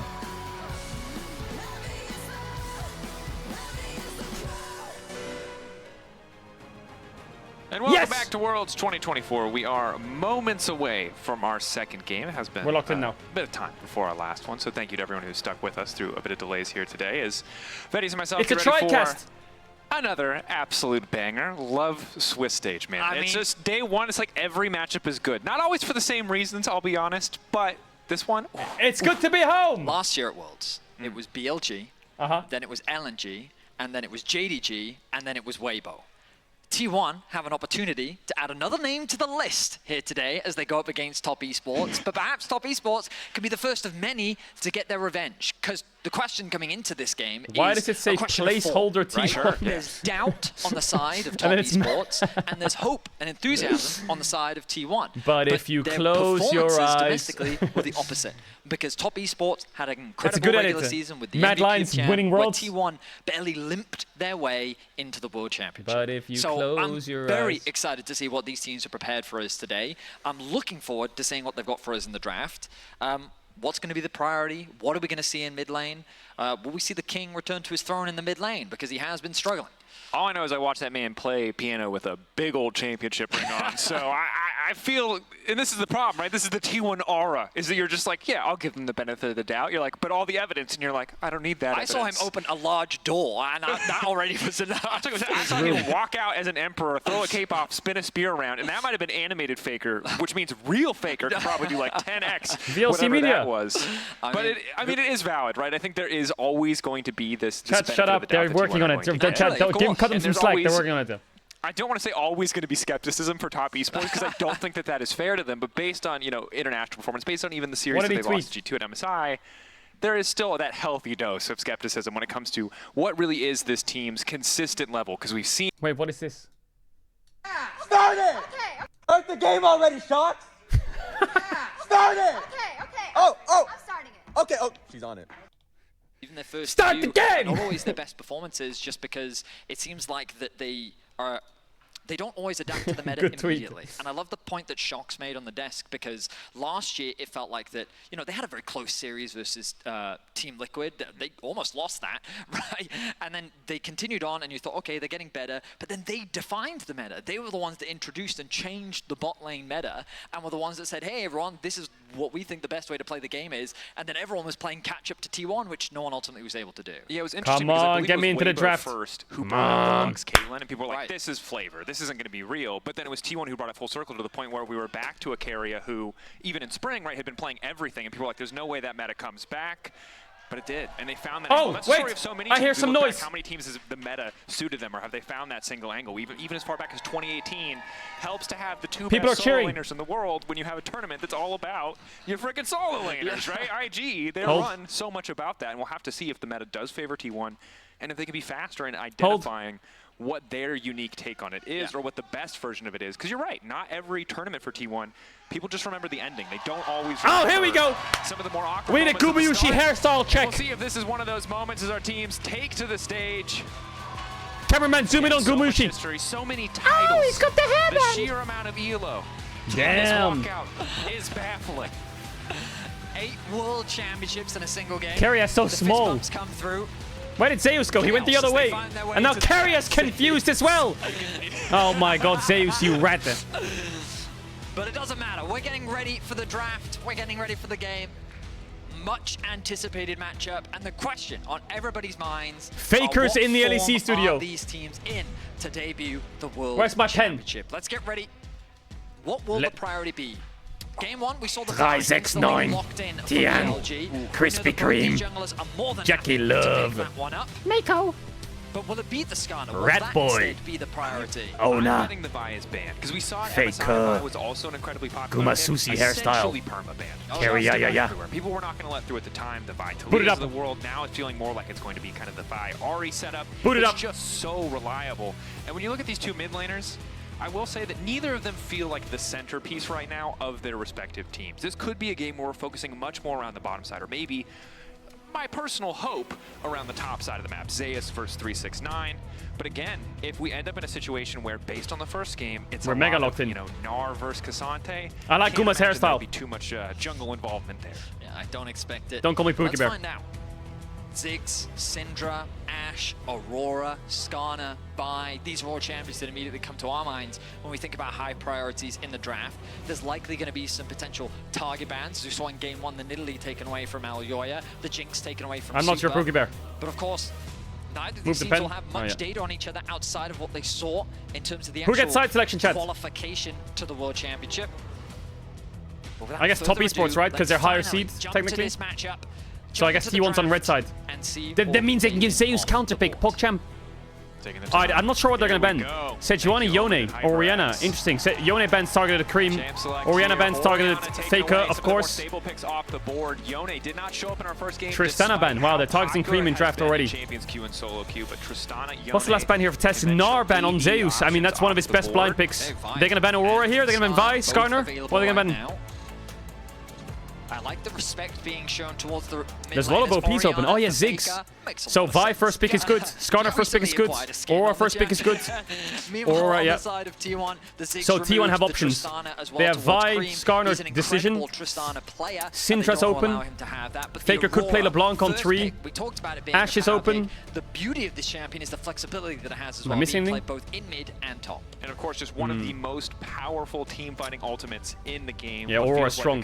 I think Aurora with Jin Wukong is like really good flavor. But this champion has been nerfed just about every Ashe, patch nice. since it came out. And the fact that it's still high prio is a testament to how powerful the kit really is. But Azir, he won't play prioritizing Azir. the early Aurora I doubt he will has play left Azir. open the Ashe. Again, something that was banned away in our first match of the day. What has T1 Generally been cooking? They've been changing hiding. the prio against Nico. the vast majority of matchups. Nico. And with Aurora locked in, Nico now coming out. Remember, Aurora. What are they actually cooking? highlighted a Huh? Flex, top lane Nico. Not What have these something we motherfuckers see been as cooking? much. They've been It is hiding. something that has been played historically. Nico. Yeah, naturally, my assumption would be that It's this good is into for Aurora, carry is it? Supports. But the beauty of the champion is it is I mean, flexible. We know Carry, I can Faker's play played it, Faker can before. play it. Zeus is no stranger to bring out in the top lane as well. I've seen a bit of Nico jungle, but I doubt that. Flexibility on the side of T1, perhaps an introduction to the meta, maybe an There's the answer Jhin. to Aurora that they've prepared for us. Yeah, We'll have to Jin wait and Wukong see is if the draft amazing with continues. The Jhin Aurora. gonna be locked in for the side of top It keeps the esports Aurora over flex, and you have towards insane Jackie pick and good team Love. Now fight. they round out with a sport of their own. They want to grab that jungler because, you know, in the previous game, Skarner and Vi instantly locked in from both BLG and MBK. Yeah, but Skarner so Vi's far in open this too. game, There is pretty that good junglers open. priority Skarner, Vi, has and fallen to Wukong. the Wukong normally wayside. fits. Oh, Renekton blind, yeah. That makes sense with the Gnar ban. Here on what the option is going to be. The flexibility immediately, lock in Yeah. the Renekton for 369. Now, this is a big pick for T1. Do you match top his career, but I feel and like then keep the biggest Nico strength flex? That's that easy. you have in Aurora is its flexibility. But what top would he esports, play? and I mean, Rat it's Boy. common in the LPL. They know He the has power of Renekton. They are Jace, very effective at Cassante. leveraging it, so they want to guarantee that for themselves. And pressure now on T1 to lock in Yeah, whatever he it has is they want to Jax. play with mid lane if it's not the Nico. Because if they don't, They could go, and they won't go banned Vayne. away Yeah, in the Jax, next okay. phase. However, instead, So they're keeping the Nico focus flex. going to be on counterpicking the top Now side of banning the is a map. bit Zeus with the strange Jax because they in get the first choice on 369 jungle on connection, 4 for classic T1. top lane matchup, but unlike a lot of the matches we see, Unless, this is one where the I mean, they have Jax Skarner, eventually Vi, and is Wukong going on to be a 3. tough task They to could do. try and Early pinch on, the we know pool a how little bit impactful in the jungle. Renekton could be, how strong he is overall, but the later we go, the scarier and scarier that Jax becomes, especially on a side lane. I wonder if T1 will get rid of something like a Jarvan. You look at the Ashe as a potential target. Jarvan and Renekton's wouldn't surprise kinda me if shit. T1's even thinking about something like I this. think, Syndra. yeah, control Poppy ban mages is in not general bad. do very well into Aurora because she's Now, they relatively could short ban range, here top and esports you if I was really them. They bully could her. ban carry as Poppy, though, counter gonna pick be the supports ban, because it's given likely that, they're you know, counter picking Jax supports here. does Jungle on struggle 3. against this matchup for sure. And there's maybe 4, T1's sorry, and there's 3 thinking about junglers the open. themselves, which means that that's something Yeah, they could I think prioritize. Renata ban is good. I would ban expect Bard actually as well. Like an early, I say an early. I would expect a jungle ban here. I would also be careful of Nocturne on 4. Nico Nocturne is a T1 classic. What do you ban? Do you ban Bard? Do you ban Vi, Nico? Do you ban Nocturne, Nico? These are classics, Nico Nocturne for T1. They also have the Ashe Flex as well, but I doubt he'll play Ashe Sword. Alistar ban makes it look like they want Rel on 4. They have so many options here, T1. They have Rel on 4, they have Nocturne on 4, they have Vi on 4, they have Bard on 5. Or if they'll try to get more damage out of the jungle position. You highlighted Skarner earlier, Sejuani already gone. Still some good tank jungle options left. I think this is Nico mid though. The Renata was already banned. Bot lane support pool, really the big focus. Rel would be kind of next down in priority order in terms of popular options, but giving respect over to Comfort for Owner, obviously an incredible Viego player. I guess they could flex Jack's jungle as well. But it's weird if they pick Rakan on 4. It's weird to pick Rakan on 4 here. Because they could play Jhin Rel now. What are they doing? They have something here. Enemy team can take the Rel now, which is pretty easy. I mean, what can they do? Rel Wukong is good. Rel Skarner is good. Rel Jarvan is good. Actually, no, I don't like Jarvan. Why didn't they take the Rel? Those fights, and Rel makes a lot of sense. To round things out, you're then looking at that jungler, which, you know, in this meta, really surprises me that it's I would go Skarner if I was top esports. This comp looks good. What's it gonna be? It's such a powerful jungle as well. Top esports draft would be amazing with Skarner. So in terms of overall what is this read from T1? You can go either way. You wouldn't mind a little bit more magic damage on this team. Do we see a return to old junglers of There's Skarner. past? But the tank option, always going to be a solid one. Are they flexing anything here? How can they flex anything? Jax can't really go jungle. Nico can't really go top. Doesn't have the same range Jax like Sejuani does, but it will be the priority here. It is what's going to be locked in. And Vi? on the previous game, Yeah, a lot I of mean, those early skirmishes Vi, Nocturne, Wukong, yeah, all good. They maybe could keep up in map play. I mean, T1's playing a dive comp. Work, especially around those level 6 fights. Chat, I need to run ads after this draft again because the fucking break was too long. There's 34 minutes on the ad run. If this goes past 34 minutes, it's gonna run. So I'll run them quick. If you want to sub to avoid all of them, you can now. You can sub at a tier 1 on Twitch Prime to avoid the ads. You don't have to sub if you don't want to. Back for the game starts. I appreciate all the subbers. And I'll see you in a sec. I'm serious, it's 34 minutes. 34 minutes, it's not enough time. This man on This control pause was super long. is a sight to see. They have engage, flank and side lane. T1 has a really good engage comp. Top esports have good pick and great team fights. Engage, follow up, engage, follow up, engage, follow up, range, everything. They have everything. So T1 have a I'm going in, and top esports have a bit more options. Will be a legitimate question we ask in the context of this game, and I'm just ready to see kind of the creativity that can come with a newer champion like Aurora to the professional scene. T1 have great options. Like Nico, who obviously has that. Sorry, top esports have great options. So much engage, and it feels like T1 top esports have really good options. Game plan. TES know it. T1 know it. T1 are also a bit weak early. I feel like they get pushed in all 3 lanes, maybe. And their jungle's not that strong early either. 5v5 wombo combo style composition coming out from T1. I do think I prefer the comp from T1. I think they have side lane options. I think they've got good team fighting. The pick potential is there. But the biggest thing is the range. Like, don't get me wrong, Jhin can have some decent range later on to the game. He's got a decent amount of poke. But Chat, the 215k, it's not real. When you run ads on Twitch, your viewers go up and then they go down again for some reason. I don't know how it works. It happens to every stream. So, top esports do have some strength in It's the really early weird. games, specifically around the top side of the map. We'll see. Or they go down and then up again. It's really bit odd. Onto the rift. I prefer top esports as comp. Of the day. Top esports versus T1. I feel like top esports have better lanes, better early game, and more options. T1 just have me go in, me smork, me fight. So if they can go in and fight and smork it, then they should be fine. But and it is just a best of enemy team has good disengage. Jhin has good range. Skarner, Renekton are going to be really tanky if they go Sterak's. And Aurora has good escape.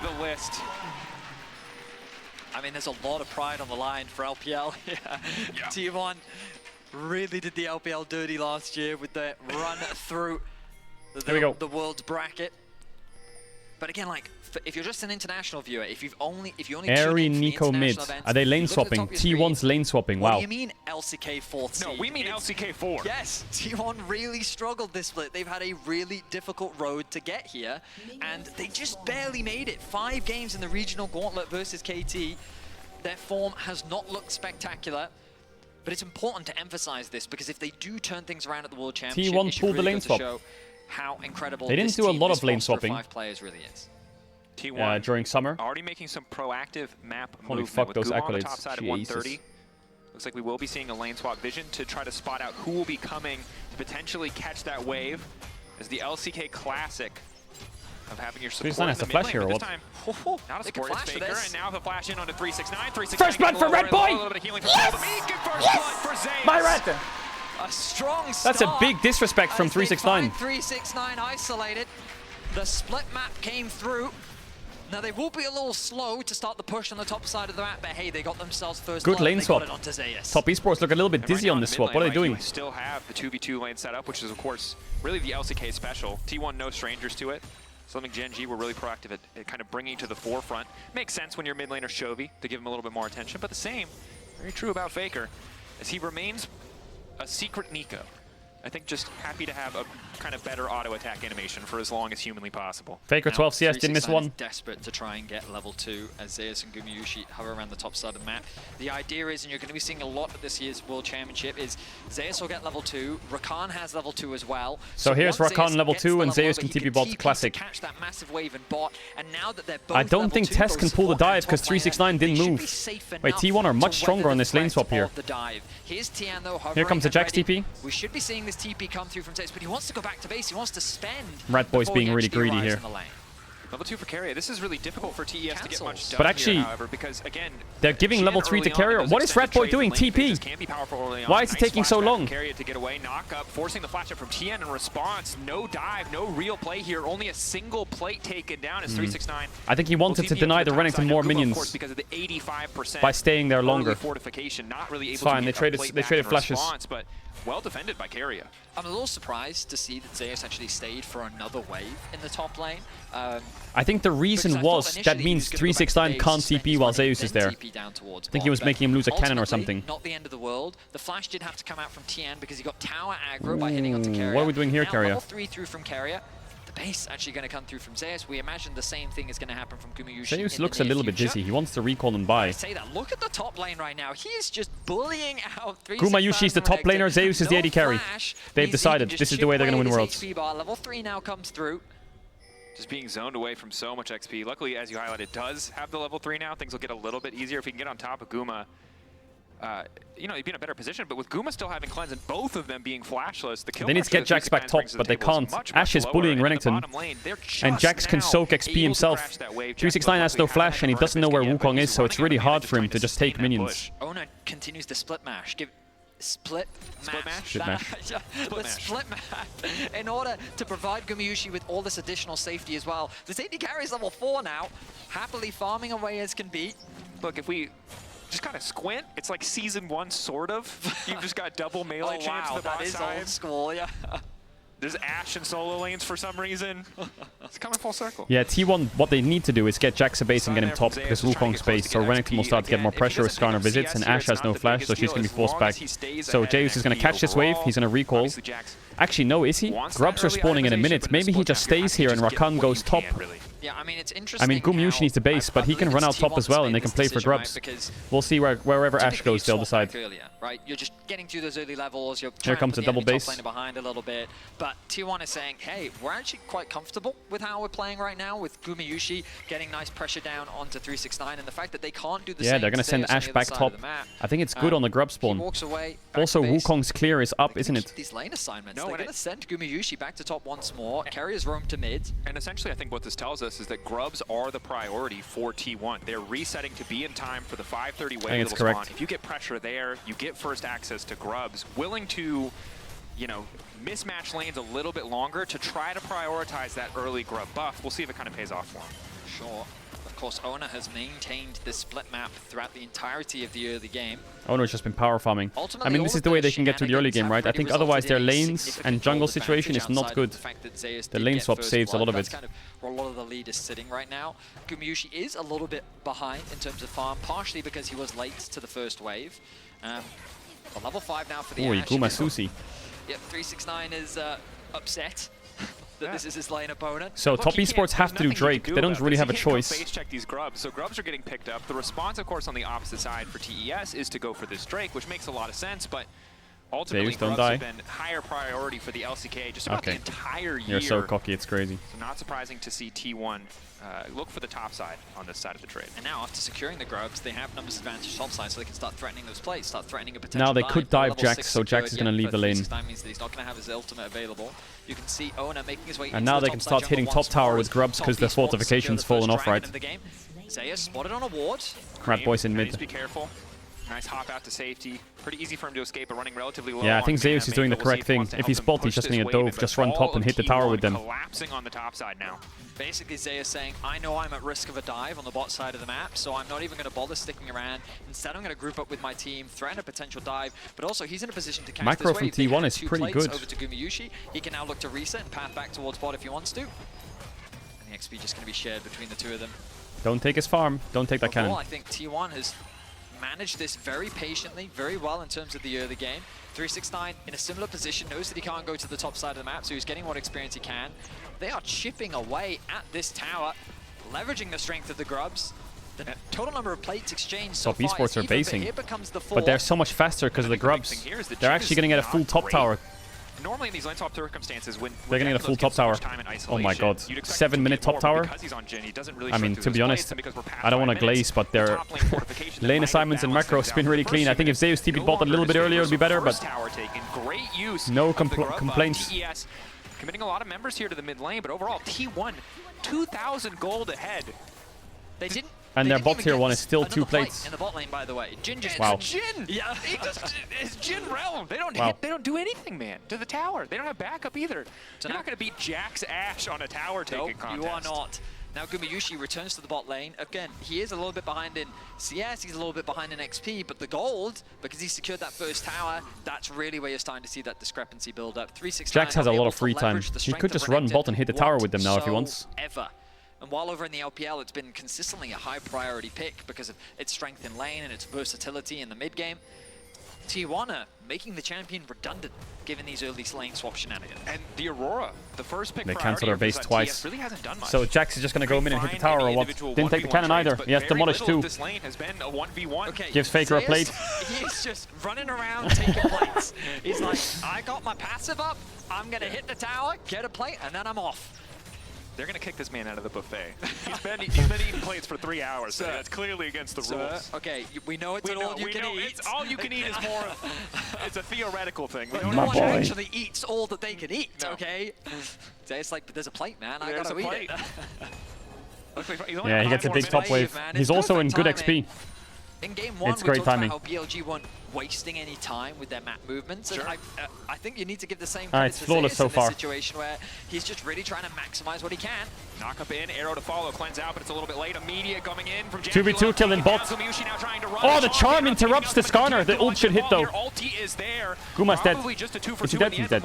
Carrier can maybe get out. I think he's dead. He's dead. He's dead. Oh, flash W. Is he out? He has E. Yeah. Where have I seen it, man? Whether it's Varus or Ashe, he's playing cocky on that area of bot lane. He'll fight you. Gumayushi and Carrier ultimately getting a 2v2 kill. He'll fight you there. They get the cleanse out from Jackie Love. He isn't forced to expend the flash. Yeah, there was no point in Jackie Love flashing there. He was dead no matter what. Much worse.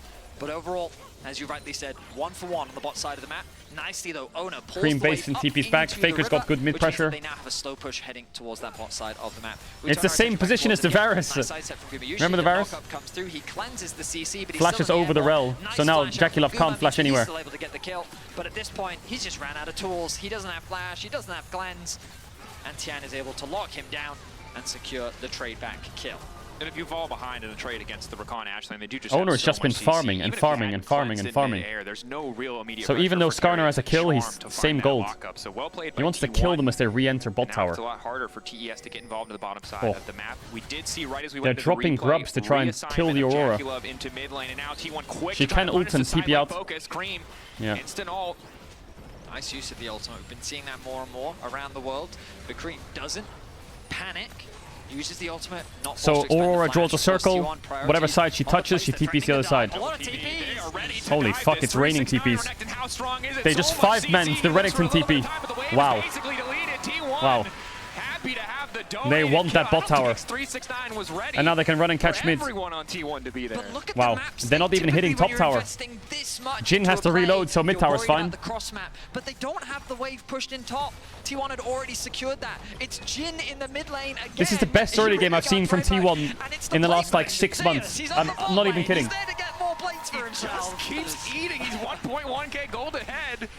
And I did not think the major story of Their early games have been disgusting. TES and T1 would be This is by far their best. Jin trying to take towers and not being very good at it. But a reminder as to why Jin, I think in these lane swap scenarios, or in scenarios where you're playing a much more active map where you're constantly reassigning, can feel really lackluster. He just doesn't do enough. I mean, we're not even close to 14 minutes. Top Jesus, tower, they have a gone. 1k gold lead on Ashe, a 1k gold lead on Jax. They've taken 2 towers in 12 minutes. And they set themselves up with 2 dragons. They dropped 2 Drakes for this. This is all Drake dropping what they're doing.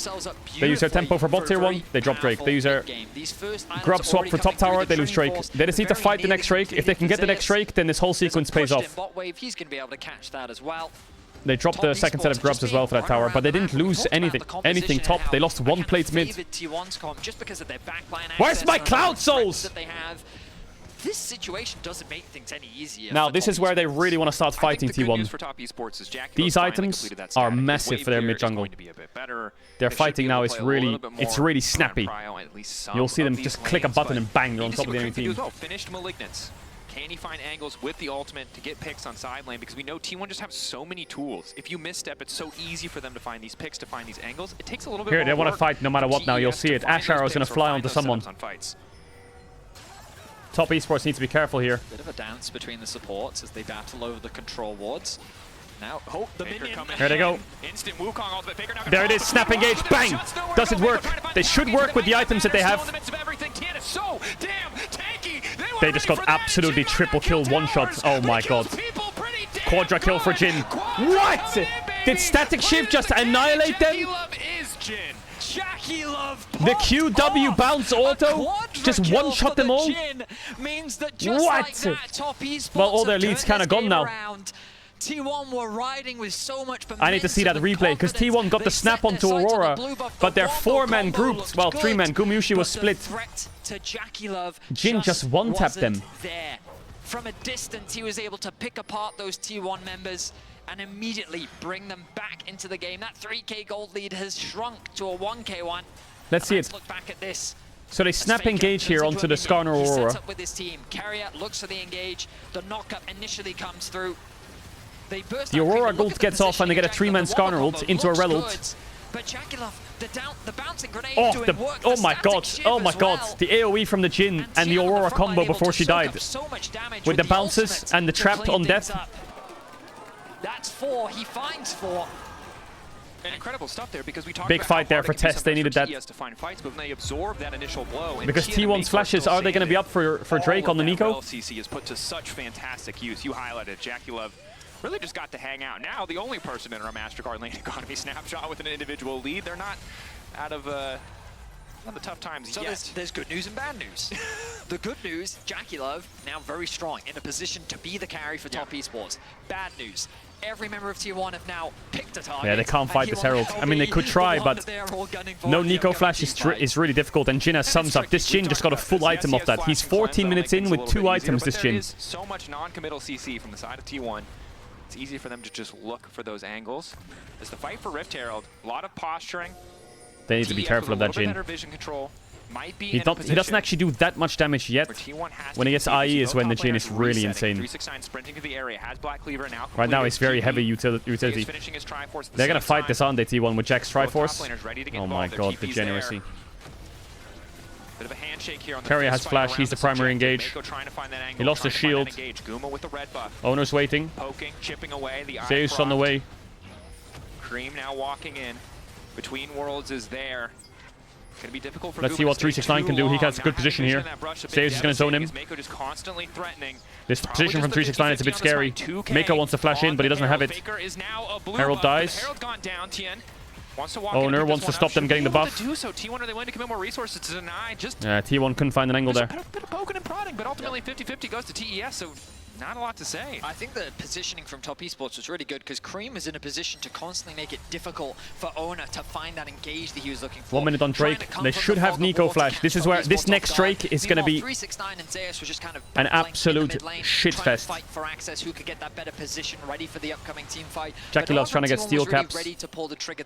Yeah, they don't have many consistent AP damages. They only have Nico burst. Find Cream or Jackie Love, but they won't present. There it is, the steel caps. So with the Herald being within range of Tian and him being this tanky Skarner, he was just slowly wearing it down and able to secure that Jhin is huge.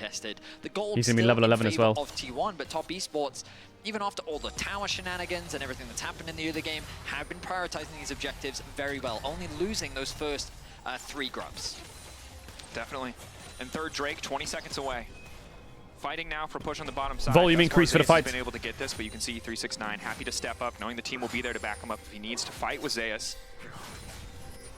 Taking a look at the vision control right now. Can they land the dive onto Jhin? Is the question. Can Wukong, Nico, Rakan connect onto Jhin? 369, Tian and Mako have good peel. Aurora ult is also pretty good peel. Instead, TES, knowing they have the That's what T1's looking at. Top Esports are looking at zoning them away, keeping Jhin alive. They don't have a wave mid. We'll see how far back Jackie Love plays. Cream moving in, was invisible. Twin World's not going to come out. No one there to follow, so a bit of an awkward Herald usage. Gives them access into the river, at least a little bit. You can see them like circled around Jhin. Still maintaining vision control. I think it's because there is bodyguards. able to have that push in the bot Rel wave. has flash as well. Come in through 369, should allow Zeus to catch this wave. But the pressure remains mid. T1 needs fight strike. They know where they have control. But we talked about the range. It's difficult to approach this composition from T1 underneath the tower. Bit of a chunk. But now as 4, they make their way into the river. You've got to keep your eyes on the flank from Zeus. He is pinged out by the side of Top Esports. He's basing Zeus. Does he have a good item in base? Maybe. He probably only has Tunneler in base. He's on a ward anyway. Excuse me, TES good use of their prio to keep that vision control in their favor. But such an awkward back and forth dance. You highlighted it so well, right? Zeus playing through bottom side, getting him access to that objective, having that angle of attack, whereas TES committed to playing through mid. If T1 don't commit enough members, they'll instantly lose that tower and it gets much harder. But if TES overcommit, it's so easy for Zeus to find that flank. There they go, step engage! They got him! But can they get out? What a snap! Faker dies. Down goes to Skarner. Oh, what was that snap engage? Who was that? How did they find Jackie? Jackie must have mispositioned there. An incredible was it Faker? From him once more. They needed that. They needed this Drake no matter what. To set up the fight for T1. Top Esports will was that Faker? How did he find that? Get an opportunity to flash away. Did they have, I think the Ashe E must have come out, right?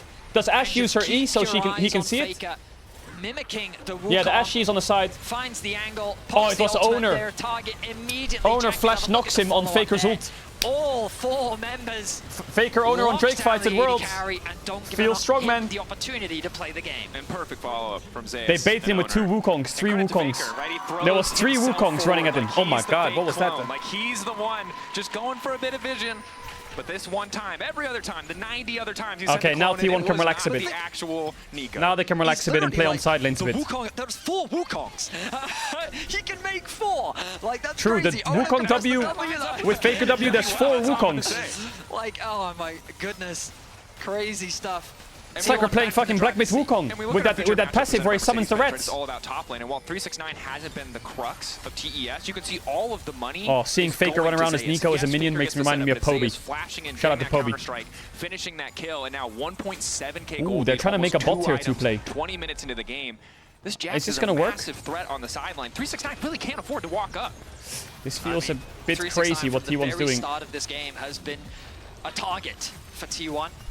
They're pulling Tess away from mid, but I feel like if Tess was quicker here, they could have taken this. Laning phase, and he hasn't been able to find these angles of attack in any of the fights. Yeah, you can see Tess is going to zone them off. Only gonna get harder. So they got a bit of bot tier 2 chunk. Mid tower is like 3% health. It's basically dead. The quadra-kill was on our mid probability. It's that little sliver of blue. They're trying to use it to try and get tower damage on sides. Nope. Faker's a little raptor. Look at him. Look at how difficult this composition is to siege against, right? The threat of the Ashe arrow. Faker could at any moment pop the ultimate. They don't have Nico flash, so Tess are feeling a bit confident. They're just going to engage. Aurora ult is good. Owner kind of lived though. Oh, they got the engage on Terrell. Good turn. 369, big Q, but he's dead. Oh, Jin ult's going to hurt. The static shift. Oh my god! He missed the last shot. If that shot hit Faker, it was complete wipe. As long as Jackie Love has position, there's always an opportunity for Top Esports to turn the fights Jackie has flash. Don't underestimate Jackie's flash. He's a psycho. But it was Top Esports to put the pressure onto T1 got a good turn, but Jackie just murdered them with that ult. Put T1 on the back foot, allowing Jackie Love to find good position and turn the fight around. Mid tier 2 from that. These fights are close. Faker has flash coming up. Owner has flash coming up. They're going to find Jackie again. They need to find Jackie again. He and Tien both with 100% kill participation in this game. Yes, Jackie Love is the one who's walking away with the money, the score line, the accolades, no doubt in my mind. But the supporting cast here has been so good for TES. I mean, you're completely right. And think about it. Every exchange that happens between the two teams, Cream is quick to throw out the ultimate. So we start the initiation. So it starts with Mako going on to Owner. Let's go. Owner becomes the target, and he takes a lot Aurora of damage. ult, Skarner ult is good. Owner gets out. Carrier gets cancelled. Ult hits 2, flash out. Jackie Love ults, one shot with Aurora E. Here comes the static shift proc. Follow that up with the oh my god. ultimate. Don't forget, your teammates can proc the static shift if they kill them. And it is a The Aurora is doing a lot of damage in these fights. They're getting AoE down on the engages. I was not excited about static shift Jin generally until this game, and now I am If Jin gets IE, T1's in big trouble. Convincing me. Aurora, on the other hand, I did believe they need a repeat of that Drake fight with the one tap. This champion does a hell of a lot of damage and just makes it so easy for your follow-up CC. Oh, they're getting such big items. Sterex.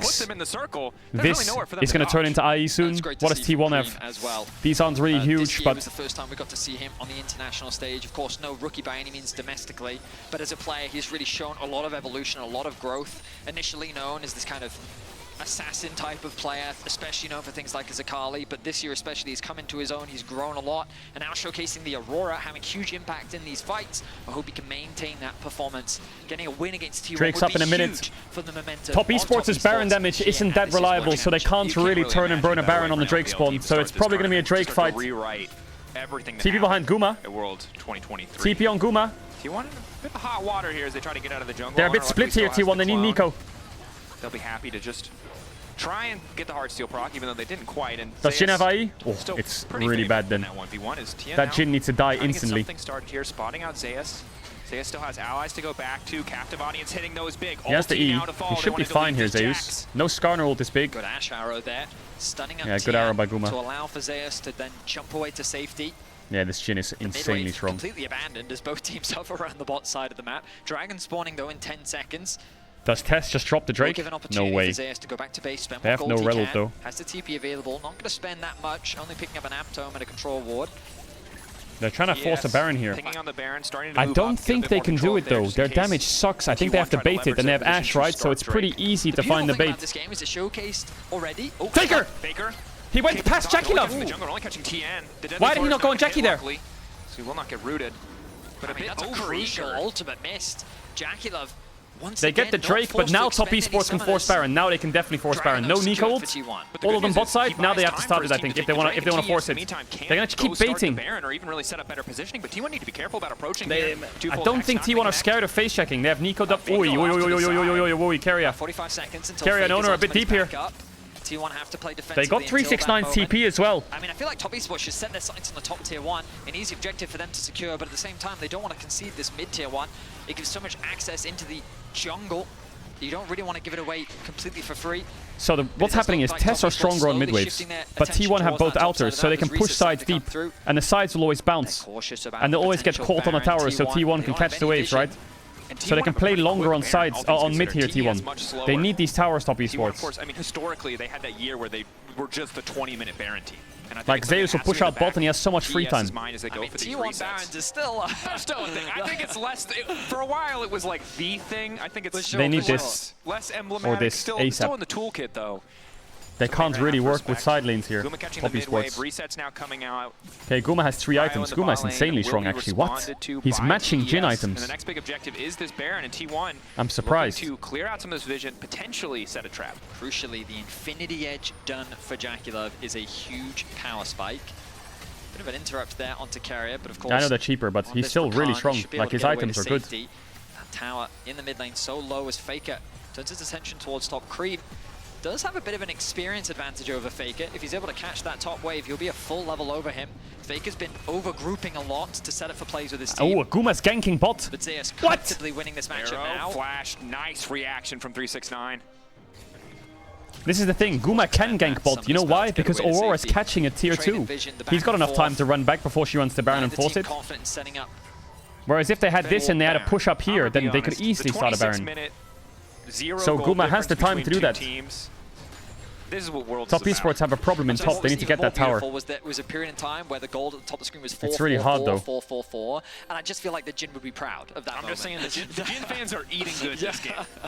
Most certainly. You got a quadra kill, falls across the board. Yeah.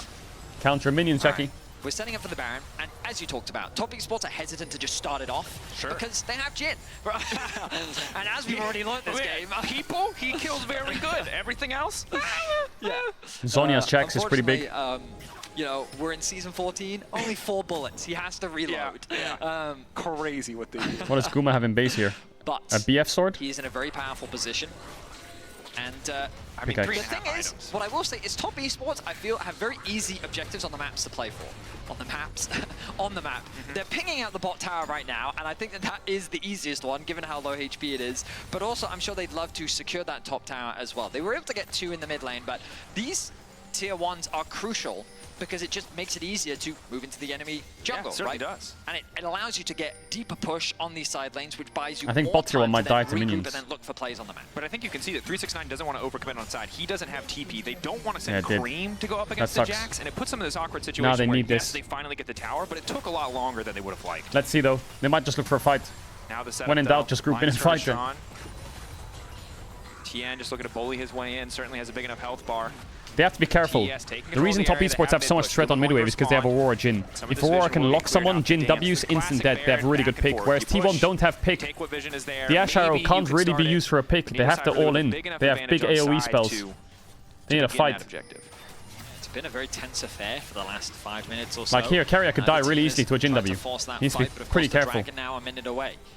This will likely be the next big objective that both teams set their sights on, and the fight there could even determine the Baron, depending on how pretty much dead even. Of an affair it could Gold's be. dead even. Faker Drakes are very dead far even. away from level 15. A little bit behind in terms of gold. As we look towards the bot side of the map, there's about a 1k gold lead still for Jackie Love. Experience though, pretty even. Yep. And Gumayushi still comfortable when it comes to itemization. And again, a lot of the reason the gold is close is because Guma was able to get so many plates early on, whereas Jackie really was not. It's the kills that have balanced things out for him. 30 seconds on Drake. He's only 1k down. It's not the end of the world. Mountain Drake, not always my favorite to see, but I think when you have a Wukong against so much physical damage, when he naturally already gets so much armor for free. I mean, it's just execution now. Jackie Love has to continue Can T1 do what they did before and just land onto the Jin? If they can't, they're dead, all of them. To just ignore so much of the damage that Jackie Love can put out. Now, admittedly, getting closer to a completed armor no one really has a penetration big lead, item for it's just Jackie Love, execution. But this next fight might still be a struggle to burst through Owner's health bar in isolation. Gotta make magic now. Committed. And red pot for Owner as well. Wants the physical vamp. Gotta make magic. Carrier's on the side. Carrier needs to be careful here. Jax is on the side. Get away to safety. T1 are trying to like once again, Zeus with the push in sandwich them a bit. Allows T1 an avenue. You might see them come back up here behind them through the Dragon Pit. Start the objective themselves. T1 very split right now. Look at Zeus. 5 members strong.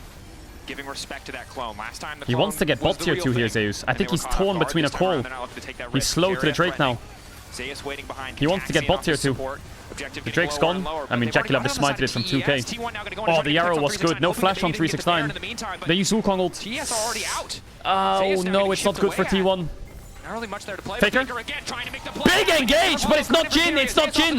It's not Jin, they need Jin or it's over. It's over. It's over. It's not Jin, Jin or bust. Guma's kind of cooking though. Is he cooking? No, he's not cooking shit, it's over. T1 lost. Drake's gone. T1's gone, that's it, they've lost. They're 0-1 in the first round. That is a 5-0 ace, and it's over. Dracos, they can look to end the game right now. The snap engage from Tess was too good. Play from top esports. Well, the snap engage from T1 was not good enough, rather.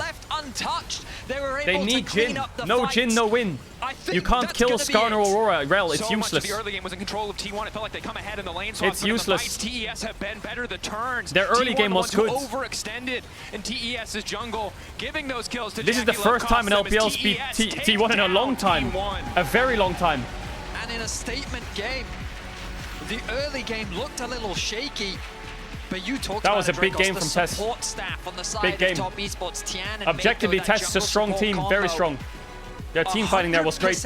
But I do feel like maybe I don't know, I don't like T1's meta read. Nico, Wukong, Ashe. They gave over Skarner, Aurora, Jhin, Renekton, Rel. These champs are insane. Skarner's a first pick, Aurora's a first pick, Jin's an S tier AD, Renekton's an S tier top, Rel's the best support. They gave them so many strong champs. Why are they playing Ashe, Nico, Wukong? What are they doing? To me is how it came off the back of a I'm not going to blame their draft. Listen, if this is their meta read, sure. Their execution was terrible in that last fight. But why are they playing that shit? Until they lost every fight consecutively. No, I think bad that fight, early game bad was fight actually so much better than I had anticipated coming into it. For one, I didn't expect them to opt into the lane swap, but I really liked how they operated with Seos in that. Normally, if you give over Aurora first pick, you have something like LeBlanc ready. The first blood, a bit of a mistake for 369, but it's the way that now that there's no longer any top turret, I'm a bit worried for Faker's champ pool in this tournament. Give Seos a lot of time to roam around. Oriana ban and he plays Nico. They have that play down in bottom lane. I gotta say, like the mad movement from T1 in the early game, super crisp. Yeah, but blah blah blah. Yeah, I mean, look at the rest of the game. True. Look at the rest of the game. JackieLove made one mistake in this game, and it was the Drake fight. Other than that, back-to-back flawless. Also, big shout out to Tian. I think Tian, good team fighting to peel. Tian had really good peeling. Like, he peeled really well in those fights. And Cream's ults were basically everything they needed. You're setting up for the interview. That's why you're getting we'll us have the interview in any second. Yeah.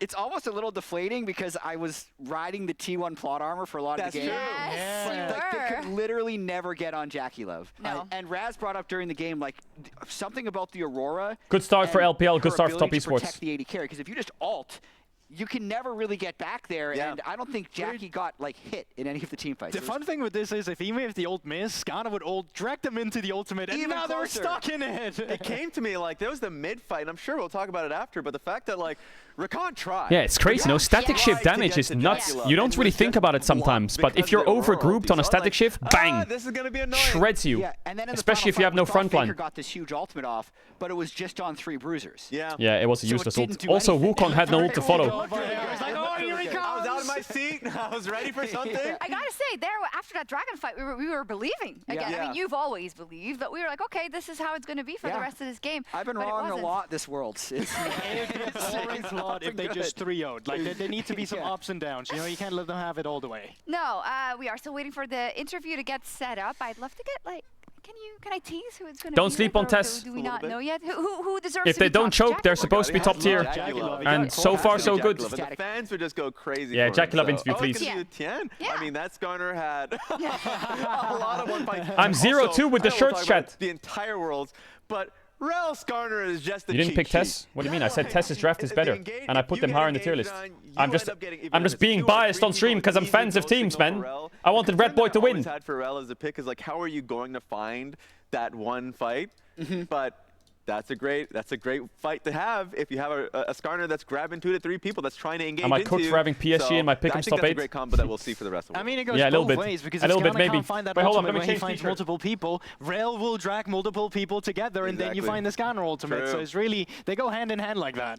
They do, and it's Mako, of course, on Rel as well. You know, when it comes to finding engages, finding angles, finding ways in, we had a long delay and we didn't even talk about it, but it is something that's super exciting every time you watch TES specifically, and especially at Worlds. And wow, it's so crazy because we had our kind of pre-game expectations and our. I don't have a horse in the next race, Genji Weibo. I just hope it's a good game.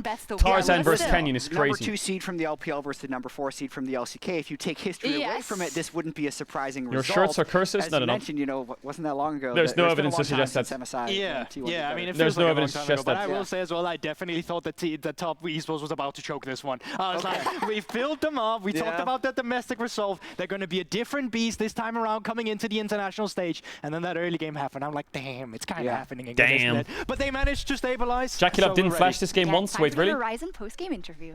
Wait, JackieLove?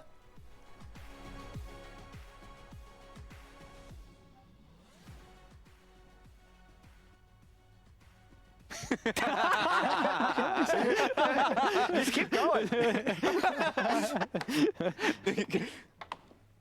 Okay.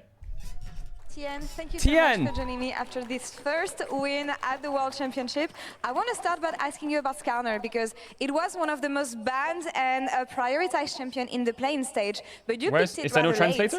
late. What is your priority of Skarner and how much do you think it's going to be a central pick here at Worlds? 好的，恭喜小天拿下了这一局的比赛。那首先问题想要问到的是关于斯卡纳这个英雄。那这个英雄呢是在 play-in 阶段是最高 ban 率的一个英雄，但是队伍在今天 BP 选择的时候，好像是很后面才出来的这个英雄。所以你是怎么样看待这个英雄的优先级呢？或者说他的这个排位大概是一个什么S 级啊，或者这样的英雄？首先斯卡纳这个英雄在 LPL 季后赛的时候就觉得这个英雄非常强，然后。 到了这个版本的话，其他英雄被削了之后，这个英雄就更突出了。然后的话，这个英雄自己掌握的其实还没有特别好吧，所以可能这个优先级排的在我们队里没有排到那么高。 So first of all, I think this Skarner was super power when I was in the playoffs in LPL, and right now since the other junglers has been a nerf, so Skarner's priority kind of increased a little bit. But I don't think I grasp all of the knowledges of Skarner very well. That's why we got these champions later in the Bambi stage. Interesting. Let's see how it evolves they got really strong in the champs. later stages of Worlds. Off topic, but I saw that your bot lane chose their solo queue EUW name based on the speech that you did when you got MVP. How did that make you feel? 那第二个问题想问到，其实在这两天我们 Yeah, 关注 Tian 到 kind 你 of 们 understood 上 that 路 little 组在 little 欧服 smile. 的 ID， 一个是我就是我，我就是天。想问一下，这个他们因为这个是用你一个经典台词吗？你觉得对此有什么看法吗？ 感觉我的队友一直在处刑我，一直在就是想看到我像2019年一样，我感觉欧洲的观众可能也会想看到2019年的我。会想看到。So first of all, I think my team is kind of punish me, just like a joking, and I think they really want to see the Tian of 2019, and I'm sure that the audience here also wants to see the Tian of 2019 version. It is a perfect transition to my last question. Tian 2019, you won Worlds that year. How does it change the expectations you had about the upcoming run at Worlds you're going to have this year? 那在2019年的时候，小天曾经在这里举起了全球总决赛的冠军奖杯。那这样会不会是怎么样？对你在今年24年再次来到欧洲的全球总决赛会有哪些期待呢？当我来到这里的时候，就走出机场，我感觉一切都非常的熟悉，然后空气也非常的让我有之前的19年的那种感觉。然后的话，我觉得。现在我是在全新的队伍，然后一个全新的身份，我觉得2019年我都可以做到，2024年我觉得我们也可以做得到。 So when I came here, when I came out of the airport, I just kind of like the feeling is so familiar for me in terms of the air and a lot of things here. Just like when I played here in 2019. Now I'm in a brand new team with a brand new role. I think I can make it in 2019, and this time it's gonna be the same script. Wishing you the same success you had back in 2019. Xie. Thank you so much for the interview. Christina, we can't see you, but thank you so much for the translation. And that's all for us here. Thank you so much. Hoping for the best, hoping for the same in 2019. Speak for yourself. I'm trolling, of course. I take second place again for the LEC. Nah, once you've been to a couple of finals, you wouldn't get it. Then you definitely We were in a finals. Unfortunately, LEC did that to us. Get him, Shucks! Cook him! Anyways, all trolling aside, yes, we would like Tien to have that form of 2019. In fact, when you look at TES and also how they played in this first game, including Jackie Love, it was phenomenal when it came to taking back control over this game, and I would like to take another look at Jackie if Top Esports in form, this Worlds is going to be a big one. He's static shivving them. It also depends on Weibo LNG, because if they're also in good form, at the very open, it does look like T1 has a it might be Gen G and Humble Life. Then it's really just about how they turn it around. The Aurora gets versus down the LPL damage despite dying, and then Jackie, it might just be as that. you mentioned, gets hit by half a volley in this fight before blowing him up. Yeah, I mean it's the bouncing grenade together with that static proc. Man, that damage from Jin was nuts. Damage if it executes. The mid fight as well was crazy. And that rarely ever matters, okay, with that item. Oh yeah, DK is winning Worlds anyway. Fights where you got to see the full value. DK clears. He did, and we saw it a couple of times after that. DK clears all. If we roll into our replay, I put on my pick'ems, DK wins T1 worlds. could have still taken the game back or taken some ground back, I want to say, but TES completely shut the door. So this fight, 369 has no flash. Be able to see the fights, but Owner ults a bit early. So he ults here. Decently at a distance, not being in range. And now when Faker goes in, he only really finds their front line without Wukong ult. They find like Zeus, who's basically alone. And it's all bruisers anyway. It's useless. But where's the follow-up? Yeah. It's completely useless that engage. So they were able to get the kill on Carrier and the rest of them. And at this stage, I think they were already pretty far behind because of the fight that happened mid lane. So it was like a great engage, not a great. Are there any DK believers in chat, or is it just me? It goes, of course, in tandem with the draft that TES decided to field. You said it already about the Aurora. What were you wowing about? Just the difference, the big pop-up difference. I mean, the fact that Aurora did the most damage in this game is a little bit surprising. So much of that damage is hard to see because we saw all the kills from Jackie, but when everyone was so grouped up, everything Aurora's doing is AoE, and it really just added up throughout the game. It did. And this goes back to me, because like when we're looking at the whole tournament expectation of what the draft is going to be, that's a lot of people what they've been asking is, like, what's the draft priority going to be? And it's the Aurora. We've seen a little bit of it in Champions Queue in Europe, but it's just how flexible it actually is between mid and top lane. You can go grasp and all these things, and then just in those fights that we saw, yeah, T1's engaging, but the moment where's the shirt? It's Genji Weibo. I don't really have a horse in the Genji Weibo train. I guess I would. That's an amazing setup for your fight. I mean, I slightly lean towards Genji because I like the LCK, but I also slightly lean towards Weibo because it's the old school boys without the shy. I don't really mind who wins. I'm down for both. A lot of learnings, but when we come back, Genji is taking on Weibo. We'll be right back. It's the boys from last year, and it's Genji from the LCK. I'm here for both. What's the schedule actually? Let me have a look. So we got Genji, Weibo, and then it's Fnatic DK. Ooh, bro, it's crazy, no chat. We're only 2 games in. We got 6 more. We got another, then another, then another, then another, then another, and then another. Ooh. The ending of the day is actually kind of nice.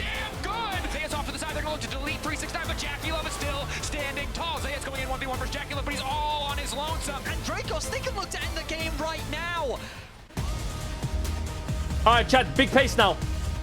Hopefully no more delays. Genji Weibo's a great matchup, mainly because of mid-jungle. Tarzan and Xiaohu versus Canyon Chovy. That's a really good mid-jungle matchup. I'm going to toilets real quick. BRB 1 second. BRB 1 second.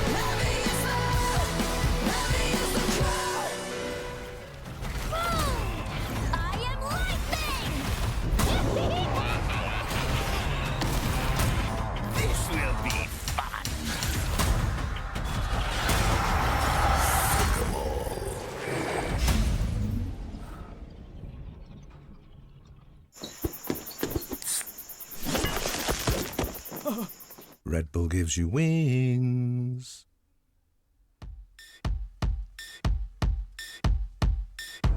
Flu season. I'm sick, got you sneezing. To keep on rhyming, I find new reasons. Yeah, don't diss me, that's treason. Me and my Eve just trying to find Eden. Till then, we keep rolling up trees. Young Dante keep slaying these demons. Mad love for all of my heathens.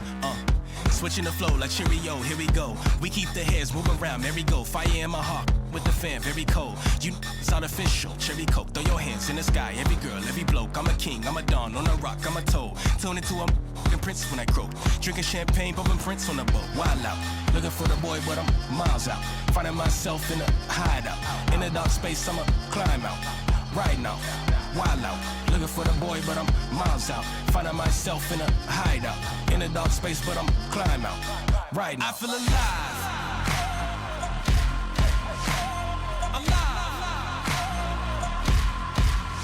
I have arrived. I feel alive. Dan. Chat, can we start spinning? Say yes. Right answers only.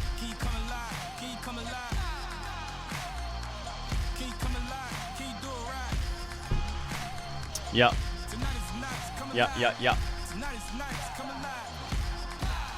So this series, Genji Weibo, maybe a lot of Western fans don't... I mean, I don't know how much Western fans watch LCK-LPL, but it's actually a really good game. Even though it's 2nd seed versus 4th seed. Really good game to watch if you like some good quality League of Legends. I think what you'll notice is Weibo Gaming will play very heavily jungle bot side.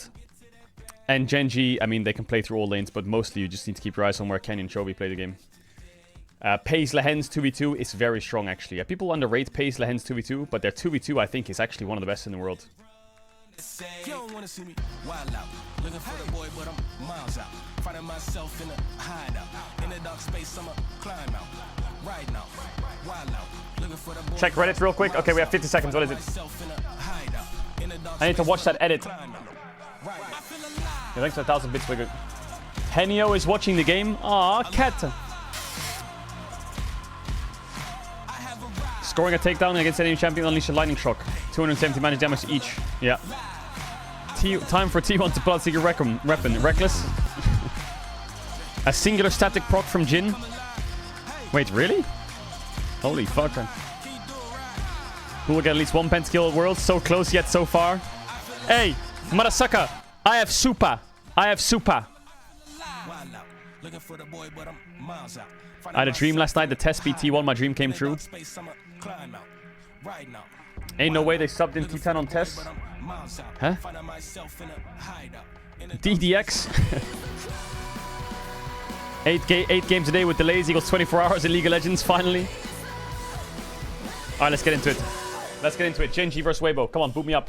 Is there Analyst Desk first? Welcome back to the World's 2024 Swiss stage, where we are moments away from our third game of the day. Genji versus Weibo. And get me in. Look, we're all just wondering, is Genji still the best team in the world? Like, can we still say that? And is Weibo ready to upset those expectations? Because, again, we talked about it coming into this tournament. Weibo's a team that's pretty constantly discounted by everybody but Caedrel. Right? And this is a team that, despite that last year finals, yes, they lost to T1, but they did the impossible in upsetting BLG. I told you they were good last year. No one believed me. No one believed me, and they made finals. I really think the introduction of Tarzan has done wonders for the Weibo roster. Like, he is an incredible jungler. It is a pleasure to watch him play, and I think he's a large part of where a lot of their success They lost has come so from. they were top 2 in the world last year. Fact. An old rival Weibo top 2 in the world last year. Fact. Back in 2018, where are the fans gone, bro? Playing up against each other, they were regarded as 2 of the best junglers in the world at the time. But their trajectories and accolades have been Chovy quite different since Xiaohu, then. Light Pace, Crisp Lehens, Canyon Tarzan. I think top matchup's gonna suck for Weibo, but Danny. Where he can find success. What are those shoes, Danny? Internationally, Canyon's kind of done it all, right? Whereas Tarzan, regional gauntlet, you don't get a trophy for that, but it gets you to Worlds, right? That's the thing that he's come first in. Regular seasons, he's come first, but hasn't always been able to finish, hasn't ever been able to finish it. We'll see if he can start changing the narrative here, because while he and Canyon might be old rivalries, Chovy and Lehens old teammates. We know Lehens likes to roast him about it on occasion, that he's quote-unquote the reason. How did T1 lose? Did you root them? No. On Griffin. So some, playful banter. Listen, T1 lost fair and square. Don't yap about this and that.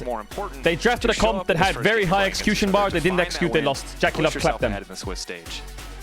I'm excited. They need to go back to the drawing board and figure out a different comp or a different style of what we had in the previous matchup. We've got second seed from the LCK going up against the fourth seed, but many pundits. I'm gonna get called a T1 hater. I'm gonna get called T1 biased. I'm gonna get called T1 that. Bro, shut up. Genji are the best team still coming out of Korea. T1 will be fine. I think T1 will be fine. They should make it out of Swiss. Where it was like they should make it out of Swiss. HLE was better on the day, but Genji is still the better team. And it's understandable where that argument comes from, especially when you look at how dominant. If you have audio desyncs, just refresh your stream. Should fix it. The expectation was that they would sweep. I'm 0-2 with Jersey now, so I'm not cursing anyone. This is just anyone's game. Let's see what they prepare. Genji should win though. No surprise, the 6 going to be taken away from Pace. Orianna and Renekton removed. Orianna banning against Xiaohu. I want to see Chovy Akali. So limiting some of those safe blind picks and Ziggs obviously can just be a bit of a wild card in terms of how we can change Aurora team compositions. I think Aurora is a must ban on red side, After that last game, it looks like Skarner bans are falling off a bit though. I just realized that Aurora Ult is also a defensive tool, but I just realized Aurora Ult is also a defensive tool, which makes an already very strong champion turbo broken. So good job, TES, for reminding us all of how incredibly impactful that champion can be. And remember that we have 2 LCK versus LPL matchups today. LPL already got 1 win, so if Weibo get What's the last ban? Is it Skarner? Kenny was playing it a bit in the finals. LPL fan, you're starting to feel a little bit better. I mean, you're already 2-0 on the day. LPL, they're off to a fantastic start. What have they got first pick? They've already locked it. Can turn things around Skarner, for the LCK. Vi, Syndra.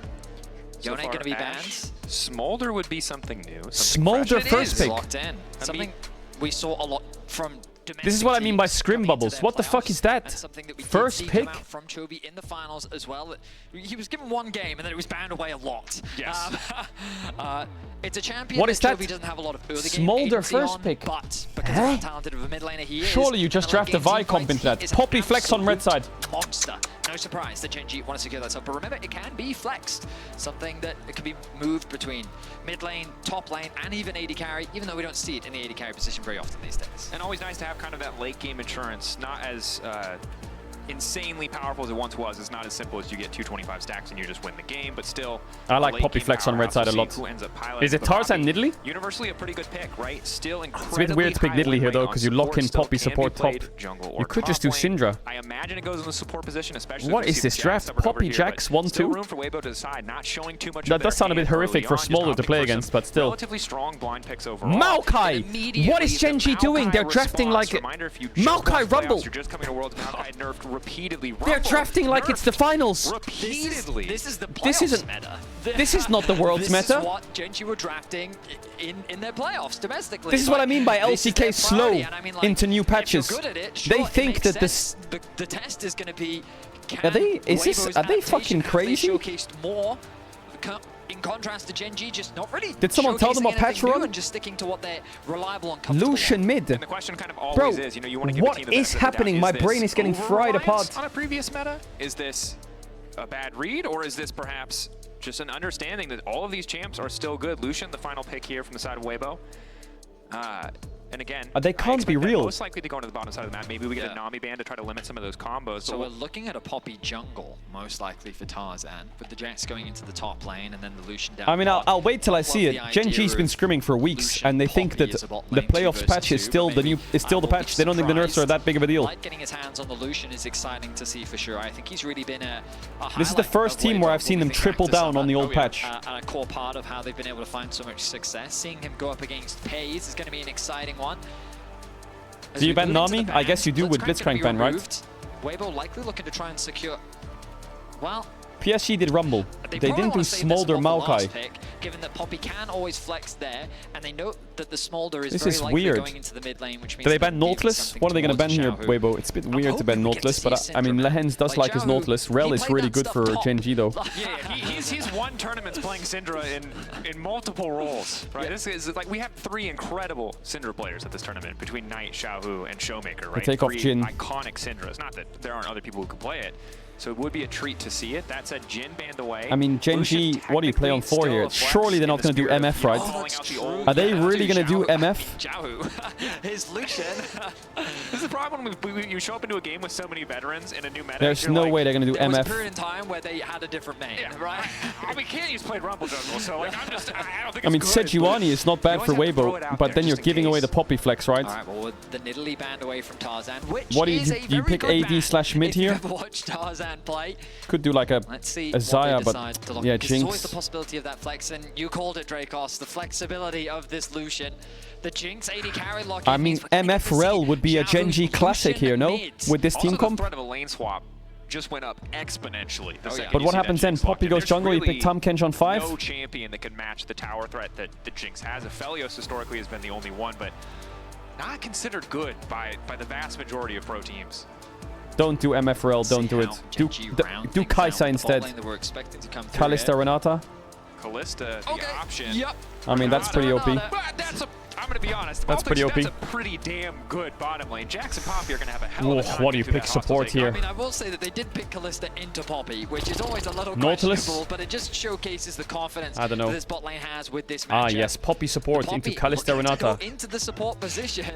I'm sorry. If we woke up today and we said, Chat, I'm gonna gonna run ads. If you want to avoid Tarzan ads, you can versus subscribe with a Kaedrel tier 1 in the or Twitch Prime. You don't have to stop if you don't want to. You'll be back for the game starts. Here's a big kiss. Get a drink, get a snack, feed your cat, feed your fish, take it for a walk quick. We lock in for this next game. Gen G are drafting so strangely. They put Poppy support into Kalista Renata, which I don't mind, but with Jinx AD, Ivern, Jinx, Poppy as we get later Lucian in the game. mid. An incredibly strong team. Ivern's good into Maokai, but last game we got some fantastic team fights from both Top Esports and T1. I mean, and I'm hoping that this game will give us something similar. I hope for Gen G's sake, the likelihood of a lane swap. Weibo wins this so they get a reality check. Poppy, Jinx, You can't be drafting Smolder, right? Kalista, Renata. I feel like if you did this Smolder first pick versus BLG, they would slam Syndra Vi, and that Smolder can't do anything. And also to try and put this Rumble in a lane swap position is only good news for Weibo. So let's see if they can execute upon it. That's really been a big test for this World Championship, as it has returned to the meta in full effect. I'm worried about Weibo's damage distribution, though. They're very AD heavy. Level 1, the passive overheat damage on his auto attack. That Maokai is going to be a bit tanky, I think. Maybe a bit too tanky. Obviously not as oppressive as he once was. Keep that in mind as we watch. If he's not able to find those trades, if he's not able to find those leads. But of course, the lane swap, #1 thing on our minds, expected, seems likely for Weibo. Yeah, I chose Gen G to go undefeated in Swiss. That red carpet, when it's laid So I kind of need Gen G to win for my pick M's. Because the amount of damage that it can do is still something to be respected. Yeah, they didn't nerf that ability. And Gen G's drafting like this. Leandry's still very good. I'm surprised they're drafting like this. In this game, we're headed to our third game of the day, our second LPL versus LCK showdown of the day. And the beautiful thing about this matchup is you highlighted it. Weibo is unpredictable. Sure. They're a team that you genuinely don't know the level that they're going to deliver on the day. They've True. beaten some of the best teams Weibo in is the LPL. weird. They've lost to some of the worst. Like they are a team. PTA Lucian, PTA Jinx. They're not lane swapping? Surely they lane swap, right? Pace. But here we are. Is Gen G going to swap expecting Weibo to swap? I would imagine so, right? It's quite odd to lane swap as Kalista Renata into Poppy support with Aftershock. Weibo's just not going to lane swap, or? I think they are. Jinx is basing. They're going to... Gen G's going to match the lane swap. Of course, lane swap, great. But it looks like Gen G proactively trying to gain control of the top side because they want this 2v2. They are so much stronger in the 2v2. The second they see Crisp has Aftershock, they know they just body that level 1. Breathe wants to stand behind them. That would be a bit out where the Jinx is going to go, where Light is going to lane. Pace wants to swap, but he's not sure. They've seen the Jax, so they think that the Jax is on the top side of the map. But yeah, the Jax bait has made it so Gen G goes standard lanes. So Weibo gets to swap off to avoid the lane. He's trying to avoid any potential wards. Lane swap haters are like, think of this from Gen G's vision, right? All they see is Jax. The analysts are like, ooh, it's so smart. Vision, Breathe walking in, just to try to be disruptive. I mean, this is also a very classic top lane move, right? Yeah. To interrupt, get in the way. Crisp now making his way over will be the numbers. They're pushing him off the buff, they should. Gen G is not expecting. This Crisp could E him here into the wall. The E? Why didn't they E him into the wall? Manages to get away. Crisp might have had the angle if you step forward. They didn't want to take the fight. But wasn't 100% certain. But Weibo successfully get the lane swap that they were after. Breathe is taking a lot of damage, but now he this is really important for Ivern. Ivern needs camps, and it's very hard in a lane swap for Ivern to get his camps. Will go mid to try and get XP. You get the level 2, you then path towards bot, and you're ready for the potential dive on the stacked wave. Breathe will be able to TP to bot lane with the level 2, and you hope that you can then outplay the potential dive that is going to come through from Gen G. Meanwhile, okay, so Ivern's going to get the camps, it looks like. Tarzan makes his way towards the top side of Gen G's jungle. And here we go. And this is one of the big strengths of Ivern, of course, very easy for him to steal away. 2 in mid is good for smolder stacks. Yeah, but actually, yeah, it is a melee champ. 20 to 30 so the smolder can cook a little bit on that. Early plays, whereas, but I don't know how Weibo's catching this bot wave. Is Poppy on the way? Tarzan is on vision, but it's really just taking his time setting up all these camps. Okay, they're just going to TP in 2v1. He's now making his way towards the bot side of the map. There's only the 2 members so far. Jungler not in a position. Remember that Canyon's Clear did get interrupted. He started on the top side. Here's Crisp, of the map, and so they he's catch. A little slow, so Crisp is able to arrive. Does Gen G pull the 3v2? No way. As long as Breathe can get the XP, they do have Kalista Renata though. They do get the reset. Think about that. So now the dive it's very hard to play it against Jax though. Canyon gonna start off the Gromp. Maybe if they get Jax's Counter-Strike early, they can play it. They could dive, get Jax E, re-dive after the drop. The wave's too small, they're not going to dive. I mean, crucially, while all of this is happening, Keen is just catching the waves top. He's only in a 1 versus 1. There's no threat of a dive on his side of the map. And remember, if you're not familiar with lane swaps, the kind of logic here... Yeah, if you remember the last game, T1 had Ashe top into Renekton, and Ashe could bully the Renekton. But Jinx can't really bully the Rumble, so Rumble's kind of fine. They need to get Jax out of bot lane quick here, Weibo. Saving what would have felt like inevitable losses if you had this demolished Renata is murdering their tower. Yes, it sucks to give up 3 plates, but this duo is so powerful that you probably would have lost. He's gonna get cancelled by Kalista Q maybe. But I think that Weibo want to try and swap this back as quickly as they can now because the damage to that tower is significant. And Genji are not going to slow down with the push. Canyon secures the blue buff. And you can see the Jinx now recalling. Of course, no TPs available. Not the best lane swap for Weibo. Didn't really turn out that good. Keen doing a good job of just getting farm and experience on the top side of the map. He really is the one that benefited the most from this exchange. Looks like they're going to keep the swap. They're actually going to keep sending the Jinx top. It comes back to that point you made in the previous game round. Perhaps the priority is around the grubs. If nothing else, you're getting solo experience. Smolder 21 stacks, chat. You can see it here. Situation, they couldn't win out on the 2 versus 2, and the threat of a dive They're is very keeping real. the So swap, instead, though. They're going to have Light catch this wave in top. Isn't Jax just But now, keep your eyes falling on behind Maze a and lot Lens. here? They've decided, you know what, we're not letting this happen anymore. We're moving up towards the top side. If you want to go for the grubs, They want to stay away from the Kalista though with Jinx, try and get her some time. Completed, Paze is poised to go for a fight. Does Jinx space after this top wave and run bots? No way. It's very nice to have. It can be much more powerful. It does come down to a skirmish. Paze fighting for a bit of that vision control. Light is a world-class AD carry. Genji really So yeah, the problem is he is against Rumble Maokai, match what Weibo are bringing. which kind of sucks for LCK, Jinx. of course, compared to the LPL, pretty consistently grubs focus. LPL maybe willing to trade more around Drake or early plays. Tarzan has no sweeper. Very often LCK teams straight to grubs at 6 minutes. We're seeing that a little bit here. Smolder's kind of scaling for free. Genji 2v2 love as these Chris games like pushes this. to If the they top have pushing side. lanes The and they can only just do goal lead like grubs for free and just any kind of scaling is great for Genji.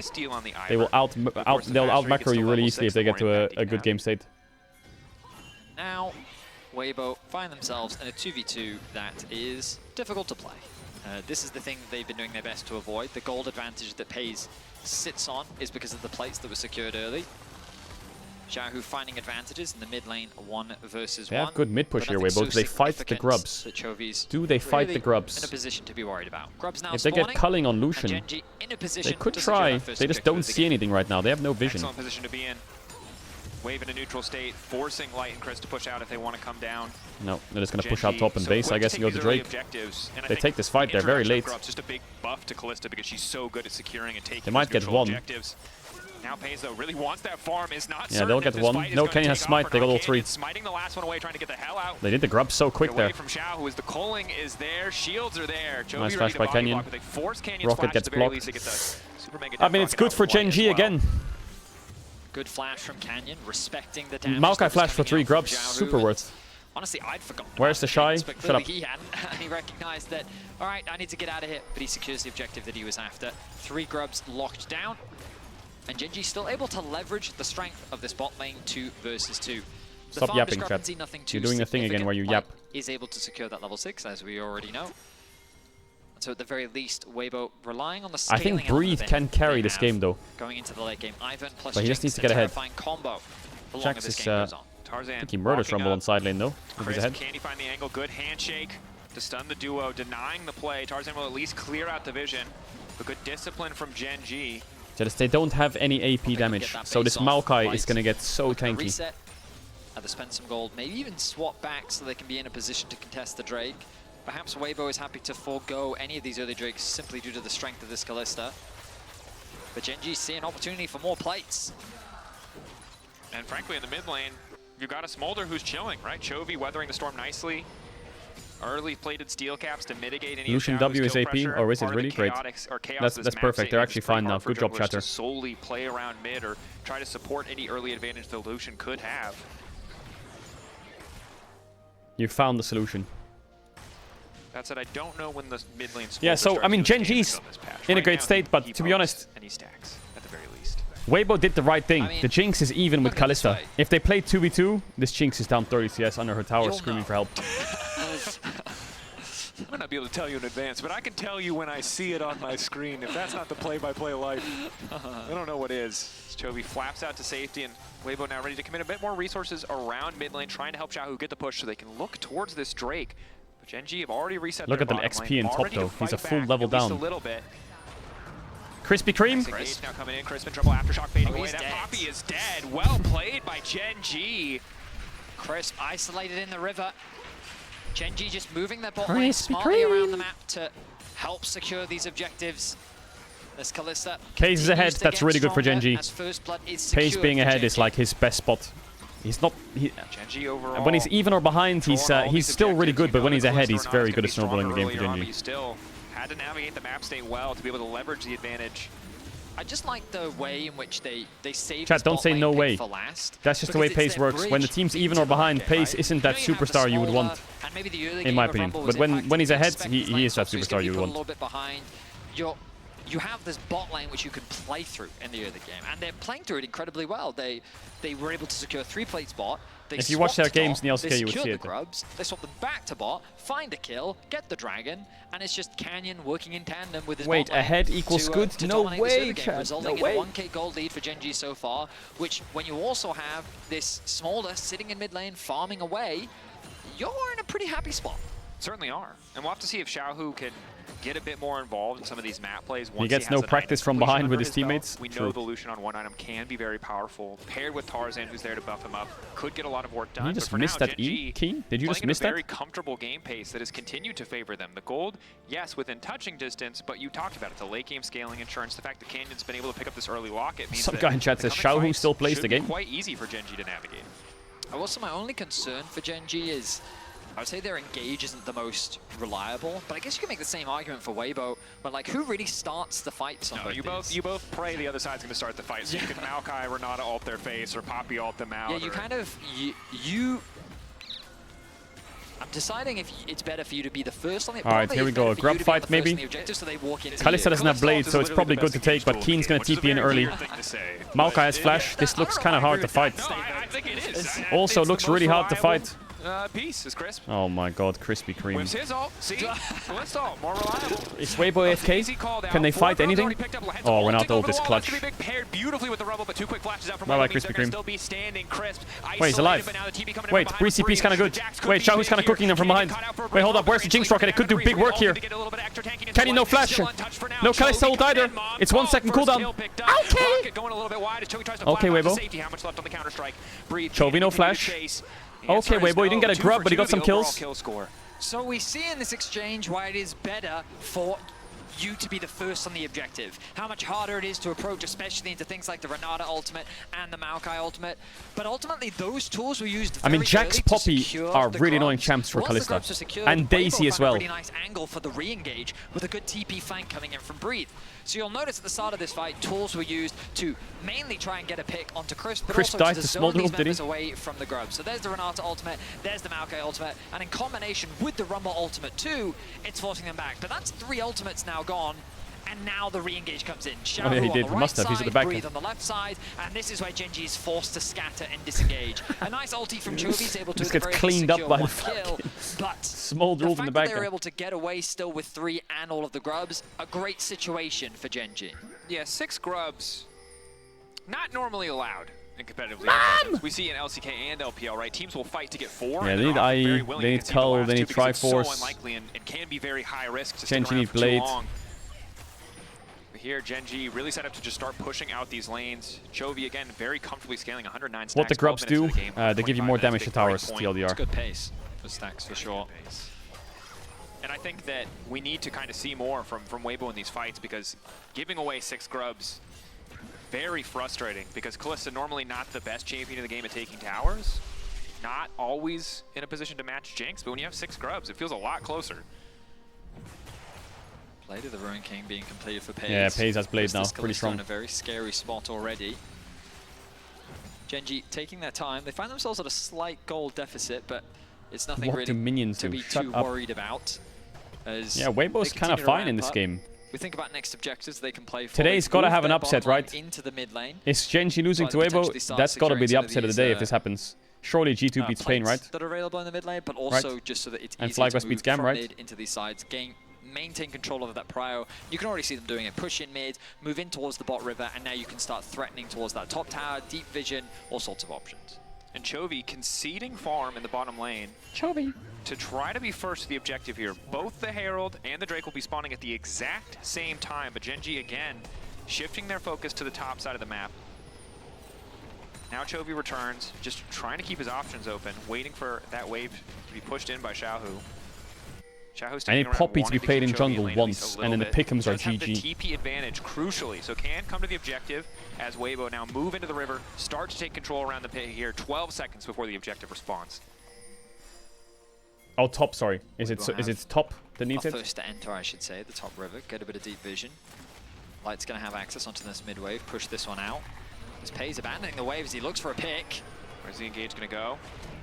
I take it back. It's not that reliable. Well, it was a questionable statement, especially when Aurora exists. Flash from Lens. Very well positioned to make it over the traps with the knockback still coming through as Tarzan not quite able to find the root, but Chow who's starting the objective here. Chu doing no damage. Doesn't really hit there as Chovy just continues to stack, and Gen.G will be able to at least threaten this tower. You can see in the meantime, Canyon happy to just start up this objective. They already got one Drake, willing to concede the Herald, it would seem. Yeah, Herald for Drake.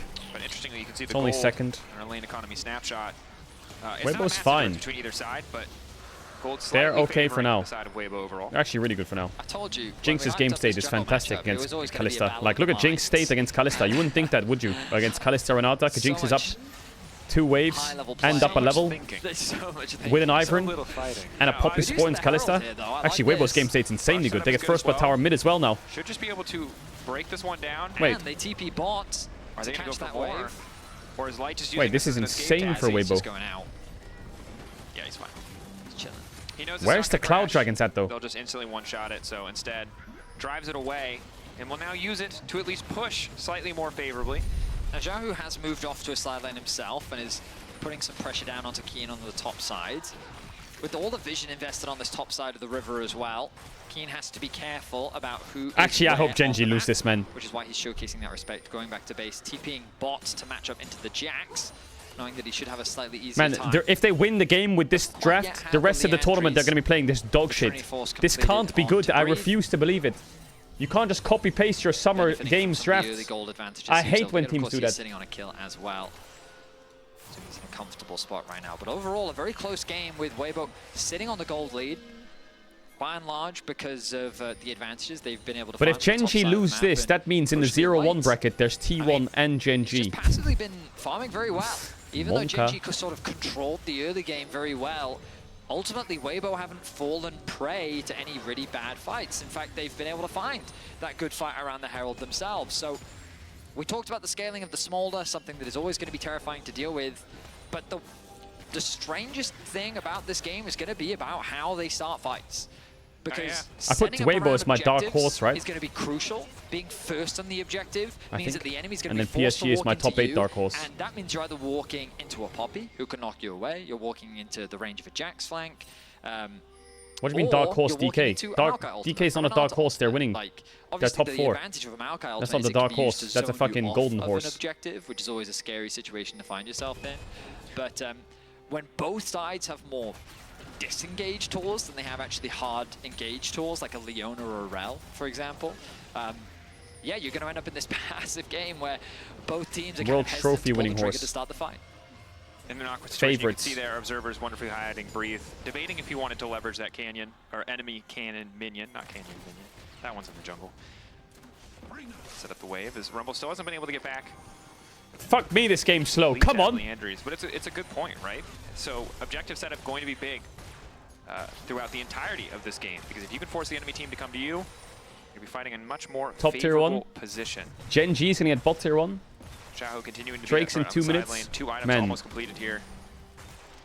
Jinx is gonna have 2 items before Drake as well, maybe. Grab that bot lane tower. Hold up, let Weibo Gaming cook. He's gonna deny the cannon from Chuvy. He's not gonna like that Chuvy. Trying to delete the tower immediately. Chuvy -1 cannon. Just trying to deny as much CS as possible from Chovy. An interesting game state is just cross maps continue to come through. Both these teams just kind of waiting for those spikes, waiting for those major objectives to respawn. About a minute and a half until this. I bet you Weibo like Infernal wins this Dragon. game, then goes on to the next round and loses to like shown from PSG or both some shit sides. if they win. Or Gam. We're getting closer and closer. It's to a some classic of those big Weibo. spikes. First items across the board already been completed for a while. The narrative will be, oh my god, Weibo beat Gen.G, but they're losing to all the bottom teams. What the fuck? Light and Crisp doing what they can. Obviously, as long as Tarzan's there, it's pretty easy for Light to walk up. Doesn't really matter if he takes 100, 200 Jesus, damage. this Jinx is insanely strong. More than enough to protect him. And she has an Iron. And she has a Poppy support, which can knock away the Maokai and stop the Would love Kalista. to do so before the next major objective. You highlighted it. Minute on the Baron, minute on the Drake. Both teams pushing out to side. And I'm going to be honest, Betty, when we started this game, I thought we were going to have time to talk about, Chovy versus Xiao. It just ended up being about who played the map better. Mikhail's on the Ivern. History, yeah, it's still exciting, but holy fuck. Chat, I know you're in bed right now, but you're going to need to wake up in 30 seconds. Because you'll see everyone gravitate this way. But overall, Weibo, despite difficulties early on with those objectives, still this is where we'll get our first fucking fight. Still in a pretty positive position. You can see the win probability very, very close. I mean, yeah, it is very close. Like the goal difference. I actually think I favor Weibo. Really to the state of the game. Small item advantage for Breeze, but Dragon spawning in 15 seconds. This could be crucial.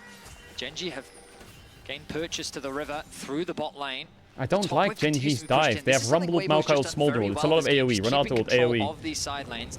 But I don't think they have like the damage to kill someone. Smolder is actually going to go and answer that. And Genji in a bit of an awkward position here. Callisto only has 1.5 items. Light technically ahead. Yes, he has gone for 2 components, the Zeal and the Last Whisper, but I would love Breathe to TP in early here. But he's greeting for a top wave. Chovy is here. But in the meantime, Breathe is going to start He's pushing. TPing behind them. Oof. Does have a TP of his own. Will show up on the bottom side of the map, waiting in the brush. Genji do spot him. Chovy's on 183 stacks. Go for the 50-50 knockback coming Genji, are they going to take this fight? Oh, Maokai sent to Narnia. Rumble ult is not bad though. Xiao took a lot of damage, but they don't have the damage to kill anyone. Keena's flash. Breathes, feeling it. The Jinx ult's not bad. Renato ult's going to kill the Jax. Jax is down here. He got a lot of work onto Pace Pal. Keena's flash, he can cook them all. No reset for Jinx. Jinx can't kill the Maokai. Renato can flash out. Oh, he died to this in the dash from Lucian. 1 for 1. Great for Weibo. The health bars are blinking across both sides. The level of patience showcased from those Genji players stuck in the pit to hold on to their flashes until the very That was a last very slow moment fight. No one wants to go in. Ultimately, though, it's Weibo that do secure themselves the Dragon. They deny Soul Point away from Genji, and it's just a 1-for-1. But notice fuck, man, am I gonna... Genji's gonna fuck up my pick'ems in the first game! Onto Canyon, getting him out of the fight. The combination of the Maokai ultimate and the Rumble ultimate looks promising to start with, but this difference between the range, look at how Light chips away at Chovy's HP bar, the Redemption doing work for Tarzan and Xiao on the backside, and then Breathe working well by going in for the 1v3, but then the Renata ultimate zoning the rest of Weibo away from the exchange. But now, there's just no more HP. I copied Caedrel's pick'ems, Cat Despair. Yeah, it's hard for Light to go into minigun form there for a little bit. He wants to stay in range form, just to make sure he doesn't have to step up. The damage to come out from Xiao. Wait, holy fuck, they have an army backstage. And it's important to understand that, like, Genji have to play that fight that well, or it gets much, much worse. Light only gets the first reset, only gets the first passive proc when they're already over the wall. If that had happened sooner, that Jinx would have You can see Jinx is going LDR second because, I mean, they're going to stack armor like fuck. Take the entire fight. And you can see that with the Maokai being so tanky, with the supportive itemization of Tarzan, it's not as simple as get a couple good ults and the fight is over. But just the thing to notice Smolder is stacking though. Is the farm at the bottom of your screen. Because for a lot of this it's crazy this Jinx is on 270 CS at 22 minutes against Kalista Renata. It is absolutely mind-blowing. That lane swap did wonders for them. Xiaohu's kind of Chovy-ing Chovy. Yeah, exactly, right? That's my point.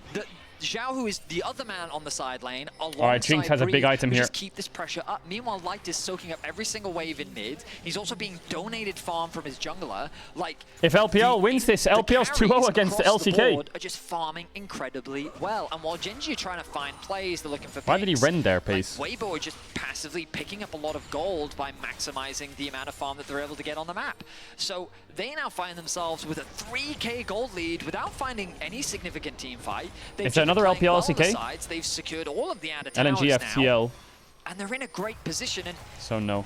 We talked about how Weibo is a team that just surprises. Genji is a team that went the full 5 games in their finals. They are MSI champions. They are touted as one of the teams to win this whole tournament. And here's Weibo with a 3k goal lead. They are the epitome of unpredictable because they have stable players. They have great playmakers, and they're a team that are very often difficult to judge. And I feel like so far in this game, they're proving why They have a nice lead. They're in a good position. They now just need to be able to close it out, which is a tough thing to do against Gen.G. Certainly is. Smolder stacked up in 3 more, 4 more. They're trying to ult to get the tower, but Light doesn't give a fuck. He's just gonna hit the wave in his face. Lucian is big. Lucian has some big items. What if they flash on you, Xiao? Oh, they don't have Maokai flash. No Drake for a minute. Krispy Kreme, what's he doing? Oh my god, Smolder is smoldering, chat. Oh, Light's damage is big. Rocking for a bit of poke. Barrier there from Pace. Smolder is smoldering. Fuck, do I want my Pick'ems to do well or do I want Weibo to do well? Nah, Pick'ems. Breathe looking for the flank. Gen.G just 5 Gen.G don't troll. Side lanes. Weibo's chilling, but you can see how awkward it is for both teams because of how little engage they have. They're just chipping away. They're waiting for someone to overstep, make a mistake. Do it. 40 seconds on Drake. No, you do it. I mean, they're just trying to bait each other into a fight, and the side lanes are relatively Maokai spacing, even, Renata right? spacing, Rumble spacing. Light's probably gonna have to base. Gonna go down to catch that one. Top lane not really pushing super hard, so neither side losing out on a lot of CS or gold to just hang out in the mid lane. He's gonna get his base cancelled though. But a very awkward. You're right, because these are teams who normally you're like, oh, you can't perfect, base now. precise engages, but they don't have the tools. Nope, they don't. And honestly, this benefits split pushers more than Get anyone those Infernal Cinders, don't forget to pick them up. On in mid lane, then it doesn't matter Chobi's hit his breakpoint. This Jinx is going to look at you and be like, okay, cool. It's such a Gen.G thing to do, to rock up to the first game of Worlds and play the exact same comp you were playing in summer, no matter what the patch changes. It's the most Gen.G thing ever. They could have Jax just solo the dragon, by the way, while keeping pressure. No, we practiced this all year. This is good. Gen.G are trying to contest this mid wave as the culling comes Holy out from moly, Xiao. Good Xiao. damage. Still have some Ooh, tools. he is dashing. Canyon has flash. They have Mikhail's though, so they could Mikhail's flash Lucian out, and then the Maokai spark. Deciding not to. He's hesitant about the potential engage, but it's such a good game, but it's such a goofy game, Betty.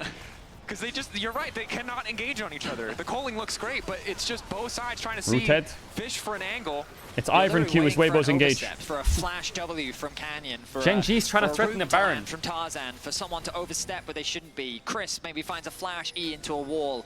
Or someone starts an engage. I mean, Gen.G just getting pushed out. They don't really have control of their mid lane. Yep. The mid wave is respawning. They'll get pushed first. Weibo in a very commanding position. Recalls are now being forced out. Luckily, Gen.G have decent vision around the objective, but Crisp kind of shepherding them like a border collie up towards the top side of the map. His hand's getting lower and lower. Rocket hit stops the recall. He's killing him with redemption. Forcing a flash. They're being herded.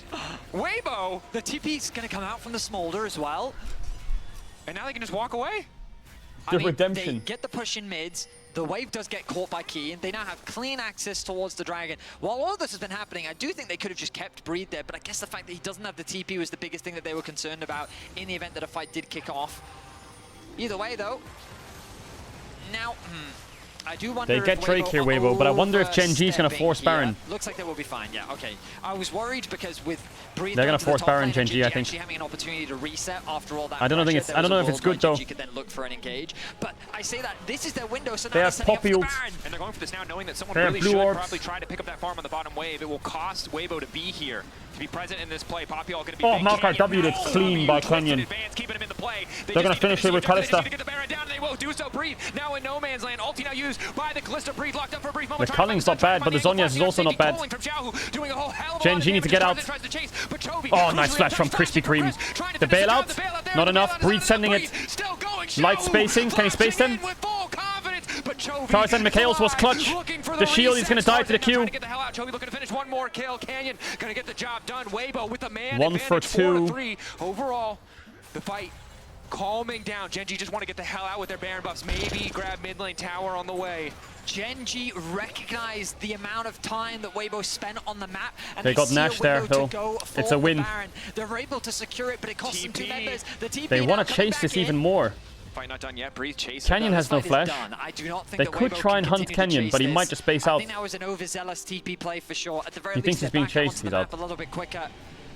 But the reason why I was concerned about the start of this dragon was because they spent so much time on the map. That gave a great window for Gen.G. Yeah, look at this flash from Krispy Kreme. Keen Zhonya's, and then he overheats when he W's here. And now he can't even ult, so Keen dies with flash ult up. That allows for Weibo to capitalize on the split up members. They target the bot lane, and they're able to find 2 kills. The downside for Weibo is that Tarzan does lose his life in the river. But ultimately, it's a Baron secured for Gen.G. Now, Here's the biggest problem with what has just happened. Neither team hasn't engaged. The team that has They're so locked in, it's crazy. So Jinx has sums up, and so does Smolder. I think we go again, yeah. No engage, just look at each other and right-click. Committing members top, leveraging the stacked wave that they do have, and they're going to siege onto this tower. Clean by Breathe. Genji gets top tier 1. Moving into the top side jungle. Oh my god, Ivan has Shurelius. No longer just sitting in mid, constantly trading back Oh and my forth. They're god. trying to get more elsewhere on the map. What is this game? This game's been on for a while. Towers now starting to fall. Keep in mind, about 2 or 3 waves of CS were also deleted in bot lane in the midst of that entire Baron play. So the gold is basically equalized. Only about a 2K Man, difference Genji, between my the teams. pick'ems. Are you But serious? item completions overall, essentially dead even. Yes, Xiaohu has a little bit of a lead, but that means the fights are going to be pretty damn close.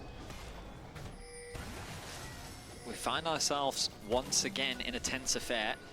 Weibo and Genji going toe-to-toe. Reminder, this is a best of 1. Round 1 of the Swiss stage. A lot on the line Kalista's here. pretty strong now. So is You Jinx. want to be 1-0. You Maokai ult. Xiaohu needs to get McHale's here. Yeah. Oh my god, their champs are so disgusting. This Maokai Rumble Smolder ult combo is disgusting. Set up on this next tower. Knockback from Chris, not really going to connect. Oh, he Kalista ult, I think he got hit. From Pays at the very least, but this Red Bull Baron power play only growing more and more in the favor of Genji. I mean, Genji figured out the formula. Just stack enough ults and you'll force an engage eventually. Yeah, and scale hard enough, I guess. Nice use of the Rumble ult Criminal. with the Maokai ult. Breathe on the sideline, going to knock down this tier 2, but TP now Xiaohu's coming in from TPing Xiaohu on as them. well. Wants to TP Is this a behind flanking them. Lucian? Yes, sir, it is. What is Xiaohu doing here? On a ward. They know he is there. He has no flash. Here comes Breathe as well. Breathe here too. Genji actually have to be careful though. Their TP's coming in, but it's going to be a little bit late. If Weibo could Now Keen's TPing. fight, they might be able to get something done, but now it's Keen standing behind them. Light going to be Oh, Light's gonna die to Keen. Mega play by Keen. What can Xiaohu do? He's rooted. I mean, they've just scaled, haven't they? Big stun by Breeze, but no follow-up. Chovy scaled too hard. My pick'ems might be safe, Now chat. the momentum has completely shifted. Genji punished the re-engage from Weibo, disconnected in their Oh, he approach showed. with a TP flanking Lucian. Things begin to fall This is apart. a 750 gold kill for Chovy. Oh, Chovy. Xiaohu, nice Chovy though. backstep. Hold up. Chovy trying to finish, can't get Hold too up. Does he low. have dash with One rapid dash, fire? one auto, but there's Pays! He gets the He has grasp on shutdown Smolder. He's quite onto tanky. Xiaohu, and Genji now showcasing their dominance. 30 seconds on Drake, it should be free. Soul point for Genji. I think they've got the game in their control now. This full AD comp. They're going to have Randuins on Kalista. Maokai is insanely tanky. Zonya has the steel caps, the locket. We're getting caught up in the moment. That discipline paying dividends, as you can see. Weibo feeling Man, under this Genji's pressure to winning, but I force these just plays. don't And as like the way they highlighted, win if you're the games. one forced to engage, forced to make the play, you're pretty disadvantaged in the I context just don't of this like the game way when they there's win so many games. great disengage tools, so many threats that can blow you up. Yeah, I mean, I think. I mean, it's good they're winning, right? My pick'ems are saved, and I'm happy for them. Got to see the formula of how this comp wants But to I- work, and it's basically just R. They're just scaling wins. They're playing fights well though. Their range control is good. But you know, you throw the Maokai But my ultimate, biggest question now, the moving Rumble forward, ultimate is does this slows you down comp as well, beat making it harder Vi to get away Syndra? from the Maokai ultimate, and then on top of that, Chovy's ultimate is going to fly on top. There's a lot of fire and a lot of destruction raining from the sky. If this comp can beat Vi Syndra, You know, then redemption takes a little bit of time. yeah, I mean it's strong. Chovy's, again, only continuing to stack, only getting scarier and scarier. And here it Ulti comes comes in from Canyon. If anyone tries to walk up, things are going to get dicey fast. There's that Smolder ult. combination. This time they didn't commit Keen's Maokai ulti. ult, tower They'll be dead, happy run with away, the objective, wait for though. ults. Rumble ult, Smolder ult, tower dead, Chris wait for eating about ults. 400 damage just to try to walk up there. It's a slow way to win, but Genji it looks quite solid. Went from feeling a bit out of sorts that Baron got them time, and then that mid lane push, ultimately what really heavily shifted this game in their favor. Well, yeah, getting the Baron, like, just gave them all the tools. Now we they came needed. into Really worlds became like that siege, Akali, right? Because Syndra, empowering those minions Yone. really hurt Weibo's We had ability mega to pace stall out games, and then and wave clear. They secured the top they decided, tower, yep, they secured the mid one. you've had enough fun now, When guys. they're sieging on these towers, We're scaling. especially with these Baron empowered minions, their ultimates just Let me become show you that how to much win a more powerful. game. So with the Baron back on the table once more, we Works, see though. both teams setting up for the objective. They also have no magic damage at all. Yeah, I think Genji with this Randuin's Kalista, I don't really think Pace can die now. In the context of the game, but he's just been building, Unless he randomly gets caught, but game, and He doesn't need What to can he worry get about caught any by? of the tiny bits of magic damage from Tarzan or from Xiaohu's passive whatsoever. So a lot of the things in this game, these little edges favoring Gen G, whether it's the scaling of the Smolder, whether it's the range on these ultimates, or the full AD kind of composition that Weibo have brought together. Yeah, I just noticed that the Randuin's on Pays as well. That's a high Yeah, value Randuin's on Pays is big. Yeah. That's basically just an additional 25% damage reduction for everything, because basically everyone is critting. What do you mean hating on Gen G? How am I hating? I was hating that they're drafting the same thing from Summer, but I'm happy for them that it's working. I just don't know if it's going to work for the whole tournament. That's what I'm asking. I'm asking, does this beat Syndra Vicoms? If it does, then it can work, you know, but Pays though does it struggling work? to contest that mid wave. The culling once again. Decent chunk. Mid-prio in the favor of Weibo for a brief moment. They're now trying to use it to collapse onto Lehens. Lehens is kind of caught, but they have Kalista ult. Pays is coming. You can probably ult him out. Wait, he ulted him out in the bailout.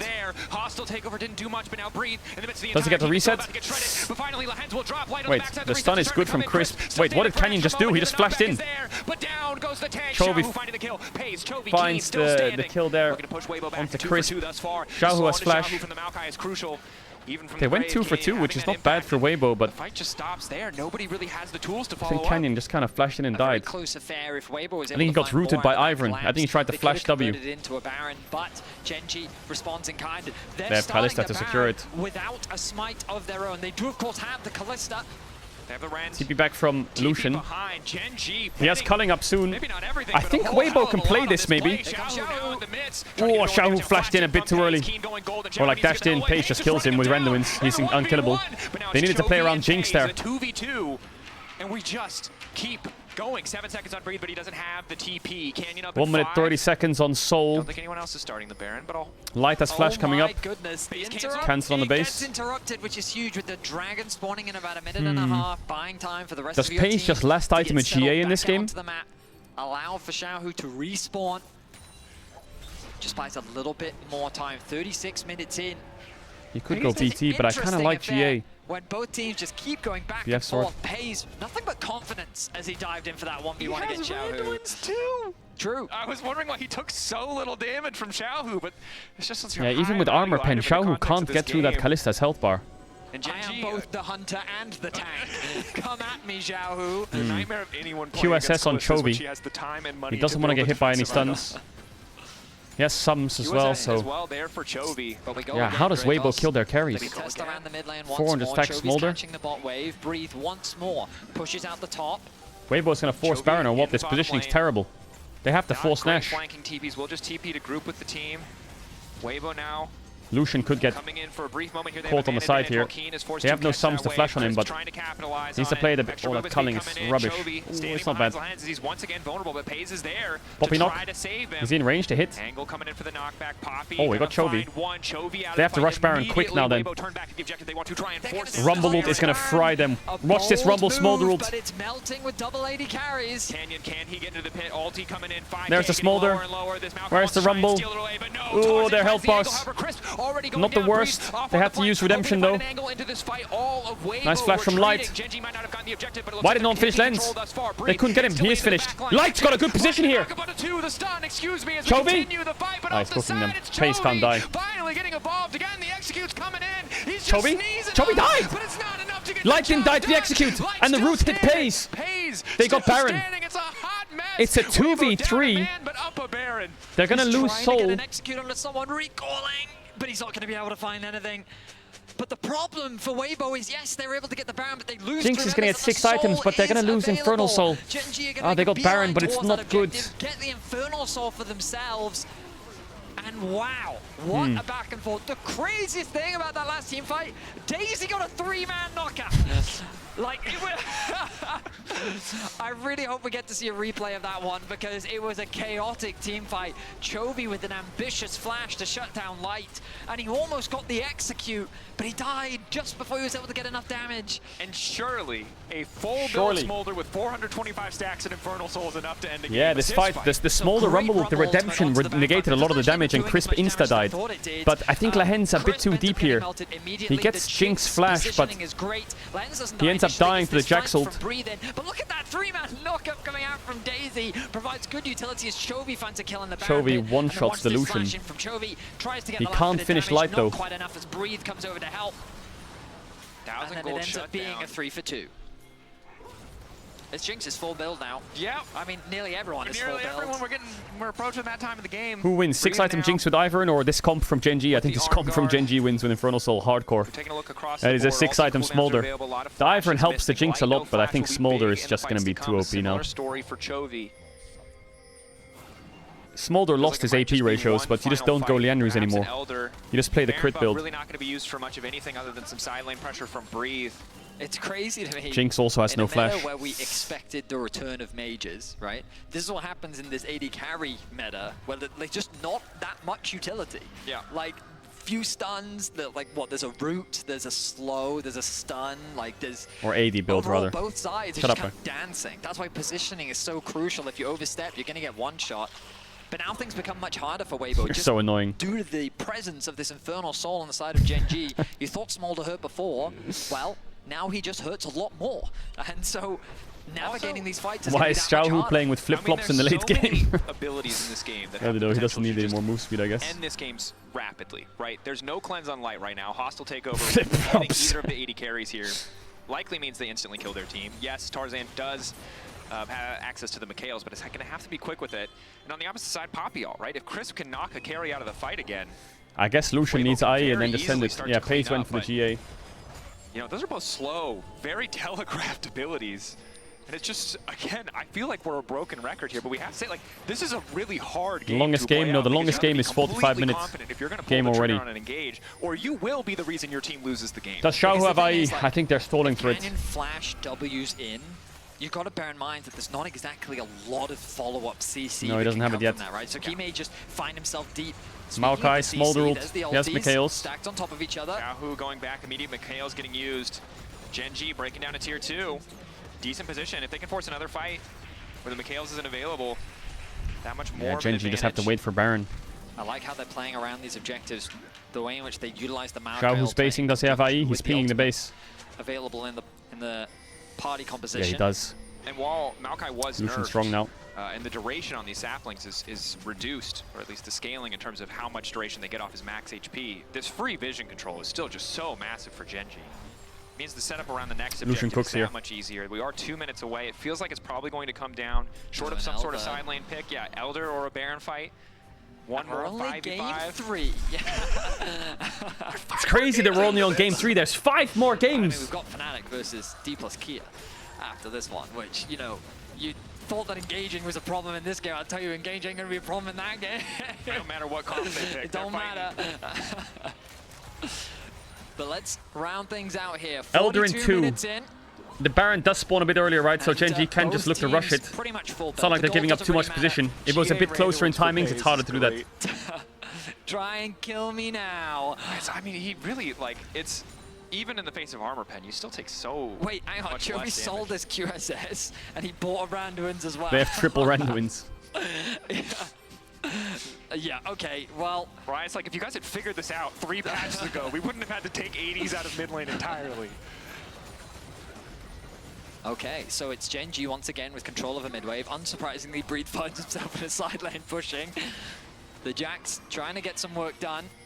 If they can continue to stall, which they're doing a good job of so far, maybe he can even put some pressure onto that tier 2, but Keen is going to go and answer. Sums are all up. Yes, no grubs, so we're ready it's a bit for slow on the full push. 5v5, full strength from both sides. I asked for a leave tomorrow at work. You're such a degenerate. See Rumble respond, feel confident they can step forward as a 4-man core. 20 seconds on the Baron, a minute on Elder. Elder the great equalizer. No matter what lead you think you have, team gets Elder, pretty much just instantly start winning fights. What is Weibo doing? They're trying to threaten some kind of bot push to pull Gen G away from the Baron. I mean, it is tense. Like, this game, while it is just a best of 1, determines a lot. For my pick'ems. It's going to impact the whole tournament. Whether you go 1-0-0-1, your future opponents will be determined by that. Keen used his ult there to defend the bot tier 2. Breathing room. Certainly. Going 0-1 already starts to put the pressure on you. But also, with expectations so high on the side of Gen G, coming in as one of the 30 seconds on Elder. to lose here to Weibo. TP mid from Already Lucian. is gonna shift a lot Chovy's of ganking the Jax and they see that, so Weibo have better position. Gen G top of the table. No one has The overall engaged. power rankings. Weibo around 11th. The cameraman stresses me out when he zooms in like that. Nearly as highly across the board. A lot of people skeptical as to how good they would be on the The international Smolder stage. And while this game has been very back and Bree forth, just got cooked by all Keen. that matters is the win. That Wait, that's huge actually. 10 seconds until Elder, and Breathe is going to be forced to go back to base. A single trade could be massive in the context of what's about to happen. Can he cancel the recall? Does Keen ward over the wall? In a similar position where Or flash from Lehens to force Crisp's flash? now it's Gen G He got the who base have off. It's an Elder flip. main control over this river. It's an Elder flip, chat. They have no way to get in here. Zhao, who doesn't have TP. Weibo have to force, and again, Nah, whoever I has think to this force is very Dunzo, hard isn't to it? lose the fight. This is Team so flank, they know that Dunzo. it's They're gonna get the coming. Elder, guys. On the way in, Rumble equalizer. Oh, Poppy got not interrupted doing by the much. Lehens It's Q. for Chris. Pei starting to step up. Ulti coming in from Chovy. Hostile takeover. Light. They're gonna commit on the Jinx here, maybe. They got the Elder. It's over. They're wiped. Not even close. My pick'ems are saved! My pick'ems are For saved! Gen G as they look to close it out here. Mom and Dad just melt away Weibo as the Elder was enough to secure the fight. Thank God for that. Once again, 5-0, and Gen It took a while. G will assert themselves as the dominant force. Incredible stuff. That The was a confidence very from slow Gen game. G, finding that window Jesus. of opportunity. Keen, a quiet hero across the game, forcing Breathe back, giving them the ability to start that. All right, chat. Now it's time for Fnatic down one. First LPL LCK matchup might have favored the LPL, but this Now one that's gonna going be a in the degenerate favor of game. Gen G as they take down Weibo. A close back and forth between Gen G and Weibo. But you know Hold what? on, let You've me go heard change from my us shirt. for BRB, 1 45 second. minutes. Let's quickly toss it over to the analyst desk. Thank you so much, Petty. Of course, you need to keep your energy in check for this long day, but exactly, Gen G evened up the score again between the LCK and the LPL with their victory, and they did it by saying, we don't care about patch 14.18. We can't read. No, we refuse to read. Our entire top side will be, you know, the nerfed Rumble, the nerfed Maokai, the nerfed Smolder, but that doesn't always mean everything. No, it certainly doesn't. I think the Gen G macro is still very much prevalent, despite how many issues they had in the early game in terms of finding a gold lead. They still found the 6 crops. They didn't. They found not just the first, but the second dragon as well, and it just put them in such a position where they have such a late game composition. But they were allowed to have that late game composition because there was nothing Weibo could do to accelerate the game even further. They had to sit around, get that third Drake, still lose the fight, and it was just so back and forth. Yeah, I mean, Gen G was just patient, and it felt. I mean, it really felt demoralizing because you could just see the stacks coming up. You're like, oh God, we're actually getting to the 500 stack mark. This is the type of game we're having. How do they actually kind of come back into it? And it felt like they had to find some sort of play. But even when Smolder was topside, they was just getting covered by Canyon. So I was like, yeah, I don't know about this one, Weibros. Is this Gen G though? Like, is this really going to be Gen G at Worlds? It might No, this is maybe their, let's try this first. I hope so. I hope this is like a, don't want to give away anything. Yeah. We got our new picks for later rounds of Swiss when it really matters. Are you not pleased? I'm actually not. Because that was tense. That was tense. There was a lot of tense affair. There's a lot of anticipation in that game. What do we always say about the LCK? They might not come in the sharpest with the best meta reads, but the later you get in the tournament, they rank up. This one, you just got to win it, Jat. I mean, true. And at the same time, think about how much better this would have been a month ago. Like, they would have really dominated this game a month ago if the champions were actually strong. So in that case, it's impressive. But I really don't like the meta read. I understand why you're going to play what you're comfortable with in the first day of World Swiss. But I think them and BLG and HLE are the 3 tournament favorites. Yes. Yeah. And that did not look like a type of performance that's going to win Worlds. I know that's a high bar, and they did win, and we should be celebrating them. It's a long way off, but for sure. that was. I want to see a little bit faster games. Let's see if Keena's asked about that in the Verizon post-game interview. And welcome back to the World Swiss stage for this Verizon post-game interview here with Keen. 안녕하세요. Thank you so much for joining me. This game was messy in terms of I don't quite understand what is the meta right now, because neither of you guys had hard engage. It felt like the game was really difficult to close out. What is your take on the meta right now and this game overall? 지금 메타에 대한 해석이 굉장히 궁금한데요. 이번 경기 정말 난전이었습니다. 그리고 양 팀 모두 조금 한타를 강제할 수 있는 픽이 없어서 두 팀 모두 게임을 마무리하는데 조금 난색을 표하는 것 같았는데요. 지금 젠지의 메타 해석은 어떤가요? 아무래도 첫 경기다 보니까 좀 이제 상대가 뭘 할지 몰라가지고 좀 저희가 이제 생각했을 때 좀 좋은 챔피언들 위주로 일단 뽑아보자고 했고 일단 메타를 좀 더 알아가는 식으로 일단 경기를 좀 더 임했던 것 같습니다. Because it's the first day, so we are also unsure what champions, what kind of strategy the opponents are going to bring. So we wanted to focus on the picks that we are thinking that's really good. Also, I think we're still in the stage of kind of reading out the meta. Of course, first day, absolutely understandable. Then in that sense, let's talk about Rumble, because the expectation was Rumble was not going to be a strong pick coming here at Worlds. It was picked during the playing stage. You played it today and had a lot of impact. How would you rate the champion right now? 럼블에 대한 의견도 궁금한데 사실 많은 분들이 럼블 이제 더 이상 나오지 못할 것이다 예측했지만 플레인 스테이지도 나왔었고 오늘도 럼블 플레이를 보여주셨는데 지금 럼블에 대한 평가는 어떠신가요? 초반에는 좀 데미지 너프가 있어서 이제 라인전이 이제 약해진 건 맞는데 나중에 템이 뜨면 뜰수록 뭐 데미지는 그 전이랑 좀 비슷한 것 같아서 조합에 맞춰서 쓰면 언제든지 꺼낼 수 있는 카드인 것 같습니다.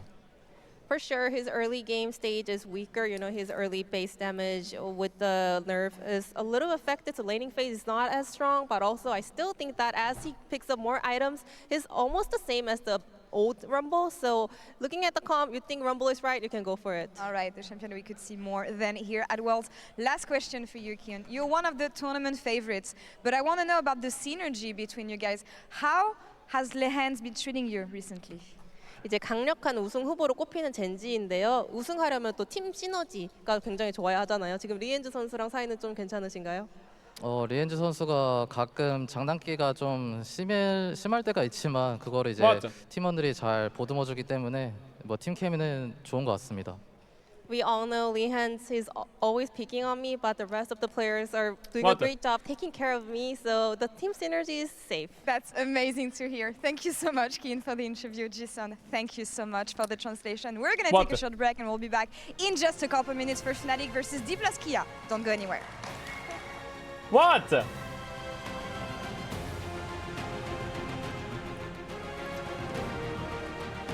Chat, why are you being so weird? Why do I feel like there's tension? Guys, relax. It's Fnatic Damwon. Chill out there. Back through, healing up off the passive is clutch. It's light, no mana, but still wants to keep hitting. Handshake not going to connect. Xiao finishing the first kill. Reset coming in. But Chovy crucially untouched. Flashing from Chris. Wait, hold on 1 sec. The bailout there. The bailout is not enough. Breathe. Still going. Xiao. Boost rate here. Wow. Great ulti kicking things out. Tarzan, God, beautiful. Chovy trying to finish. Can't get too low. One dash, one auto. But there's pace. Pace trying to get into the backline, trying to make sure the lights don't have any room to work. And already the Elder is taken down, and instantly, in the blink of an eye, 44 minutes in, it's an ace for Gen G as they look to close it out here.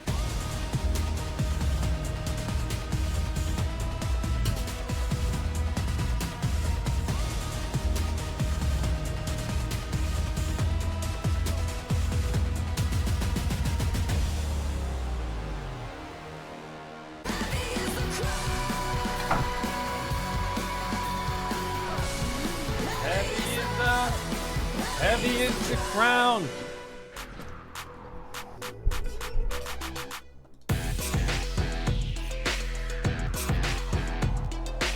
What?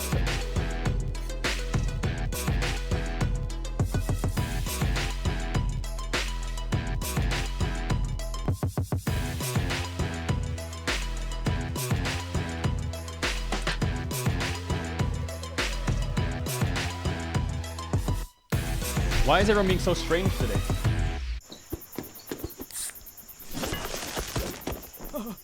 Red Bull gives you wings. And if you're wondering why I move Chat, look, there's nothing below it, look. I just feel so See that? Nada.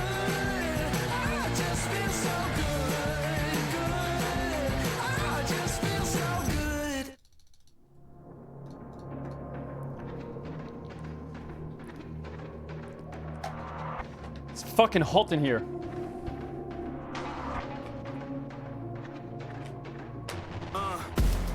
Hit the ground, I'm on code. Run on air when I flow. You would swear that I flowed. Hottest hand in my zone. I'm going hard for my city, yeah. I Chat. put that thing on my back. Get it and gun it. I'm back Wait, on the Fnatic or Gen G? What the fuck? I'm a streamer for Fnatic. I'm part of the Fnatic fam. I'm European blood. Relax. Relax.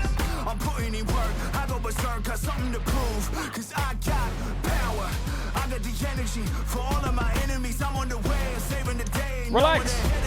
Everyone take a breath together. Ready? 1, 2, 3.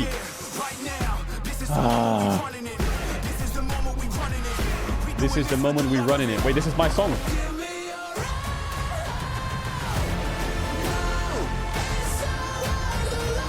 Fnatic is Gen G. Who do you? Chat, don't forget, you can go to CaedrelWorldsGiveaway.com to win signed Worlds jerseys from some of the teams and the big gaming setup and monitors and headsets and Riot Games Worlds boxes and apparel and cameras and displays and keyboards and mice. There's loads of stuff. Shout out to all the people who hooked us up. There's even a gaming chair in there from Blacklight, big pace. Check it out there. Show us the dumb one jersey.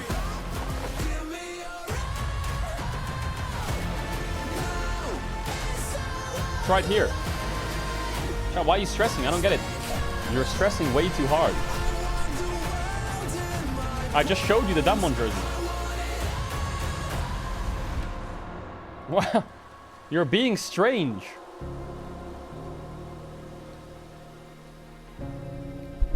The dumb one jersey is right here.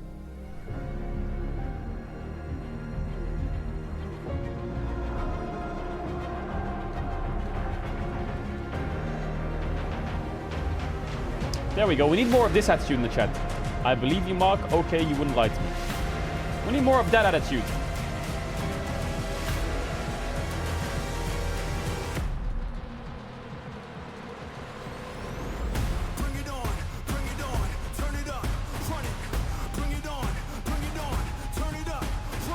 You for... What is Fnatic tweeting?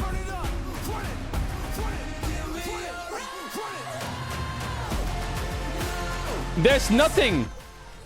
There's nothing under the jersey. There's nothing. Hey, relax. Hey, Fnatic, listen.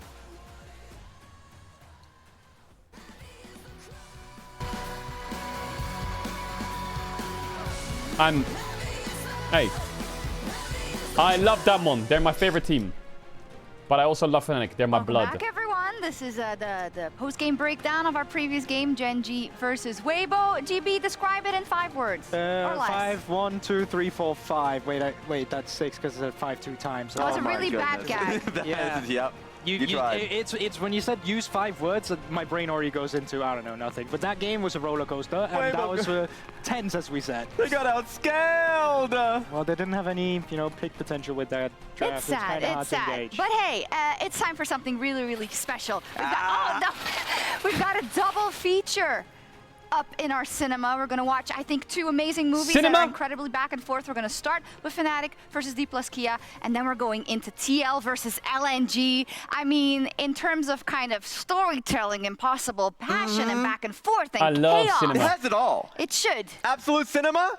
Believe in the show. Yeah. And GB, you know this. Like, both of these teams, you've lived it, especially from Fnatic side. I mean, definitely left side, we've felt that multiple times before. I mean, I already love this because the Twitter slogan the teams are going for as well. So I think this not only reflects what they want to prove here at the World Championship, but it also kind of reflects their playstyle. From Fnatic, it is absolute cinema. It's back and forth. It's a plot line you're not expecting. And I remember seeing the PGBs we had from the G2 series as well. If you remember back to summer finals, not season finals, but also a little bit, but summer finals specifically with for people that have missed it. Yeah.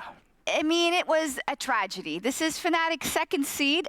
The LEC 2nd seed, that was a bad intro. I said it was a tragedy. This is LEC 2nd seed. Fnatic, Oscar Renan, Razork, Humanoid, Noah, and June. And we will talk a little bit more about kind of what our issues were with Fnatic, I feel like, this year, but we will also introduce LCK's 3rd seed in D plus Kia with King and Lucid, Showmaker, Aiming, and Moham. And I think our trepidation comes from the fact that if Fnatic was 10% better in the entire year, they probably would have won one of the titles that they were in contention for. But in crucial games, they couldn't drive it home. And I feel like the same thing goes for D plus Kia in some of their games? It's one of those things. I mean, you can see it on your screen right here that if you can't finish a game domestically, you have a lot of question marks when you start going into the international stage. Because when you play against the best of the best teams, they know how to salvage a bad early game and make sure you can win through great macro of...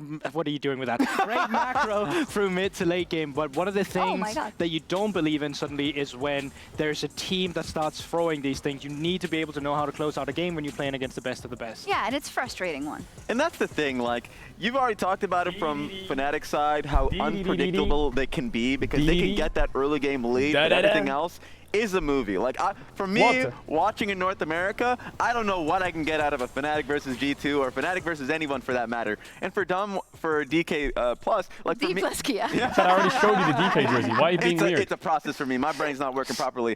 But for D Plus, the thing for them is the same kind of storytelling. Yeah. They have incredible individual players. For me, Lucid has been so fun to watch. And, you know, Showmaker is as much of a playmaker as you can get. But then the leads they have, you just can't expect them to hold it. No, that's the thing, because that one has kind of been the team in the LCK as well, where it's fallen apart in that mid to late game session. They've had some oopsies as well, where they're kind of just walking around, looking at their opponent. Then we start a fight, or maybe it wasn't the best. Yeah. So I think there's a lot of fans coming into this game who's going to feel like Fnatic is going to get completely dumpstered. And they're definitely coming in as underdog against D+ for sure. But it's one of those things where D+ is not a perfect team either. They're a team that also has had some issues with the meta as it currently was at the LCK domestically. I think the hope for a lot of LCK fans though is that they are going to be more comfortable coming into the mid lane meta that's now happening with Lucid, who's already been a great jungler surrounding Showmaker 2. The 2v2 from the mid lane is going to be what I'm having my eyes on today, because I think it's going to be defining the series. It absolutely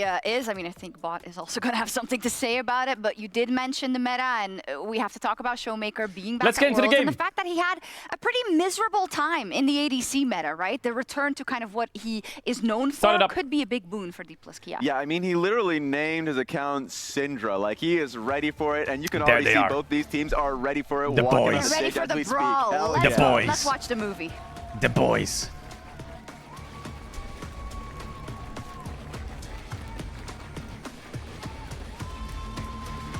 Boys, here we are for the cinema, for the show.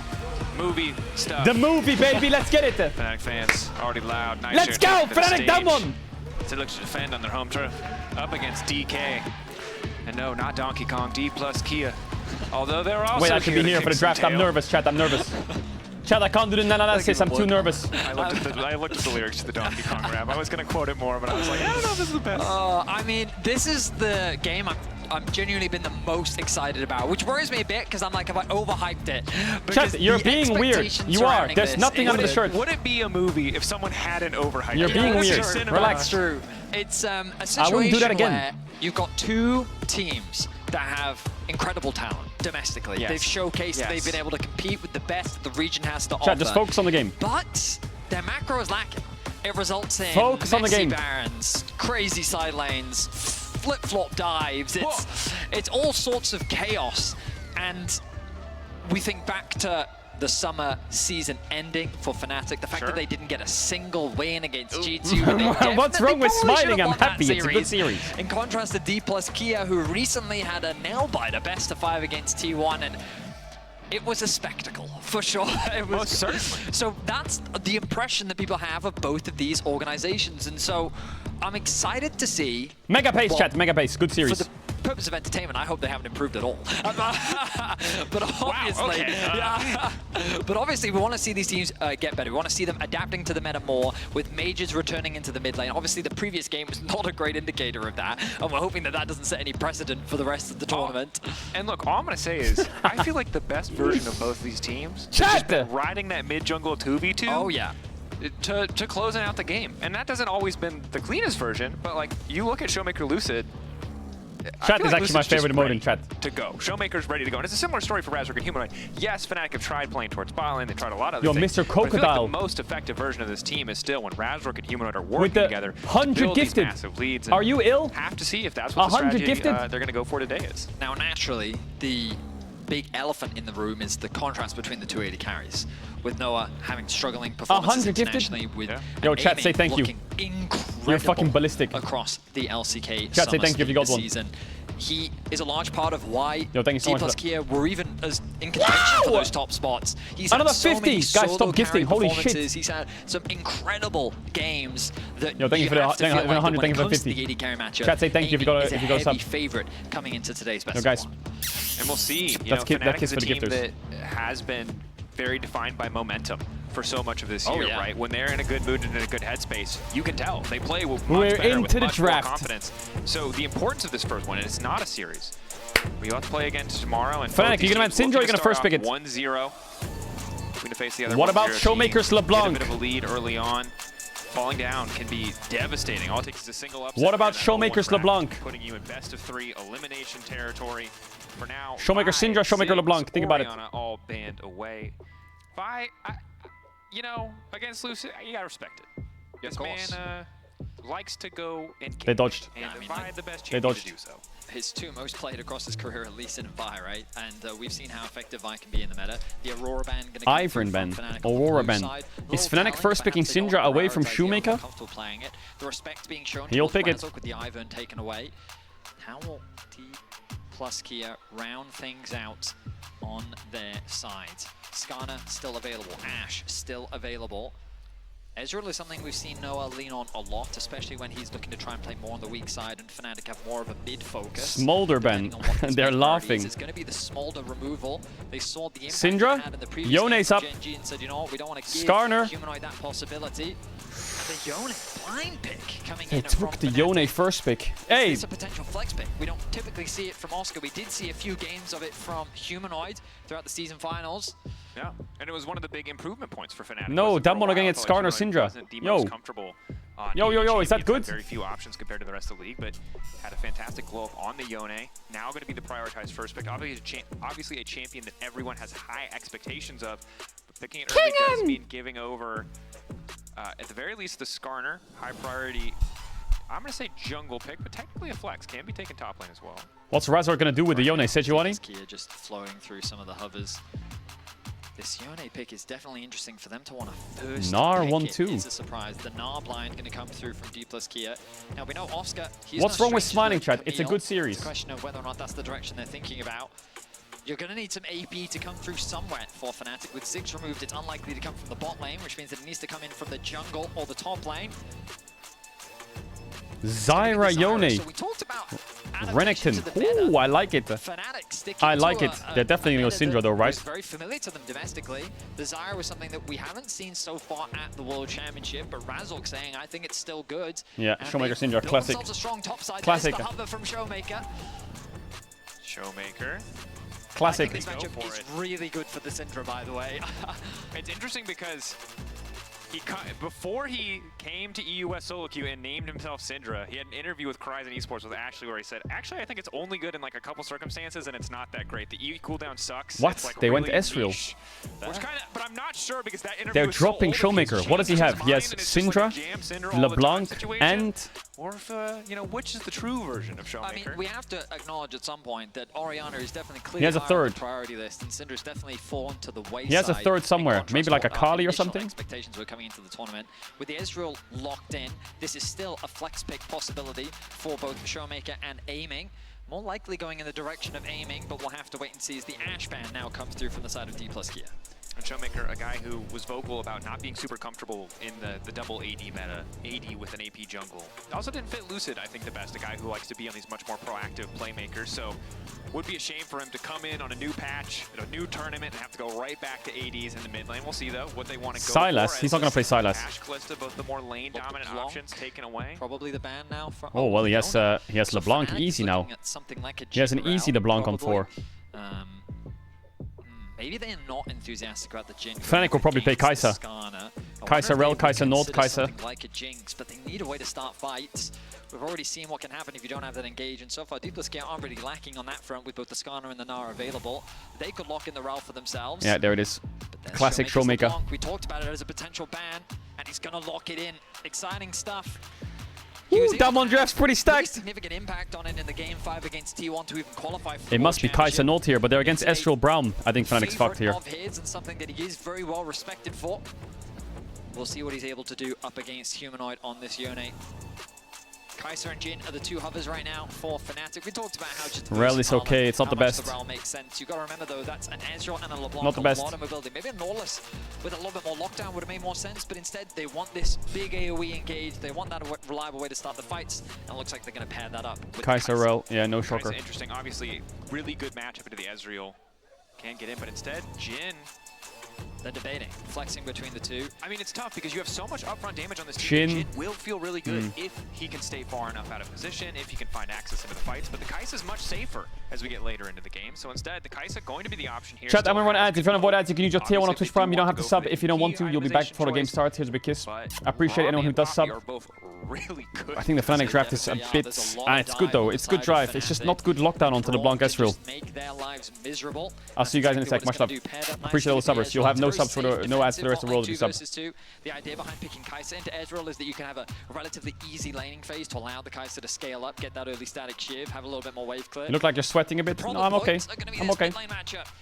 LeBlanc versus Yone in the other game, LeBlanc is going to be able to have a lot of pressure. The side lane threat is going to get a little bit easier as Yone gets more items. Why do they have to play against each other in round 1? You become this monster. Why do they have to do that? Really very few champions in the game. How annoying is that? But with this beefy frontline on the side of D plus Kia in the Skarner and the Braum, this feels like a very difficult wall. Yeah, Fnatic's comp's really good. It's just it lacks lockdown versus the LeBlanc Ezreal. It does. If we end up in a situation where DK find an early mid-jungle advantage, Razor is going to be the one who suffers because it lacks so much lockdown. Punch, most certainly very vulnerable to that Skarner LeBlanc. A single piece of CC hits her and very likely to get taken off the rift. And that said, early game. Sorry. No, I was going to say early game, I just think the thing that we have to keep our eyes on, right? We talked so much about mid-jungle, now it's time to see if that's going to be the name of the game, or if teams... I wonder how good Humanoid's Yone is. I'm surprised they didn't take a Brown ban and try and go Nautilus, but maybe they could take Ezreal Naut, they could play Rel into it. D plus Kia is still the favorites coming into this matchup, right? The reality is that... Fnatic jersey in the back, respect. Still just smash teams that are worse than them. Respect. And this is going to be the test for Fnatic. What are you saying? Where on the totem pole do you fall Certainly. in the context of the LCK? And I'm looking forward. EU versus the LCK. Fix the camera. What's wrong with it? Off rough up against BLG to start off the day. Right now, the LPL has one up on us. Will the LCK also have one up on the LEC? Let's find out. In the middle. It's game 4 of the day. There you go. Fnatic versus D plus Kia. I'm excited. You should be excited as well. I'm hoping we get a lot of brawls, a lot of fighting. Both teams making their way out onto the rift, and already D plus Kia making their presence known in the Fnatic bot side jungle. And I like this. Overall, early contest on the Raptor spawn, knowing that Braum gives them the much stronger level 1. How has it been a year since we've been here with Weibo G2? Because what are Fnatic going to do level 1? Why do these teams have to play against each other? Why does Fnatic have to play against someone? They're my two favorite teams in the tournament. How stupid is that? Why does Riot put them against each other in the first fucking game? However, instead just retreating to defend their own Fucking side rig of the that map. shit. They started with 2 sweepers. Pings have come down from the side of Fnatic. Kingan's going to run face first into Oscar, or not. He's going to take the safe way around. A lot of pings. Saw a moment ago at the top of your screen. The global power ranking is powered by AWS. Fnatic at 13th, DK at 7th. They can't rematch though, right, chat? Once they play once, they can't rematch ever, right? Unless it's top 8. Lane swap through from Fnatic. Fnatic going for the swap. Play it safe. Already jungle and support. Well, I say that. Jungle and top lane are paired up. Razor going to start alone. Support going to go into the mid lane, as you would expect. Top lane to the top. I feel like I think I might be like a really Fiesta game. I'm not sure we'll need to see. We're new to Fnatic. Hopefully we don't throw leads. Interesting from the players' side. Hopefully. Yeah. And Razor coming in with a lot of confidence when he spoke to Hopefully we don't throw leads, hopefully. A medium amount of confidence. I think it might be a really Fiesta game. I'm not sure. We need to see. We're a new Fnatic. Hopefully we don't throw leads. And then he said hopefully one more time. Which undermined, I think, a little bit the sentiment he was trying to say. But Fnatic aware of their own chaotic team, aware of some of the struggles that they've had. And I think it is a similar story for DK, or D plus Kia on the opposite side. Is we've now got the 2v2 Those range creeps are good for Marek Brasta. And Noah trying to do damage, but again, you can see I don't know, they're not going to let Rel re-enter bot. Fortification looks like. Those autos do not I don't know if Jun will get the bot in time to cover the dive. Jun has been pushed underneath this tower. He's been denied the level 2. He's still 1 creep off it, I think. And Moham has access here. Going to be He procced Aftershock with the plant as well. Oof, they might get murdered under this tower. The TP can come in from Oscar. He can catch that wave. Looks like Damon's not going to go for the dive. It's really awkward though because his Aftershock was procced by him hitting the blast cone, I believe, onto Mohan. There's the TP from Oscarini. Which means if anyone hits him, he is likely dead. But Oscar should get level 3. He's going to tick over to level 3 off of this. He's taking his time. And Jun gets level 2. Nice, saved.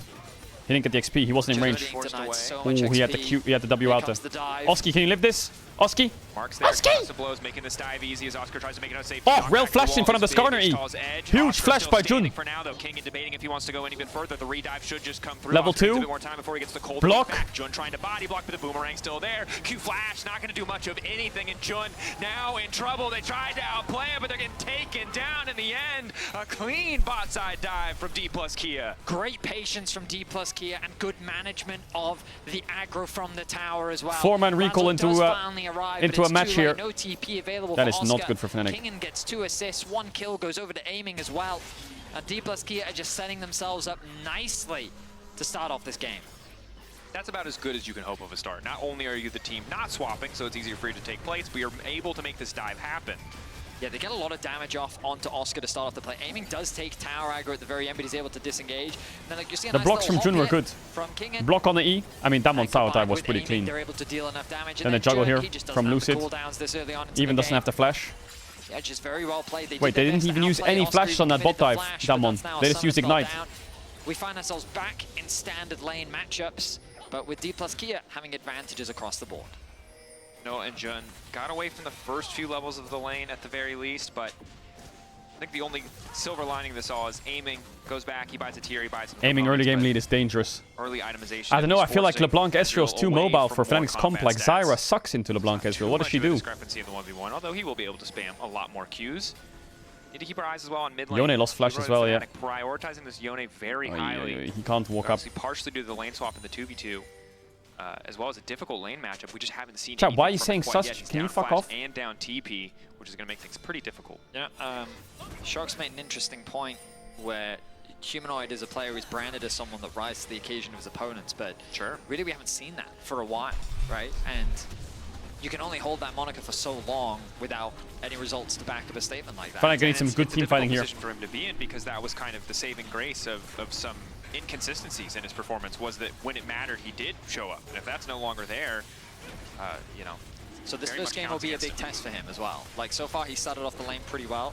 You can see there's a stacked wave that he's going to have to catch underneath his tower. Is D+ Kia already going to secure that dragon? They lost Drake. Unfortunately for Fnatic, D+ can now base and catch wave base and play for Grubs. Ready to set up for the Grubs Marek on the top Presta. side. He's playing Fleet. I think Grasp's unplayable in this lane, right? So while there's constant trades back even though the tankiness would be nice, he can't really proc it. It's D+ Kia that maintain control over the map for now. We'll have to see what these lanes look like once level 6s start to come through. Showmaker just getting his. Come on, Fnatic, lock in. Lock in. Pretty behind in terms of XP. Oscar going to get to a much faster level 6, but I imagine it'll be pretty difficult for him to leverage that spike unless Kingen oversteps here. Chat, you locked in or not? Going to commit to a base. Are you locked in or not? Investing in early magic resistance to help weather the pressure as Lucid already starting off those grubs. Love the proactivity here. Remember that the Humanoid's gone back to base. Razork is alone. I mean, Lucid, bit of a risky play. 2 grubs to Fnatic, not bad. Fnatic got the reset first. His bot lane just now recalling. So the downside of kind of going for that gamble is that it's easy for Razork to walk in and take 2 away, but frankly, probably shouldn't have been able to get any of them. So an aggressive choice, but does at least pay off a little bit. Notice, though, that while all the chaos has been happening in the early game and D+ Kia have been able to find these advantages, Razork's level 6. He has just been power farming his way through the early game, and already with that ultimate available, puts him in a very scary spot. Fnatic swap their bot lane to top, going to unlock some plates for themselves. The idea was here, you swap and then be in a position to secure the grubs. Don't use that emote. Lucid's already started them, they're not really able to do that. The swap is going to be matched. Yeah, swap is okay, but they can't really get anything from the swap. First kill already finds himself with about a 400 gold lead, and the Sheen already secured. Sheen going to make a lot of these trades much more favorable. But overall, no objective on the map to play for at this stage. 7 minutes in, both Grubs and Dragon off the board means that see what Fnatic want to do with their top side pressure and if they can sustain it. Mid lane's still very much this matchup mid is not good. The overall push will get a bit better for Humanoid as he gets more attack speed and more magic resist, but for now, LeBlanc still very much running the show. Oscar able to push in King in, but you can see Lucid there to support, ready to punish if Oscar overcommits. And so far, nothing too crazy outside of that initial dive. D+K did a really good job of, you know, reacting to the lane swap as you're supposed to. Ultimately, when you get to that point of the dive, it all comes down to execution, and they were able to out-execute that of Fnatic. And in terms of the early objectives, though, it's pretty even. Lucid now with the level 6 himself as full clears continue to come across the board. Jun is clearing out a bit of vision on the top side as Showmaker gets a very nice trade. You're seeing in this early game how favorable the ult. Gets the flash out. Q3 there for Humanoid does manage to lock it up. Jun immediate lockdown. That's a kill, maybe? The flash from Razor K? Get out to safety just in time. Oh my God, Jun's dead. Hand delivered. Lucid bringing Jun Come on, man! Tower to punish. Come on, man! Really nice outplay from the mid jungle of D+Kia. Ultimately, it was a bit of an overcommitment. Fnatic were a bit disconnected on the play because Razork couldn't quite get in range in time, which meant that he wasn't able to land that. They lost Zyra flash, Rel flash, They didn't have the damage, got LeBlanc flash and lost the kill. Jun was pulled underneath the tower, and the chains connected as well. The tower shots were enough to trade back the kill. And what's frustrating there is that while Jun was there for the play, that was a 2v3 where Fnatic So had why more is he members, and acting? you can see Acting what? now the price of that play is that Aiming and Mohan just get 2 plates uncontested as Noah is forced under tower. He's going to need to reset soon, only half his life bar remaining. 2 kills now for Lucid. This stun is going to become a very serious problem with the rate that Oscar he's up in being gold. accelerated. Pushing the top side for the bot lane of DK as they secure themselves a few more plates. Lucid coming, can go through the wall. They're They gonna don't get really dove. have good vision coverage. They don't have They'll know he's TPs coming though. As soon as he uses the Ishtal's No edge. unleash yet. Kind of hard to dive. Noah step up here at all. They'll be in trouble, but Razork is Wow, there that to cover SLQ hit. crucially. Hello? Mods? Slowly but surely, DK are just building lead after lead. They're just finding these small opportunities. Bots. The lanes are going their way as well. The farm is just slowly starting to build up in their favor. And again, like, it comes back to what we talked about in the regular season. You have no one to DK, blame for this because but they just yourself. have What do you mean, strong me? individuals, they How are was I just supposed to know that they're going to good play at against each building other? leads independently, you know? Early game leads are something that they're not strangers to. It's the mid game where sometimes we see some questionable decisions, so to find themselves with a lead like this I saw the static shift clone bounces are like really OP or some shit. There was a post about clones. LeBlanc has a clone. When they start setting up around these barons, playing for the neutral objectives, and how well Fnatic can respond, because truthfully, Fnatic's macro You have a has history? been one of the biggest question marks to them throughout the year. Definitely has. Can always be difficult when they fall behind. Noah has finished the static, so we'll be able to at least match a bit more the wave clear that Aiming can bring to the table with his ultimate. And they're losing Drake. Now we get 5 grubs though. In a much better position to do so, but it will at least this time. But they have be a 2 melee trade solo as laners, Fnatic so are hitting already towers on is the kind of top side, impossible. They get some focusing plate down top for those Kai'Sa. For the threshold again, that really matters, and they'll be able to grab it. The It's question fake, is, can killing a they prone doesn't proc it. Are you sure? actually find advantages enough in these lanes to leverage that grub buff? The good news, Noah already top lane. Someone already posted about the pushing, numbers will of it. force the TP out from Showmaker, but he needs to be careful. Showmaker has the tools Also, to there's chase been him no down. Cloud Souls or Dragons all day. Now, I will acknowledge Absolutely that bugged. I haven't been keeping track of the top laners because rarely do you in a Renekton versus Nah matchup. Hang on, Lucid. Lucid going in, has already locked up Humanoid. Humanoid wants to get out to safety. Yes, The flash. ulti, though, hits a target, means he doesn't really have anywhere else to go. Ignites Oh still there, my Lucid! God. Snipes Why it is that down snipe the from rock. Skarner? You thought it would be Aiming that finds the Q connect, but by Jun blocking that projectile, he couldn't block the projectile from Lucid. A nice angle comes in from the D+Kia jungler, and he's going to put 3 on the board. 4-0 now, the kill score in favor of DK. Lucid's 3-0? Nice snipe there to finish. What? Good positioning as well to make sure that Humanoid could not use that ultimate to get out for free. DK now transitioning that pressure topside. Showmaker already pushing in. And this is such a comfort zone for DK. Lucid, Showmaker, having those individual leads now. There's no flash extending Razork. their reach It's across mega the fucked map. here. Or Razork is there can they trying cook? to They have punish, but Kai'Sa. they Actually could be a already big fight for have a whole lot of Fnatic. Humanoid now on the way, and he needs to No, get no, that no Q3 joke. ready to go. Razork still alive, standing behind the blue buff. Showmaker trying to finish They off have to first all in kill, here. do so Have to all in. successfully. They have Lucid gets Kai'Sa ult. quick Where is he ulti going? off. Blast Cone was going to take him to safety. There's Oscar no way they're desperate all to out get in here. That's and absolute gets cap. something Skarner's back. 100% Noah on the dead. chase. Razork as well. Oscar, nice stun. They get 1 kill. Not sure if he has the slice dice cooldown yet. Maybe Humanoid TP spot and it's fine. On which one's the real Or- Showmaker. Root is there, and Showmaker will just dash out to safety. If Skarner 5 executes. kills. Are they really not going to get anything? Is he going to get the execute? Jun? He actually gets That's to not execute. serious, That's 0 right? kills for Fnatic. Wow. They got I can't nothing! believe That's how it played Nothing! out. DK, they're able to get the kill onto Jun. They're able to spread out And they walk away without giving over anything to Fnatic. 3k now, the gold lead in the early game, and Fnatic are very quickly falling apart. But couldn't Kai'Sa just ult in somewhere? Anywhere? Completely unafraid. Did he not have a proc on anything? I swear I saw like 10 CCs. But this is a terrifying position. Only Noah and Razork have completed an item thus far. You've got Triforce, Ludens, Heartsteel on the 3 middle members of DK.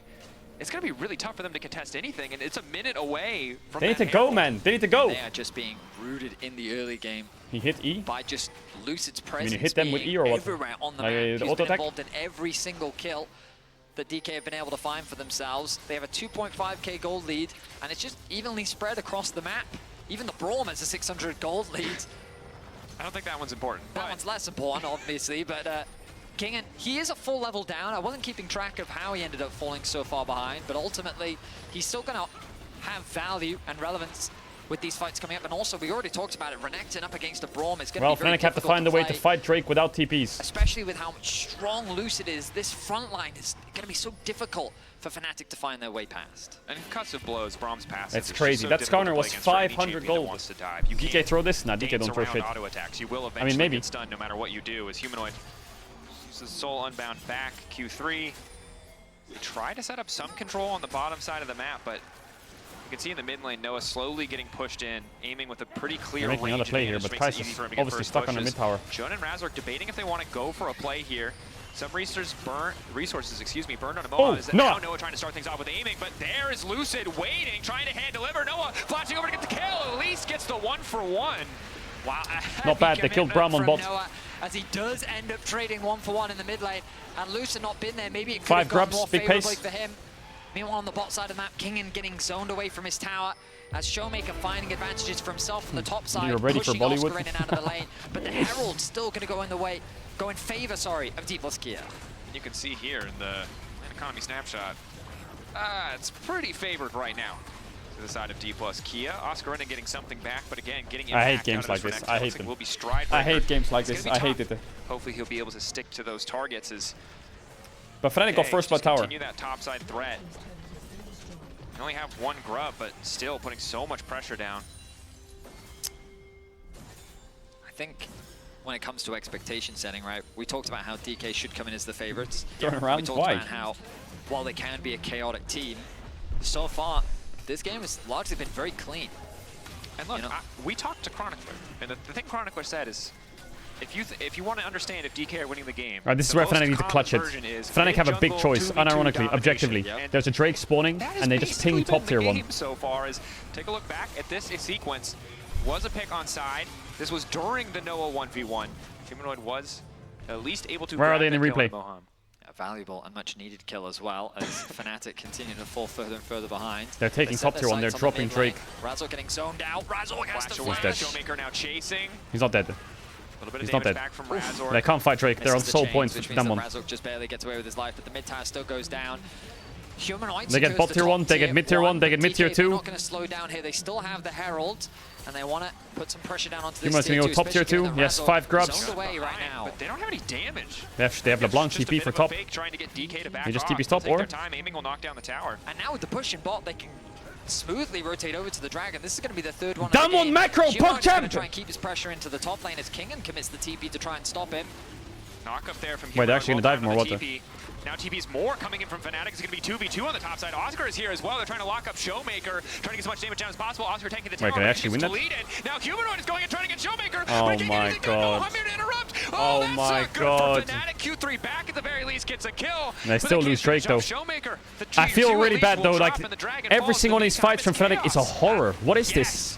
Every fight is it's actually just unlucky as fuck. This is what we've come to expect from Huh? Fnatic. They know that they're not in a position to contest the Dragon, so instead they go for the cross map. Once Showmaker TP's in to help defend that top tower, it's a 2v2, but Fnatic just overforce. They're convinced that they're able to one-shot Showmaker, but they just don't quite have the damage. Instead, But Oscar loses can't his throw a life. late game lead if They you don't get still are ahead. able to kill Kingen because Huh? Razork and Jun are able to make their way up towards the top side. Ultimately, they get the top tower, but they still find themselves about 2.5, nearly 3k gold down.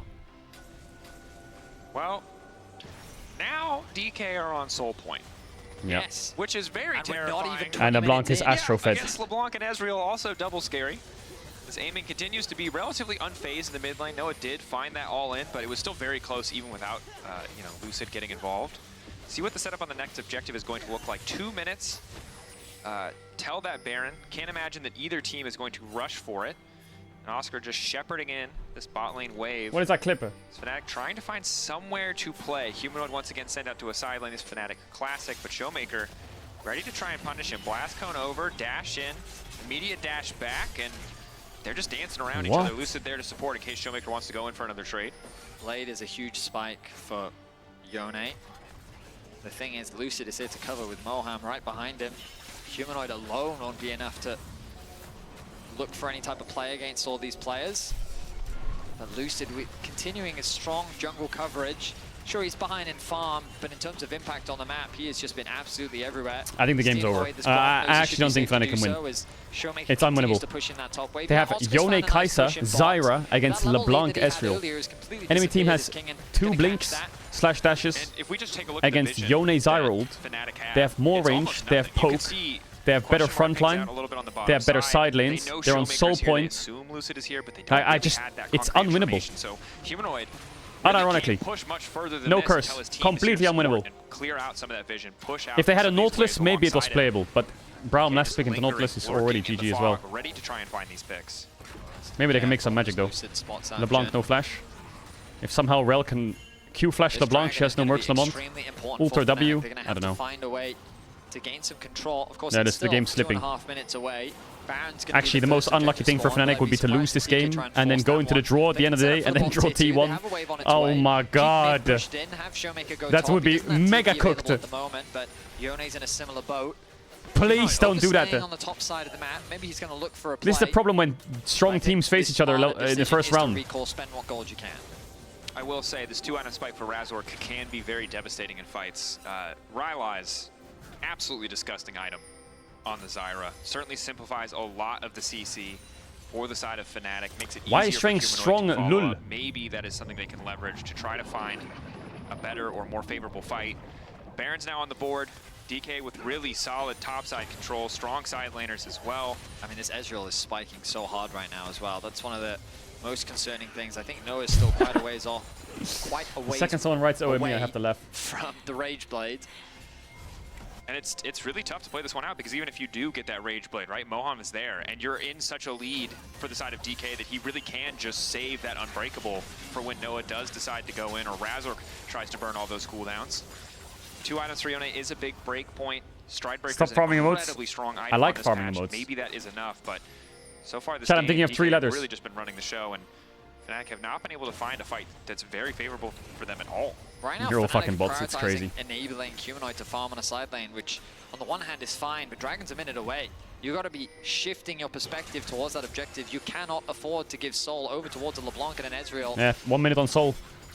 Their poke damage is just too Does much. Marek Brasta have Stridebreaker? Maybe next top wave he has it, but Gold to complete his second item.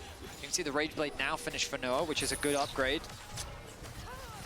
I think the second Zyra walks up, she loses her flash. Complete the Stridebreaker before the fight. They're essentially on even footing in terms of item completions. Exactly. That is what matters. Item completions, ultis, XP relatively close. If Fnatic can somehow win this Drake fight, deny Soul Point and get mid-tier 1, the game is playable. But with 30 seconds, and they have no setup right now. But I have a feeling that they're just going to get wiped, or they're going to get poked down and they're going to be TPing back, trying to fight, they'll be late. Okay, is that the Stridebreaker completed? Yeah. Yes, it is. Okay, so this is what they were waiting for. They're now going to be... I mean, it's the best circumstance to try and take a fight, but now they've got to make their way into the river, which is going to be no easy feat. They were always going to be at a disadvantage. They had to choose between setup or itemization. Yeah, the poke is crazy. LeBlanc so WQE will be tricky, already. Showmaker just lingering, Oh, constantly she didn't harassing. The poke's too much. Fnatic moving in, observers showing us the vision. They see really nothing. Oh, she lost vision there. That was actually really good. That was so unlucky for Showmaker. Remember, this is Soul Point for the side of DK. I mean, only objective. That's the best thing they could have asked. Oh, he stole it! The rest of the team now just getting out. They got what they came for. Humanoid has to be careful. Quick What? ulti back to safety. They took away the Drake. They do not want any other part of this fight. Okay. They Slow it don't down. want to overstay their welcome. It looks like that the That was a title monster of smite. Jungle Steel King still holds true for Razork domestically. He was always happy to take those fights. Of course, DK, They recognize They don't have a side lane play here. No shot. They have no Uno. this tier 2 in the bot lane. Oscar DK could force Baron here and get double TP out of Fnatic. D plus Kia are shifting their attention towards the top side. A bit low on Braum. They still have Smite available. Okay, so Lucid, Fnatic by 5 minutes. We'll take 5 minutes. Not starting the objective, but they're putting that pressure down onto Fnatic, forcing them to overstay a little bit, giving DK the opportunity to reset. And If Kai'Sa can get Nashers, she can actually poke back a little bit. For the side of Fnatic, because why saying we? Question mark. Oscar showing on the bot wave. Why saying we? This humanoid could have been really rough for that Baron contest. DK not really in a strong enough position the jersey to thing. burn through that health bar quickly. Would take quite a lot of time, and both TPs are available for the Fnatic solo laners. So all things considered, across the board, you know, DK, yes, they're still on sole point, but not too much more advantage. Their 2K gold lead is very spread out, really aiming the only one with a significant individual lead, and this has turned into a pretty close game, all things considered. Yeah, I mean, the good news for Fnatic is the lead hasn't grown bigger, right? DK haven't successfully been able to convert it into any additional objectives outside of the ones that they were able to secure in the early game. They've done some good damage onto that bot tier 2, but ultimately they are still Kai'Sa's not close enough to Nashers yet. Mid-tower still stands strong. It's not going to be an easy siege for them, especially with the low-range champions of Yone and Kai'Sa. So they're going to need to find a fight or some type of we need Nashor's Kai'Sa ASAP. To really knock that tower down. You'll see 23 Heartsteel stacks on Skarner. This guy is Sterak's, by the way. Hello. Going for a bit of a trade Hello. here. Getting incredibly aggressive. Quick soul unbound right as the Meganar comes through. Stops Kingen from They need to catch top tier 2. What is Fnatic doing? Again, there's no objective to fight for. Flash out from Kingen is nice. Slow there from the Ryle. Get out. Lucid Good can't stuff. really approach. They're Good being stuff. herded into the bottom side. And meanwhile, on the top lane, you've got Showmaker pushing that tower. Oscar really cannot contest this LeBlanc. They want bot tier 2. But it's an interesting dynamic where Kingen in the Kingen no flash. can't really contest Humanoid either. The great thing about this Yone is he does scale exceptionally well. He's an absolute menace to deal with in the side lane. He's got a decent amount of HP now as well, thanks to the Stride Breaker. Yeah, the sustain, the dash on the Q3, the ability to mitigate so much CC with the soul unbound makes it difficult to match. Of course, Showmaker probably has the tools to do it decently well, but Kingen certainly does not. What's on that shelf? Showmaker's definitely going to die to Humanoid, that's for sure, unless he fully commits everything. But I would be surprised if he did that. Aiming now 3 items, and that is a problem for the side of Fnatic. Noah only just got the blasting wand. Fnatic, though, still ready to fist fight for this setup. Lucid will win that smite fight. Ulti from aiming, chunking out Razork. Both sides posturing.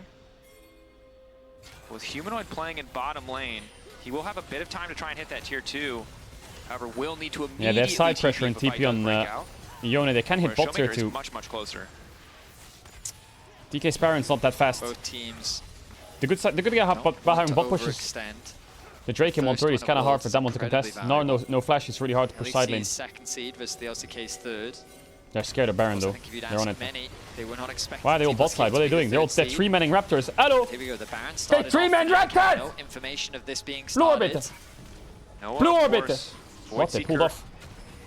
Nice to have that long-range poke tool to give them at least a little bit of information, but you're right, DK, I think maybe oh no, it's DK macro time. I mean, DK are dog shit! They don't know how to end the game! Dragon spawns in a minute. They don't know how to snowball the game. So the worst case scenario is no one gets the Baron, right? But you've lost a lot of HP, and now Fnatic, because you're in the almost has river, Sterak's. have better position over mid, giving them access to the Dragon. Kai'Sa almost has so they Nashor's. can't contest it. So yeah, they fish, and they said, you know what? This isn't safe enough. Instead, we're going to go back to base. What's wrong with having a Piplup on the shelf? Spend what What's wrong gold with we that? can. Fnatic's in a similar position cool where they want to Pokemon. spend as much as they can. Kingen chunked. Does have the TP. Noah doesn't have Nashor's for this Drake fight. Unless he gets his wave in basis, no shot. I mean, it's just so hard to step up against Ezreal, right? He just gets to hit the wave for free with Mystic Shot. No, he's not basing. You always have to put yourself in jeopardy if you're Noah. It's not the best fight for Fnatic. When you don't have the team to support you as Fnatic.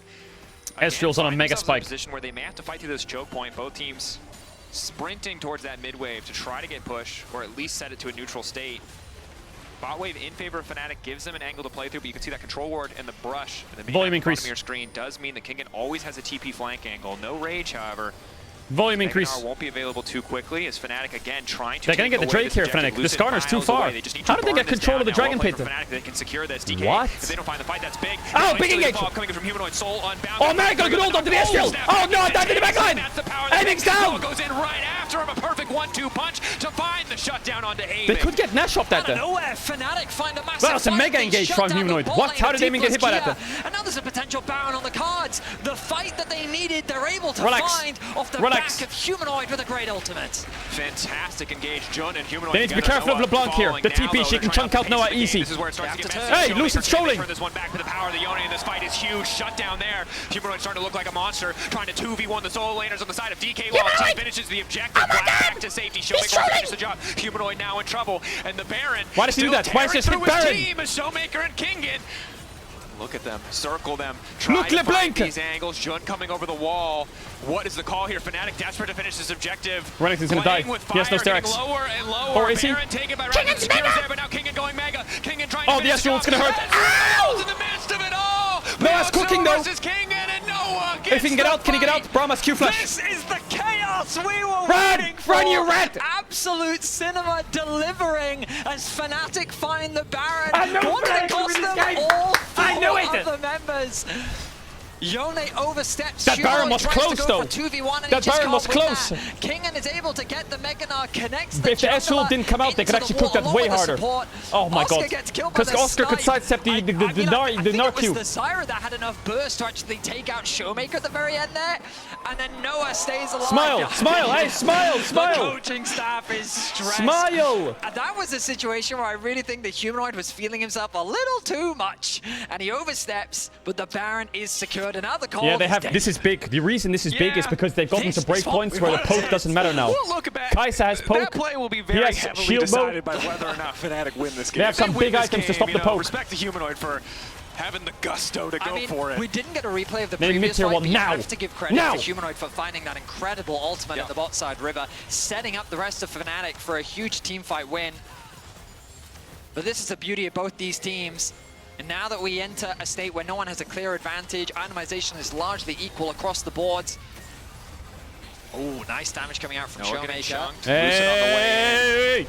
And you've got three members of Fnatic just sieging onto mid, not really making much progress. Jun now in an awkward position as Humanoid continues to push in bot.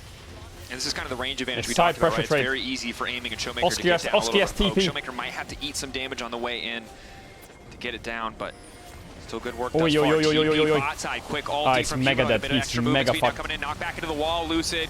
Should just be a quick kill pick up here. Nowhere for Humanoid to go. Excellent pick to just further disrupt the potential of this Baron from Fnatic. Yeah, I mean, it's just a big misplay. The rest of his team is disengaging. Why is it that someone get a lead, they throw. Fnatic get Baron, they die. Someone get a lead, they throw. Fnatic get Baron, they die. Humanoid needs to lock in for the sake of Fnatic because Humanoid needs to lock in. It's better just stay that. All it ultimately does is neutralize the game. They're not able to convert it. They would have loved to be able to unlock this mid tower. It gives you so much more access into the enemy jungle. But instead, yes, that is what's happened. That's someone Fnatic right there. All right, well, you can't say that it's not a banger. Whatever else you want to say about this game.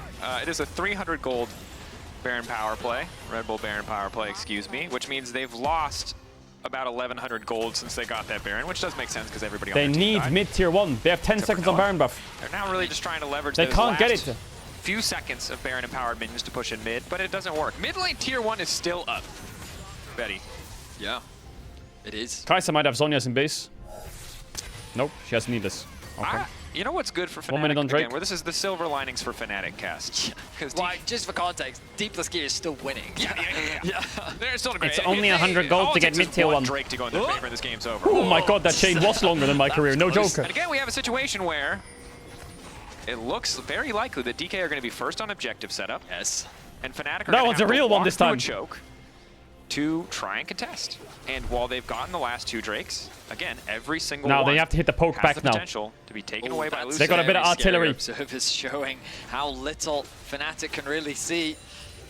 And that's a dangerous position to be in. 30 seconds on the spawn. Smart thing and gain access through Oski don't get chunked. Oscar takes the dangerous path. Doesn't get punished too much for it. He's getting chunked. I say that Showmaker with he didn't lose his Sterex though. Kinging off to the side as well. If Fnatic can wait out the Mega without losing too much more HP, it's not a Where's the bad Kaisa trade W? deal. Where's the Kaisa W? Show me. Humanoid